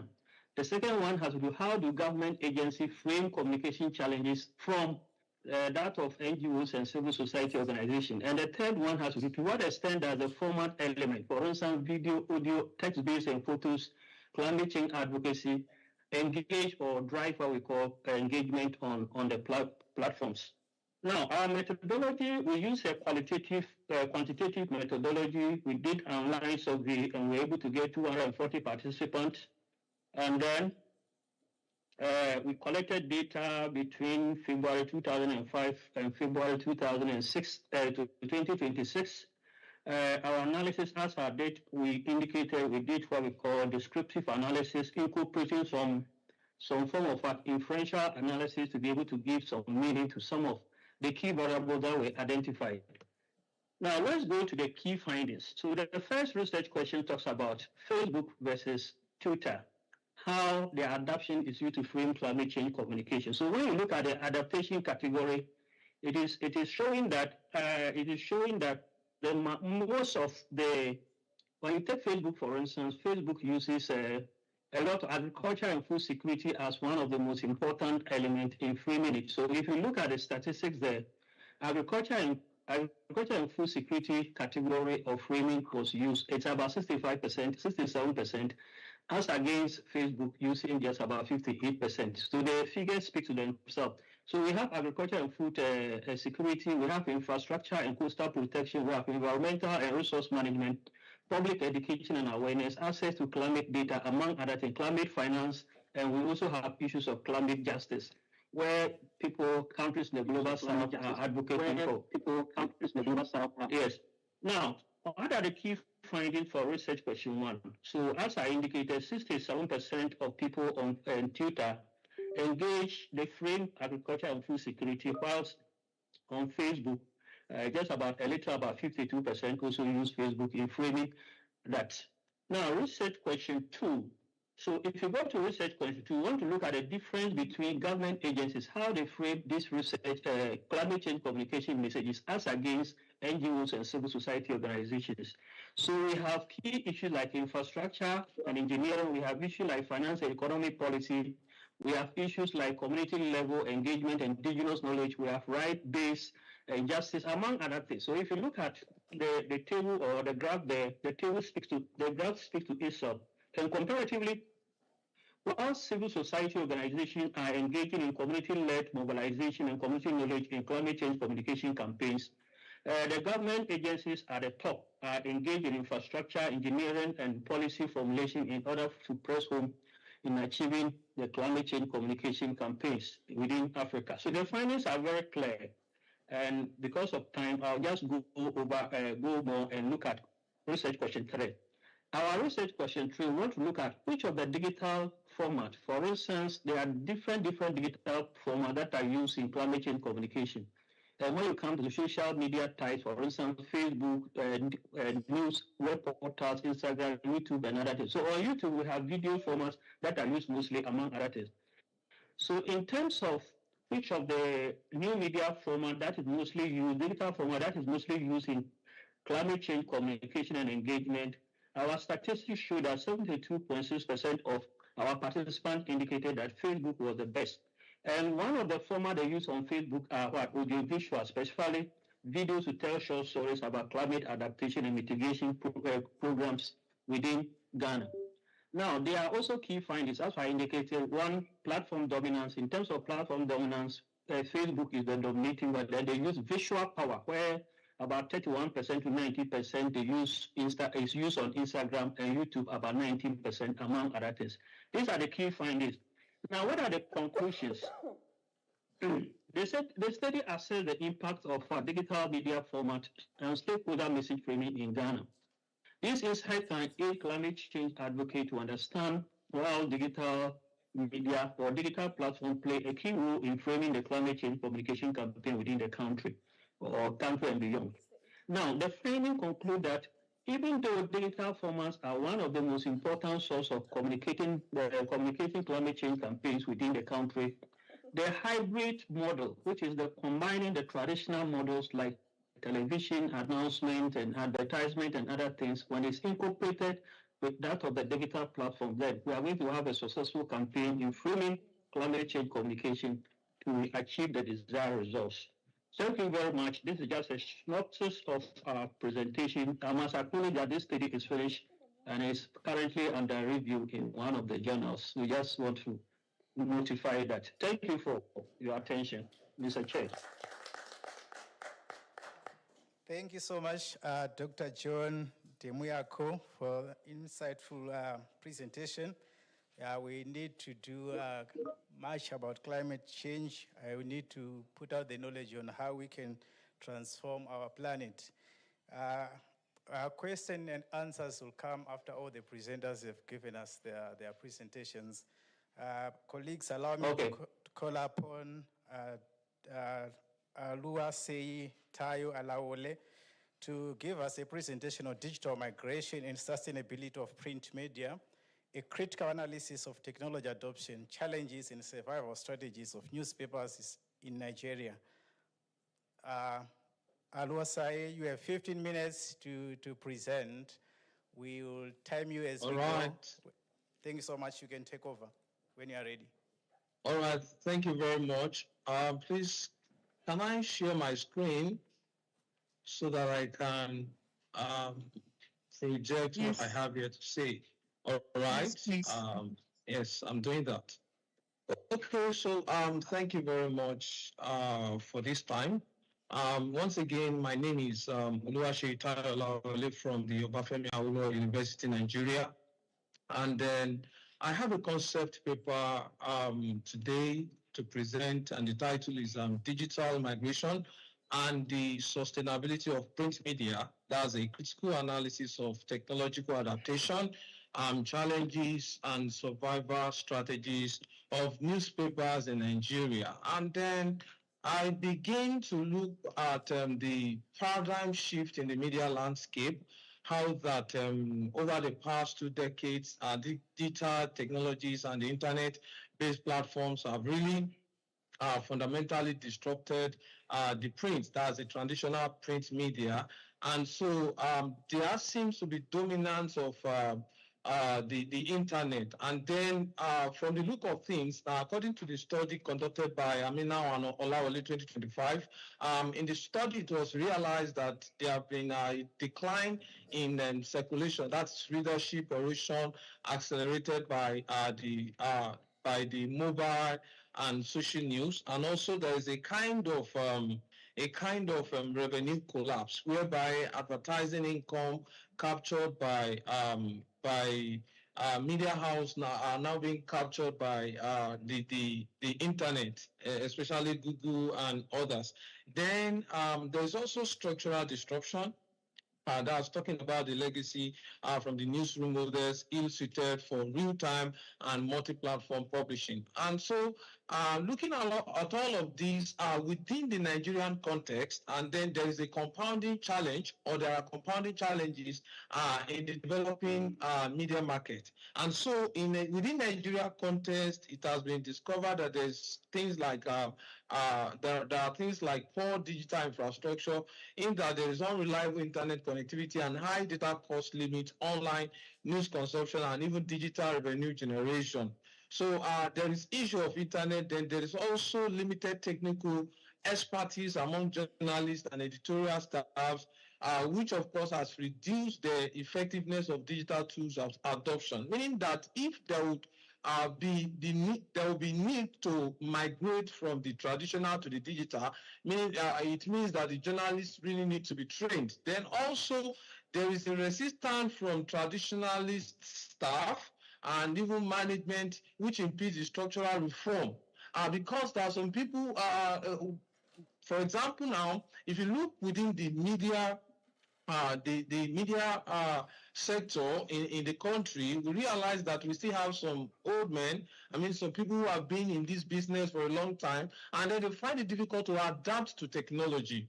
And then it's one of the problems. And also the fragmented audiences, in that social media and mobile apps have eroded brand loyalty. And then this has forced newspapers to compete with the internet. So now, the objective of this study now, having looked at the study, the introduction, the objective of this study is that this study seeks to analyze how print media organizations adopt digital practices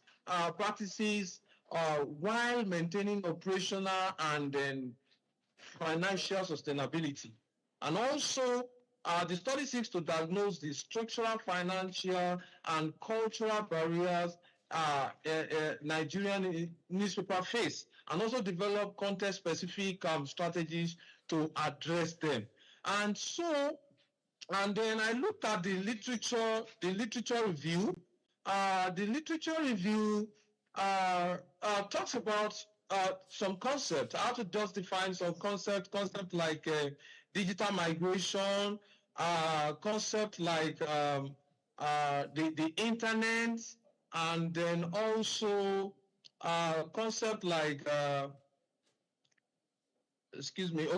so I looked at the internet, the digital migration, editorial design. First of all, digital migration is far more than a technology upgrade, and it's a socio-economic and cultural transformation that is shaping how news is produced, distributed, and consumed. So I define editorial redesign, staff retraining, revenue innovation, audience engagement. All these are under digital. They are under digital migration. Then, in addition to the literature review, I review the key challenges of digital migration, and then under the key challenges we have financial challenges, operational challenges, cultural and audience challenges. And the pressure of digital migration converge across these three interconnected domains. That's the financial constraint, which are most acute, and then digital advertising remains dominated by tech giant, leaving newspaper with diminishing returns from both print and online channels. Then operationally, newsroom must continuously retrain staff and then restructure workflow, which is what is needed to be done most. And then we have the adaptation strategies, which is under the literature review in this study, and how our newspaper are fighting back. That is in terms of revenue diversification, moving to the digital subscription, multimedia storytelling, which is to invest in data journalism, interactive infographic, podcast, and then video to attract digitally native younger audience. There's also a review on social media distribution, platforms which are needed to leverage on to expand reach, engage readers, and also monitor audience preferences through analytics too, then institutional collaboration. And so there are theories that are used to drive this study, and there are just two theoretical frameworks. The first one is technology determinism theory. That is the primary driver of societal and then organizational change, and this paper must adapt to survive. And that's the key. They must adapt to survive the technology and compels transformation regardless of the institution preferences. And then there is also that statement was made by Chandler 2018. There's also metamorphosis theory. According to Deuce 2019, media transformation is evolutionary, not revolutionary. So digital migration is an ongoing process of adaptation, hybridization, and innovation. And these are the things that media house must understand. They must really understand this. And then the gap in the literature now is that there is African underrepresented, and then in that most digital migration research centers on developed country context, and the specific constraint of the sub-Saharan African newspaper remain underexplored, because most of them, they are Western. Most of the literature I realize, I could work on are Western, and then social cultural factors are being overlooked. Existing literature emphasizes technology and revenue models, but under-examine the social and cultural dynamics, shaping the adaptation in resources and then environment. And also, there's also a gap in hybrid model impact, which is, that one is very unclear. So the research design is that of a desktop, then is a qualitative document analysis approach, drawing from peer-reviewed journals, industry report, and archives that are published between 2018 and 2025. And I chose this because between that time, between 2018, 2025, even 2026, even though I didn't mention 2026 in this study, but I realized that we keep having transformation in digital. So there are different things coming up in the digital world. And so the inclusion criteria include publications from 2018 to 2025, direct focus on print media, digital adaptation, then peer-reviewed journals and authoritative industry reports. Then there must be journals that are published in English language. So I excluded the journals that were not published in 2018 and above, that they were excluded. And so the result, I analyzed this based on themes. I thematize it, and then I have some themes that I'm going to be talking about, the result, the discussion, and then go to the conclusion. The result from the first theme is that there is digital adoption across contexts. So newspapers are pursuing digital transformation through online platforms, mobile apps, multimedia integration, and data analytics. And then, however, capacity varies sharply by context. And that is why I try to compare the developed countries and the developing countries. And then there is a sharp difference as displayed on my screen. In the developed country, the outlets like The Guardian, the New York Times have built robust digital infrastructure, podcast, live reporting, interactive infography, and solution models. Whereas in developing countries like Nigeria, there is inconsistent connectivity, high data cost, and low digital literacy, which has constrained adoption. So mobile-first hybrid strategies are emerging as pragmatic alternatives. So now, the second theme, financial operational pressures.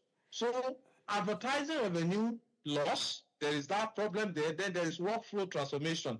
Editorial integrity is also at risk because reliance on sponsored content and native advertising to fill revenue gaps raises legitimate concern about journalistic independence.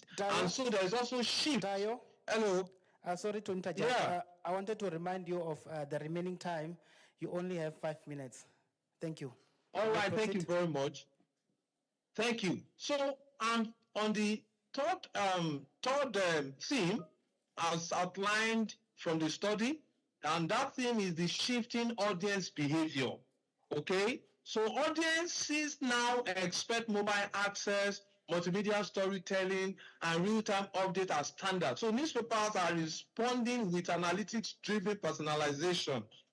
Okay, and so then away from that, there are 5 strategic survival mechanisms that I was able to come up with, mainly looking at all the journals and literature that have been reviewed, because I took my time to analyze the theme and then bring out the 5 strategic survival mechanisms that the in the developing country, Nigeria and other developing countries. So the first thing is that the first strategy is that there is a need for hybrid publishing.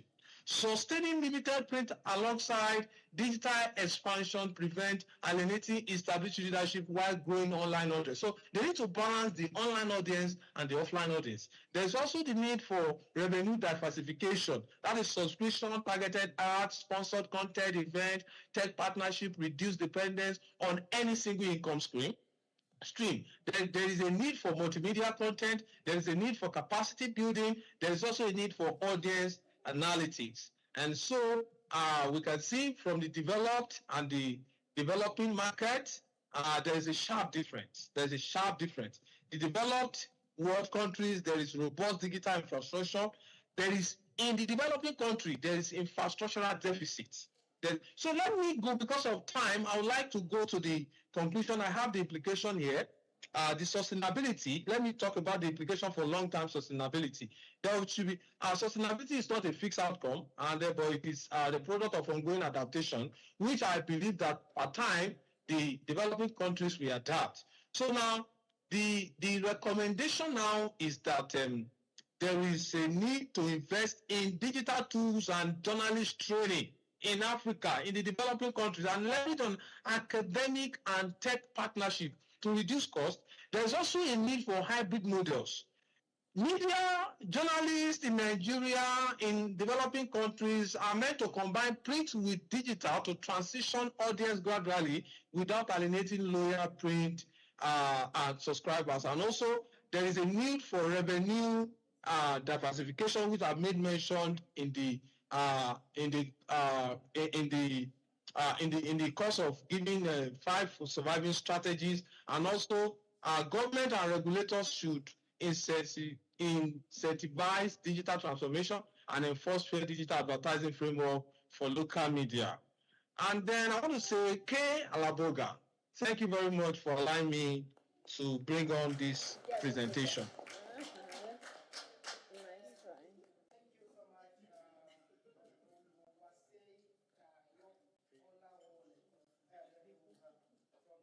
Thank you very much. Thank you so much. Yes, I'm here. Thank you so much, Oluwasei Tayo Olawole Rialebuha in Sipedi. But what I want to, maybe before I say my comment, I would like you guys to give him a round of applause. Thank you so much. I think your presentation, you just presented during the time when City Press newspaper, one of South Africa's big newspapers, is ceasing its print operations. It was also indicated that following a massive decline in readership and the shift towards digital divide, Media 24 began consulting on the closure of 44-year-old newspaper's print edition in early 2026, with the final print edition set to be released in May 2026. So indeed, you know, there is a challenge in terms of digital migration, especially in Africa, where we still have a challenge of digital divide. So, but I still believe that there are elderly people who are still relying on purchasing print newspapers. So, of course, if maybe the shift is going to be towards the purchasing of online newspaper, then it's going to also affect elderly people who prefer, to read print newspapers. So with that being said, thank you so much. And I think in the previous year, I tried to, write or to conduct a study focusing on the digital migration as well of, print, newspapers. So maybe in future we can collaborate if possible. Olua say. So I will just check maybe your email for possible collaboration. So maybe that is the reason we're having this kind of symposium, so that we promote scholarship. So thank you so much for your wonderful presentation. But remain online since we are going to call upon the next speaker to present. But Mr. Or my co-chair is going to assist in that regard. So, but remain online. And then we are going to ask you questions after all presenters. Thank you so much. Thank you. Thank you so much, Mr. Sundani. Thank you so much to our presenter. Colleagues, allow me to call upon Emmanuel Godfrey, Kobina S.L. Duncan, Rashid Aganmola, Alice Mensah, Abinadua Kriara, and Adwa Amakwa. I'm sure I've managed to pronounce some of the surnames there correctly. They'll be presenting their presentation on African cultural values, communication and digital storytelling for sustainable development, examining the technology and cultural paradoxes in the global south. Let's give them a round of applause as we welcome them. Thank you so much. Thank you. Thank you very, very much.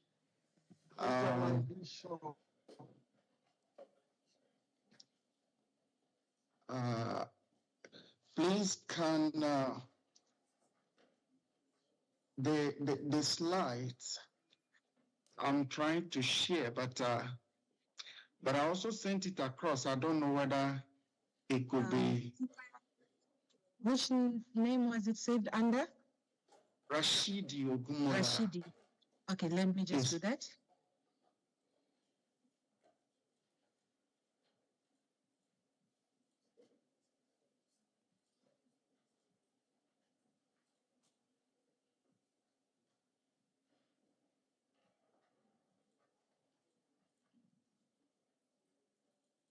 Thank you very much. Please just indicate next for me to follow along properly. Yes, please. Yes, please. Yes, please.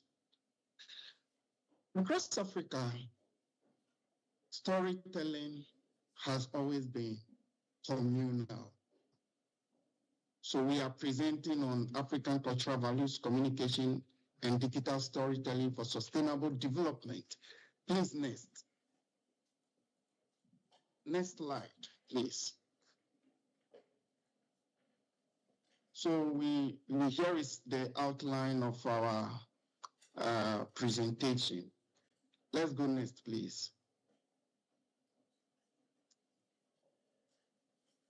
As indicated earlier, storytelling has always been communal in Africa.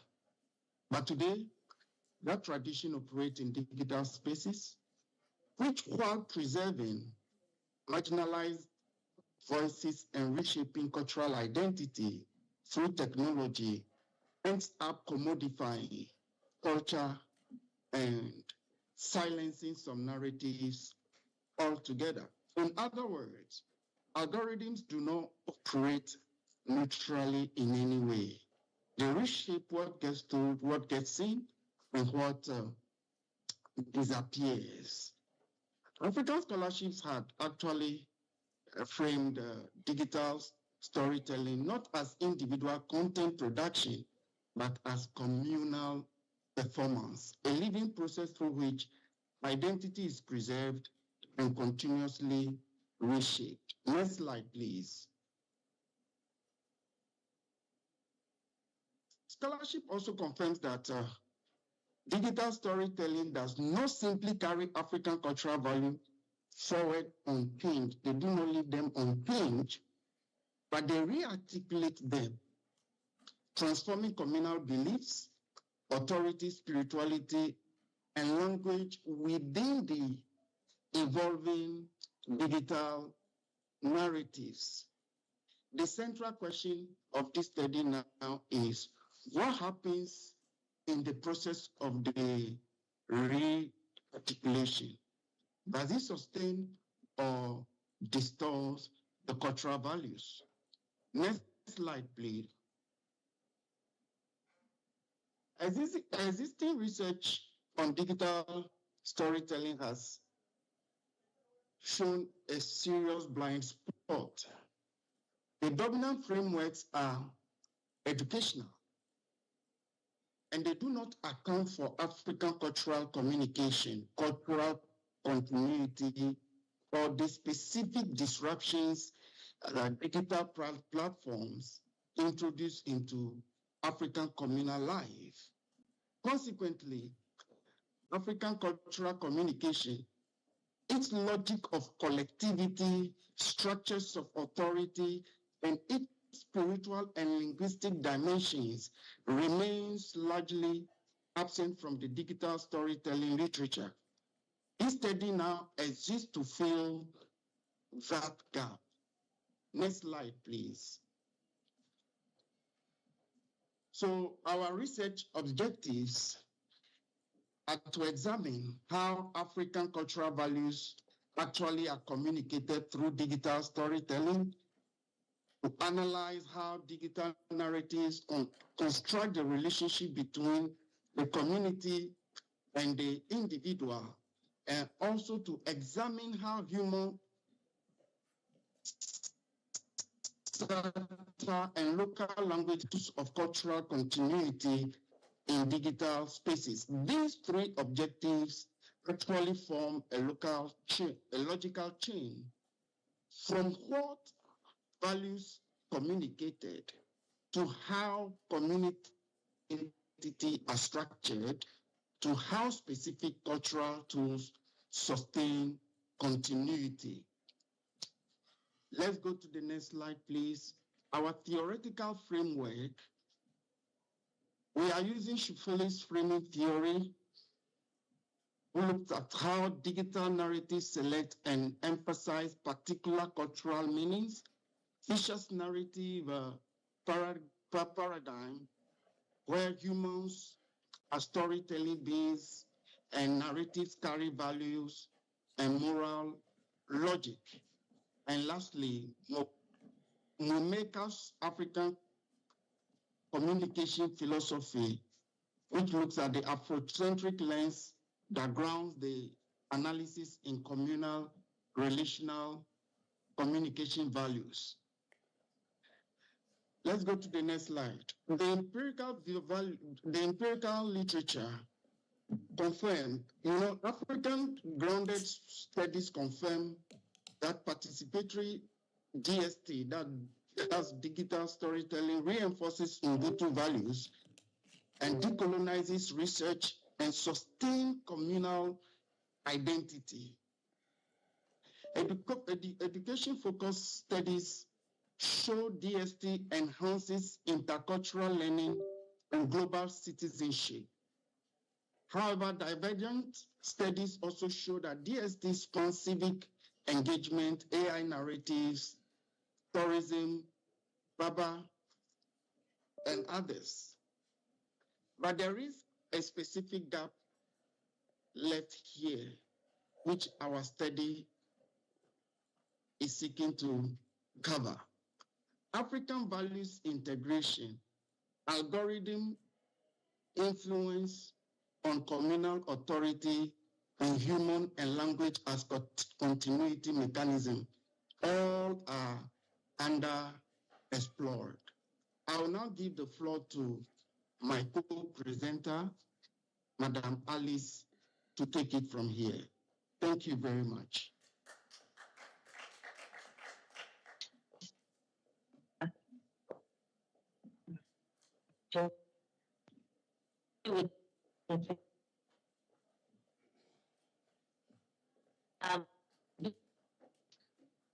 Alice, Dr. Alice, you're breaking up a bit.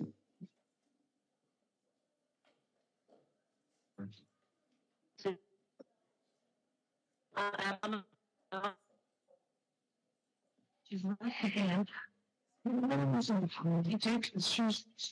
Dr. Alice?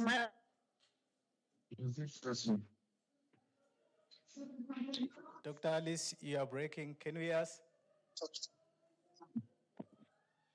Dr. Alice? Maybe Rashid, you may need to go forward with the presentation until Dr. Alice is available. Hello. Hello. Yeah, Dr. Alice, your voice is quite faint. This is not Ali, this is Abner. Hello. Okay. Please. Yeah, I think we can hear you, Dr. Alice. You can then proceed with the presentation. Okay. Yes, please.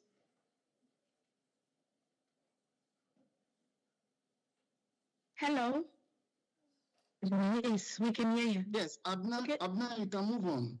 All right, so our approach was a qualitative one, and we decided to do a content analysis.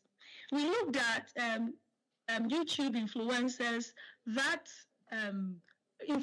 digital storytellers that are popular in the Ghanaian digital space. And we purposefully settled on Kobe Buji, and that is not his real name, but that's the name he used on YouTube. Our sampling was passive, so we purposely selected him, and we purposely selected his content that's aligned with the digital narratives of telling the African story. Next slide, please.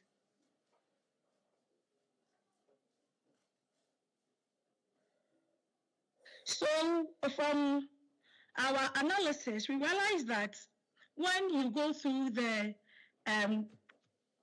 content of Kobe's narrations, you realize that he talks about the African cultural values, and then they are subcategorized into themes. He talks about the culinary identity, which is gustatory communication. He talks about natural pride, the national pride, respect, and politeness. And in all the things that he speaks about, you realize that they seem to come back to the communal sharing, the respect for the aged, supremacy of the community, as we indicated in Moimeka's communication philosophy. So you see the African cultural values of the supremacy of the community in the adaptation of culture, the cultural pride, national pride, where the community, be it the national community or the social smaller communities that the Ghanaians find themselves embedded in. And this came across in how he emphasized and praised the culinary delights of Ghana and some cultures in Ghana. You also see the respect for the aged in that. Please, next slide. So this is what I've mentioned again. You see him speak about some of the indigenous innovations. You see him speak about the things that basically our forefathers emphasized in terms of history. So you see them talking about threats and caution, don't do this, don't do this. And these usually he relays them in the tone of, we were told, we didn't do this in the past, and things like that. So you see that they bring up the stories of our past into, he brings the story of the Ghanaian past into his narratives to caution the youth who may be going astray. And then you see him bring out things, emphasizing how our indigenous knowledges are good enough for agriculture. So these things kept coming up in his critique and then in his narrations. So basically, you see him emphasizing most of the values that Moigmeka articulates to be the indicators of the African philosophy. Please, next slide. And then you also see the use of the language, where you see him have decolonial language and how he speaks about how we should be proud as Ghanaians. You see him use proverbs and stories, Anansi stories and things like that. And then you see him talk about how some things originated from Ghana instead of from Africa. So you see that reclamation of what is African and what is not. And then sometimes you see him go to this comparison between Africans or Ghanaians in Ghana and the Ghanaians in diaspora, and sometimes he even jumps on other Africans. Next slide. And then the community engagement, as I mentioned earlier, what our forefathers did in the past, community memory, collective memory, philanthropy, sharing, and in all these, when it comes to things like communal navigation, and then solidarity, and then youth protection, you see the theme of in community engagement, you see the theme of the supremacy of the community, how the individual must be there. So the utility of the individual is to benefit the community. Next slide. And in the diaspora, so he mentioned things of the diaspora and how we navigate them. So trade origins, how the Ghanaian is resourceful, how history, Pan-Africanness, cultural transmission, how some things are from Ghana and have gone to the diaspora or in the West and have been appropriated or misappropriated, and then how we've also copied things and are misapplying them because we don't understand our roots and what we had with our forefathers. And this again, you see the respect for the aged and captured in this migration and culture theme. Next slide. Okay, so basically, you realize that we are not done with the analysis. The analysis is ongoing, but you realize that within the categories of the themes of the national pride and then cultural engagements and histories, you see that in essence, Moimeka's philosophy that communication indicators that says that if you view any African communication, you are supposed to see these values.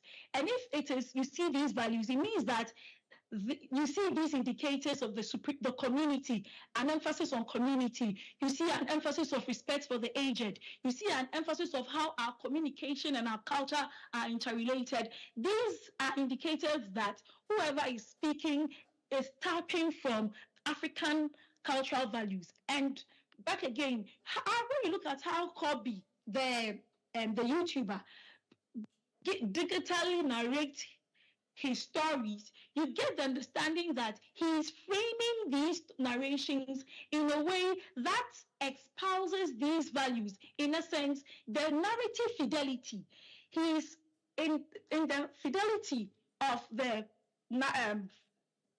paradigm of the narrative paradigm of Walter Fisher. You see how he is framing and getting his audiences not just to think about African things and African values, but how to think about them in a way where they get to appreciate what is African and how Africans had histories and had resourcefulness and how we espouse these things in our daily living.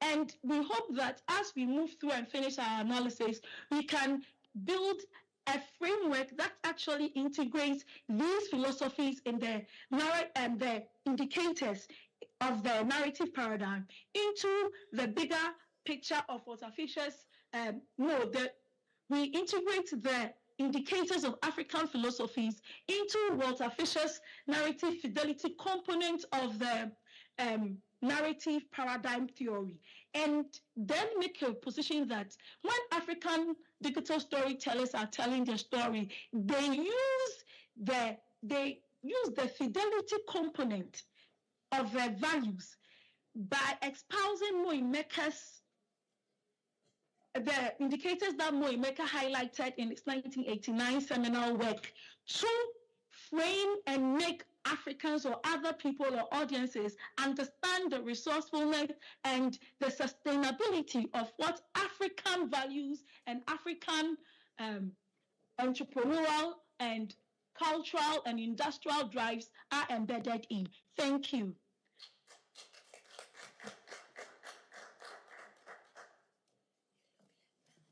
Thank you so much, Dr. Rashid and Dr. Alice, for your presentation. Indeed, in these times of the digital era, we're facing the erosion of our cultures as people are monetizing their digital platforms. Thank you so much for bringing that to our attention.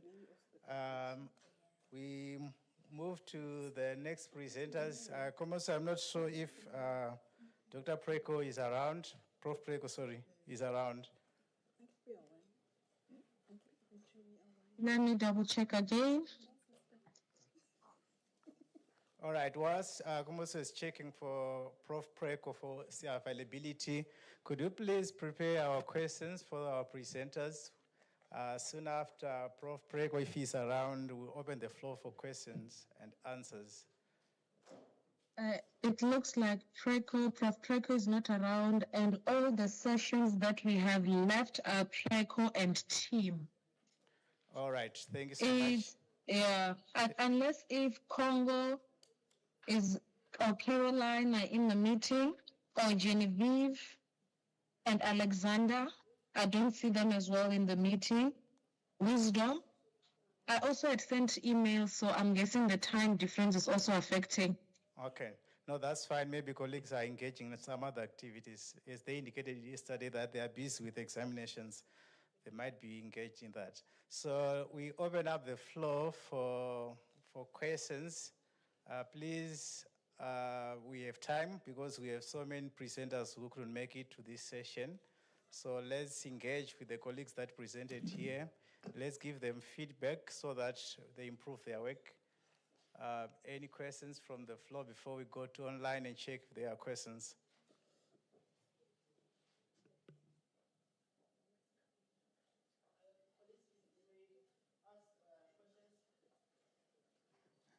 Then the speakers are going to answer those questions. Yeah, you may raise your hand and ask questions.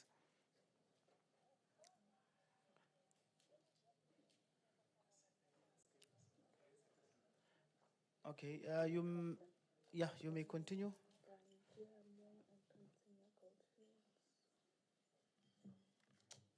Thank you.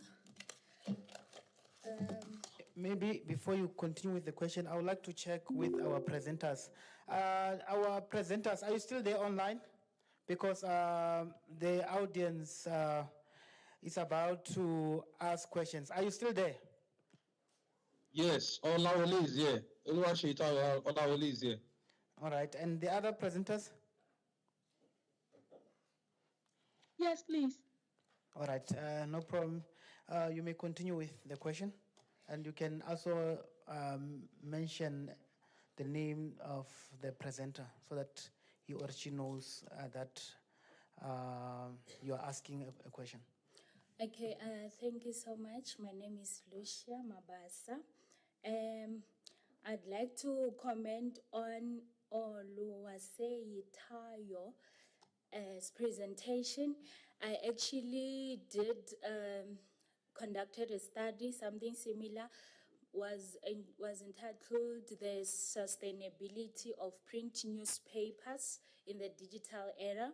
So I see, as I was following on the presentation, he collected secondary data, and on my study I was looking at the publications in South Africa where I had to do interviews with editors, actually the management team, and I also looked at the readers in terms of their perception in the relevancy of print media in this digital era.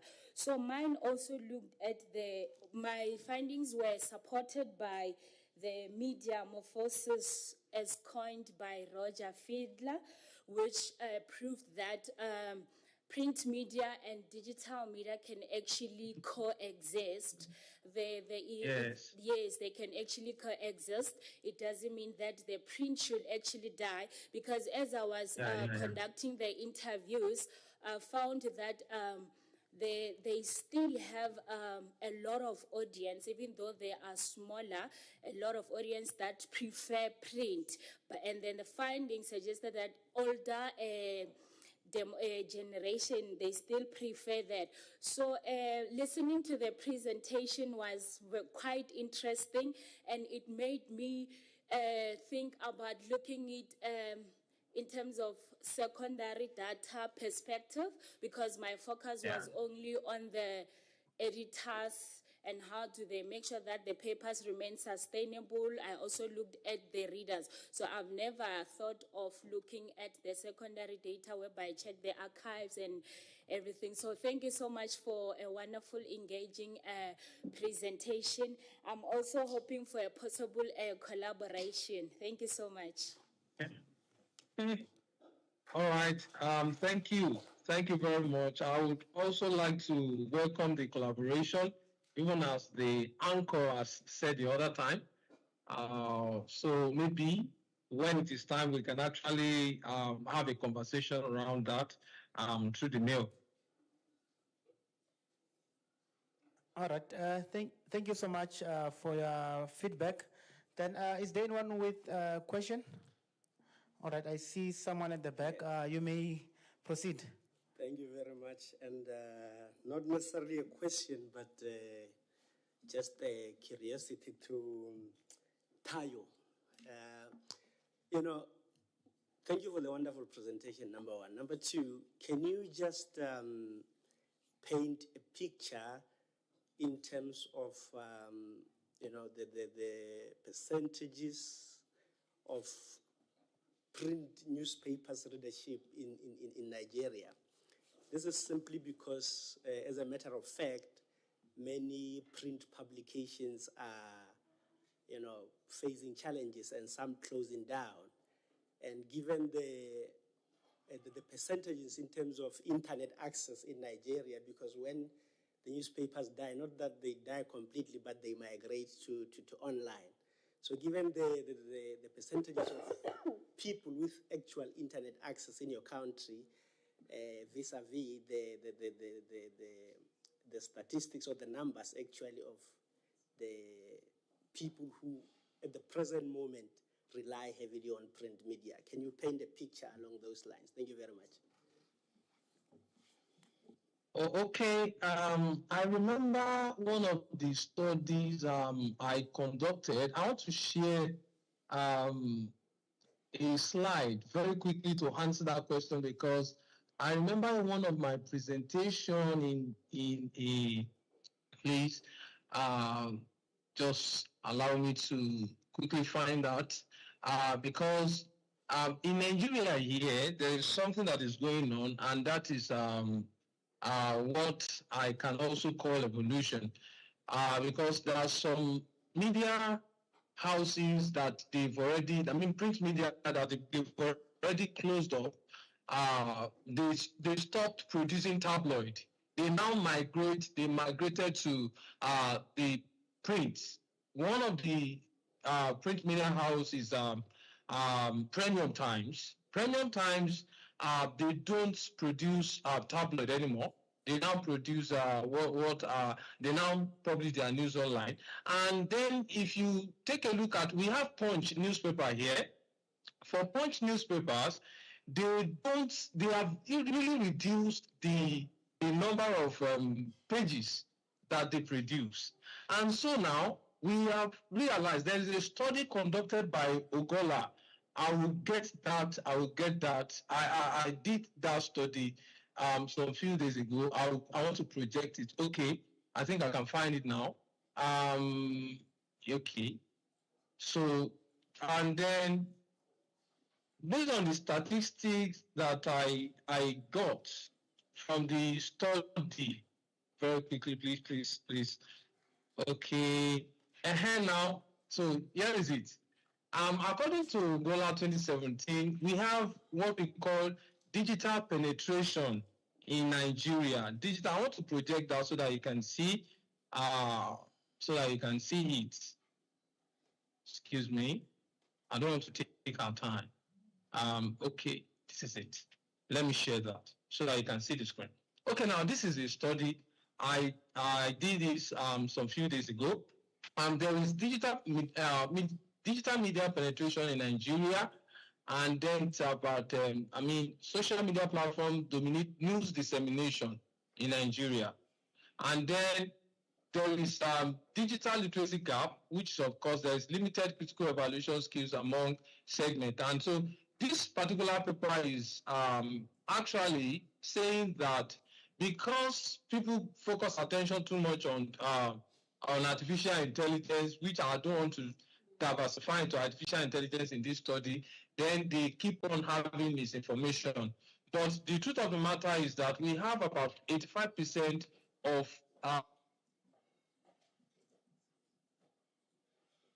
internet in Nigeria, and so we have some print media houses folding up. Some are reducing their production of tabloid, and this even happened in a study I conducted with Amena, talking about digital migration on the production of an indigenous newspaper in Nigeria, that is Alariye newspaper. And then we realized that they don't usually produce the Alariye newspaper anymore. Sorry, Olawale. Okay, so sorry, all right, hello. Thank you for your feedback. I think it's enough due to interest of time. Yeah, all right. So I think okay.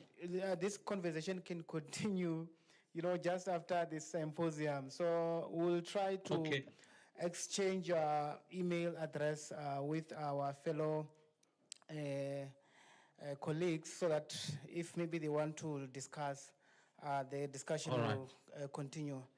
Then, Pumuzo, I want to check from your side, do you have any do you have any questions from online participants?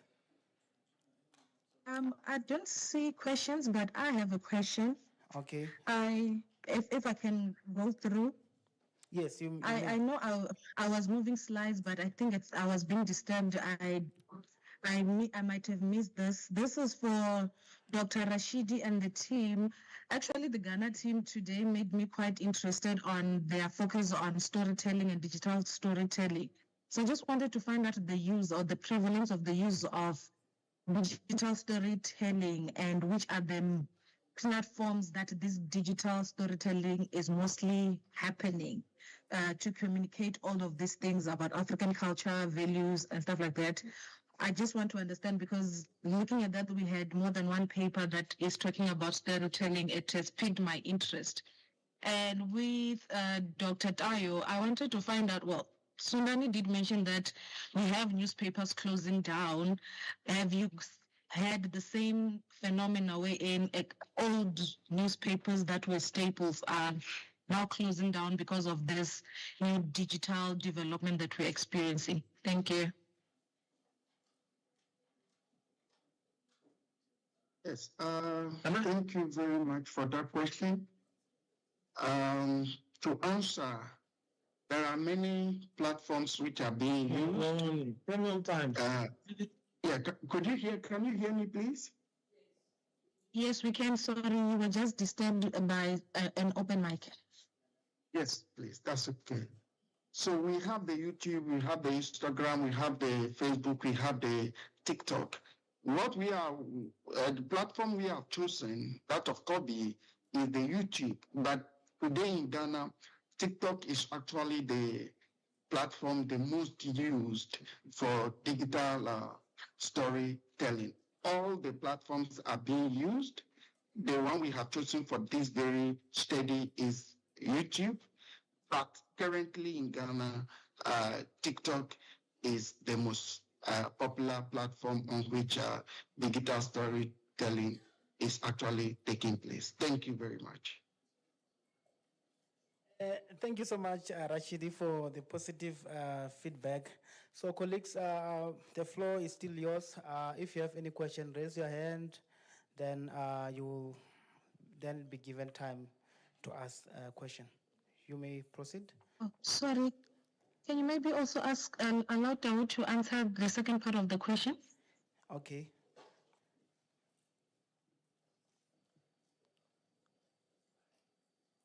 Did you say Tayo? Pomozo, did you say Tayo? Yeah, okay. Thank you. So what I will say is that there are some of them that they only migrated totally from producing tabloid. They don't produce tabloid anymore. They focus on the digital media.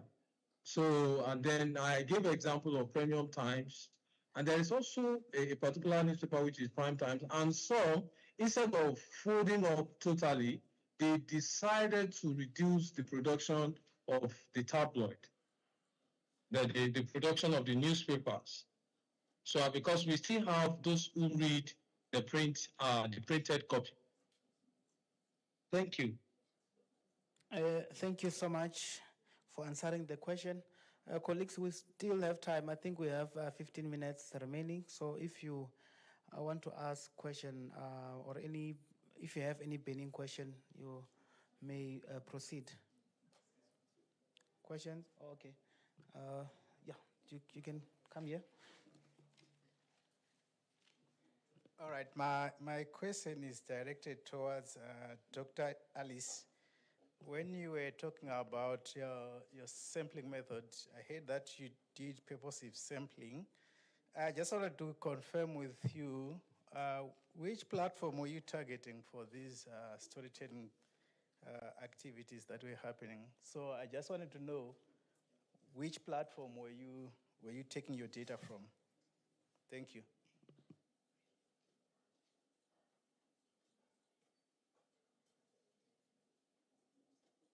Thank you. I think I'll have to come in here again to answer on behalf of the team.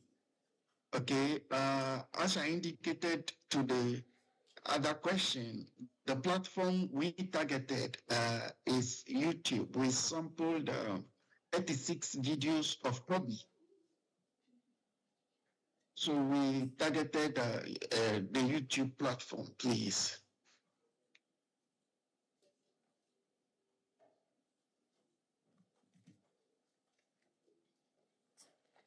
All right, thank you so much.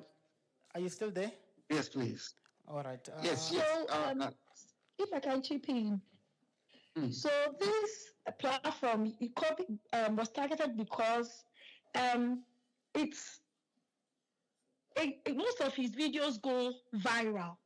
And when it does, you see that other people on other platforms cut aspects of his videos and stitch them on the other social media platforms. So in purposively sampling, we identified the content creator that had most currency in the stitching, because he stitches, and then other people stitch on other platforms on his stitches. So stitching is when you react to a content, so basically.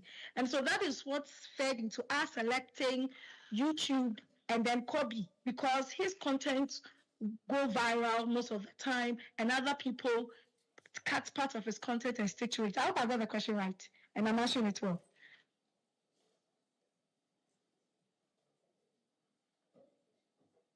Thank you so much for the answers. So I think we are done, colleagues, because I don't see any hands from the floor. Okay, I see one. You may proceed with your question. Hello, Tayo, and thank you. It's African Month, and I love what you guys are doing. It's maybe just a comment. In South Africa, I've interviewed journalists with the online environment, which is 24 hours. The newsroom is now very quick, and they're highly stressed. And their salaries, yeah, that's also an issue. So maybe look at having interviews with journalists and collaborating with South African academics and journalists. Thank you. All right, thank you for I guess it's a comment, right? So who were you addressing it to? It's to Tayo. Okay. Tayo, did you get the comment from one of the attendees?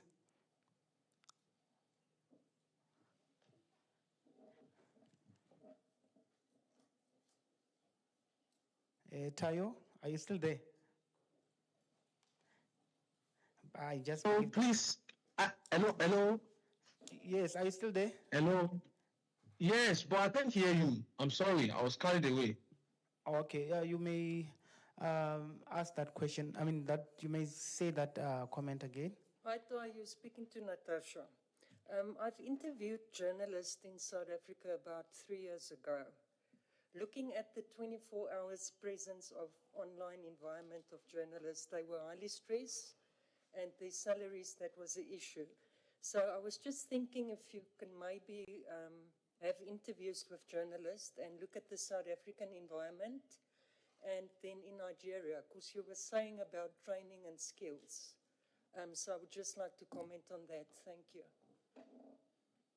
Okay, please, if I may get you right, are you trying to say I should make a kind of comparative study looking at journalists in Nigeria and also in South Africa? Yes, and what you can learn from what happened here with the online environment to maybe include it in training. Okay. All right. I've taken note. All right. No, thank you so much, dear participants. So I'm going to give opportunity to Mr. Zuze to just close this session and thank all the speakers who were speaking during this session. Thank you.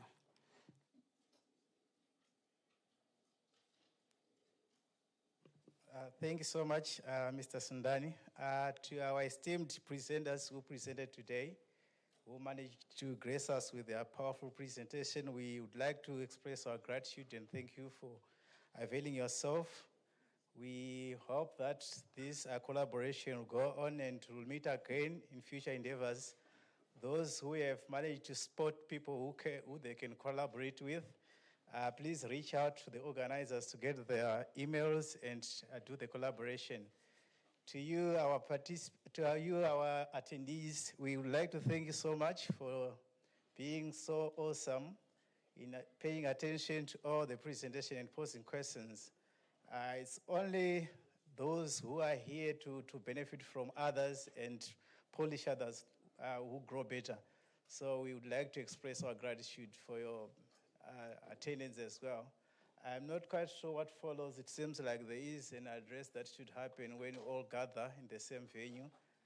So Dr. Moshosi, where is he? Francis? Yes? We are going to have a final formal closure with everyone back in this room. Let's just give it a few more minutes as they move back to the venue you are in. All right, thanks so much, Kumos. From the other breakaway session. Thank you. Thank you so much, everybody. Bye. Thank you too, and bye-bye. Thank you. Please stick around for the next 5 or so minutes while they make their way back to the venue.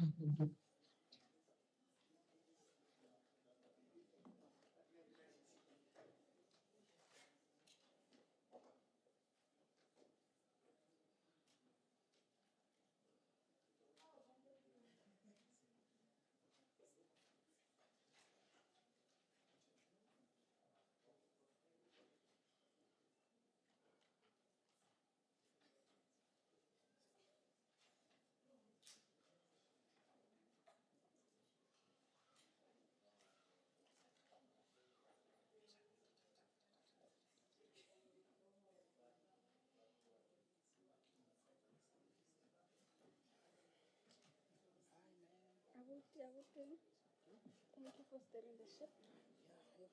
Smooth sailing. Thank you so much. Thank you so much. Thank you. These are things that you need to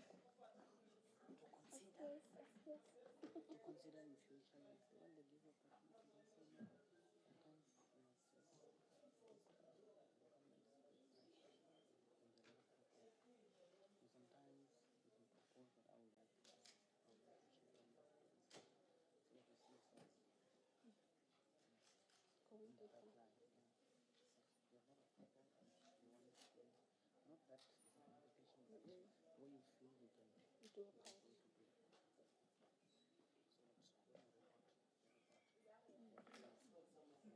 Attend workshops and trainings as well, a lot of them, so that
Just a token of appreciation to everyone involved in this symposium this entire week. We are hoping that the people are in the room, most of the people are in the room to receive these tokens of appreciation, but if not, we will make plans to have these delivered to the people involved or have them fetch them maybe at the next symposium or something of that sort. Reminder to just scan the QR code. You know, English is gone. The QR code, if you haven't yet, just to fill out that form and let us know some of your views and thoughts, and also for us to keep track of the people that were present. I'm going to hand over to my colleagues to just read out the names. I don't think we have time to do pictures and so forth, colleagues, so it'll just be a fetching and an acknowledgement. Thank you so much. All right, thank you so much. Dr. Matume Mutlouzi, Pinda, Mkontwane, Dr. Lusani, Francis Zuze, Jason Lidwaba, Mulale Muraifo, Natasha Jacobs. If you can just please come down to collect. Bafana Robinson, Professor Mkudwana, Dr. Owen, Dr. Temba Nguni. Ooh, Francis. Natasha. Mr. Tabang Masedi, Melu Simtungwa, Dr. Jabulani Nkuna, another Francis Zuze, Sundani, Divorce Sundani, Dr. Edgar Malachi, D. Makato David Mkwena, Owen. Professor Simpiorens, Iviwe, Umbuiseni, Buiseni Bonani, Siabonga, welcome, Msomi. Thank you so much.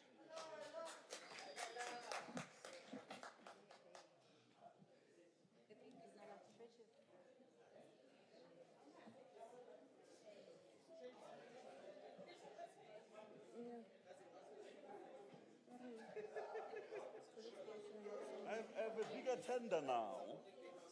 Thank you. Thank you, colleagues. I hope we still have colleagues online present. I really appreciate digital presence because it goes a long way in terms of repository of recordings of this kind of events. It is a prestigious event indeed. The chief local organizing committee spearheader, Dr. Matume Mutlouzi, I really appreciate the opportunity to close this gathering, and also the colleagues that played a meaningful contribution from Ghana, our UPSA University colleagues. We don't undermine your role. We feel your presence. We feel your meaningful contribution. And this doesn't happen now as we close the event. I remember the meeting that Dr. Mutlouzi referenced in the morning as he was passionately addressing the executive dean. I was part of the colleagues that had to stop jogging, cooking, and doing laundry later to attend the first event that gave birth to this colorful event today. And we appreciate to see the promises that are coming to be true in an African style. So I was asked colleagues online, because the presence in the hall has been depleted. Some colleagues have already left. So I don't want to delay colleagues. I can see the likes of Ms. Jacobs, they can't wait to go home. In few words, this was indeed a landmark academic gathering converging great African minds. We know historically events of this magnitude and collaborations of this nature were not appreciated in academic space, especially when the two African titans meet to amplify African voices that have been marginalized for many years in the academic space. All speakers acknowledging the theme of the symposium, I think all speakers exhibited the fact that African voices cannot be ignored in the 21st century. And this scholarship occasion enabled scholars from different cultural and contextual background to reflect and share knowledge to uplift African scholarship. Some were wishing that this body of knowledge from the global south should die a natural death. Unfortunately, this symposium conceived more ideas that are going to spark and give birth to similar collaborations in the future. Indeed, this symposium has demonstrated that social science is more than multidisciplinary, and it is more than multidimensional. We need to perform and reimagine communication or communicating emerging threats such as health viruses, natural disasters, global warming, and the impact of AI in repositioning and rethinking knowledge production in the global south. Colleagues, I would like to take this moment to thank everyone who made this event a success, from the people that we meet as we enter the vicinity of this gallant institution, to the people who make the space neat, and those who serve us the meals that we enjoyed over the past 3 days.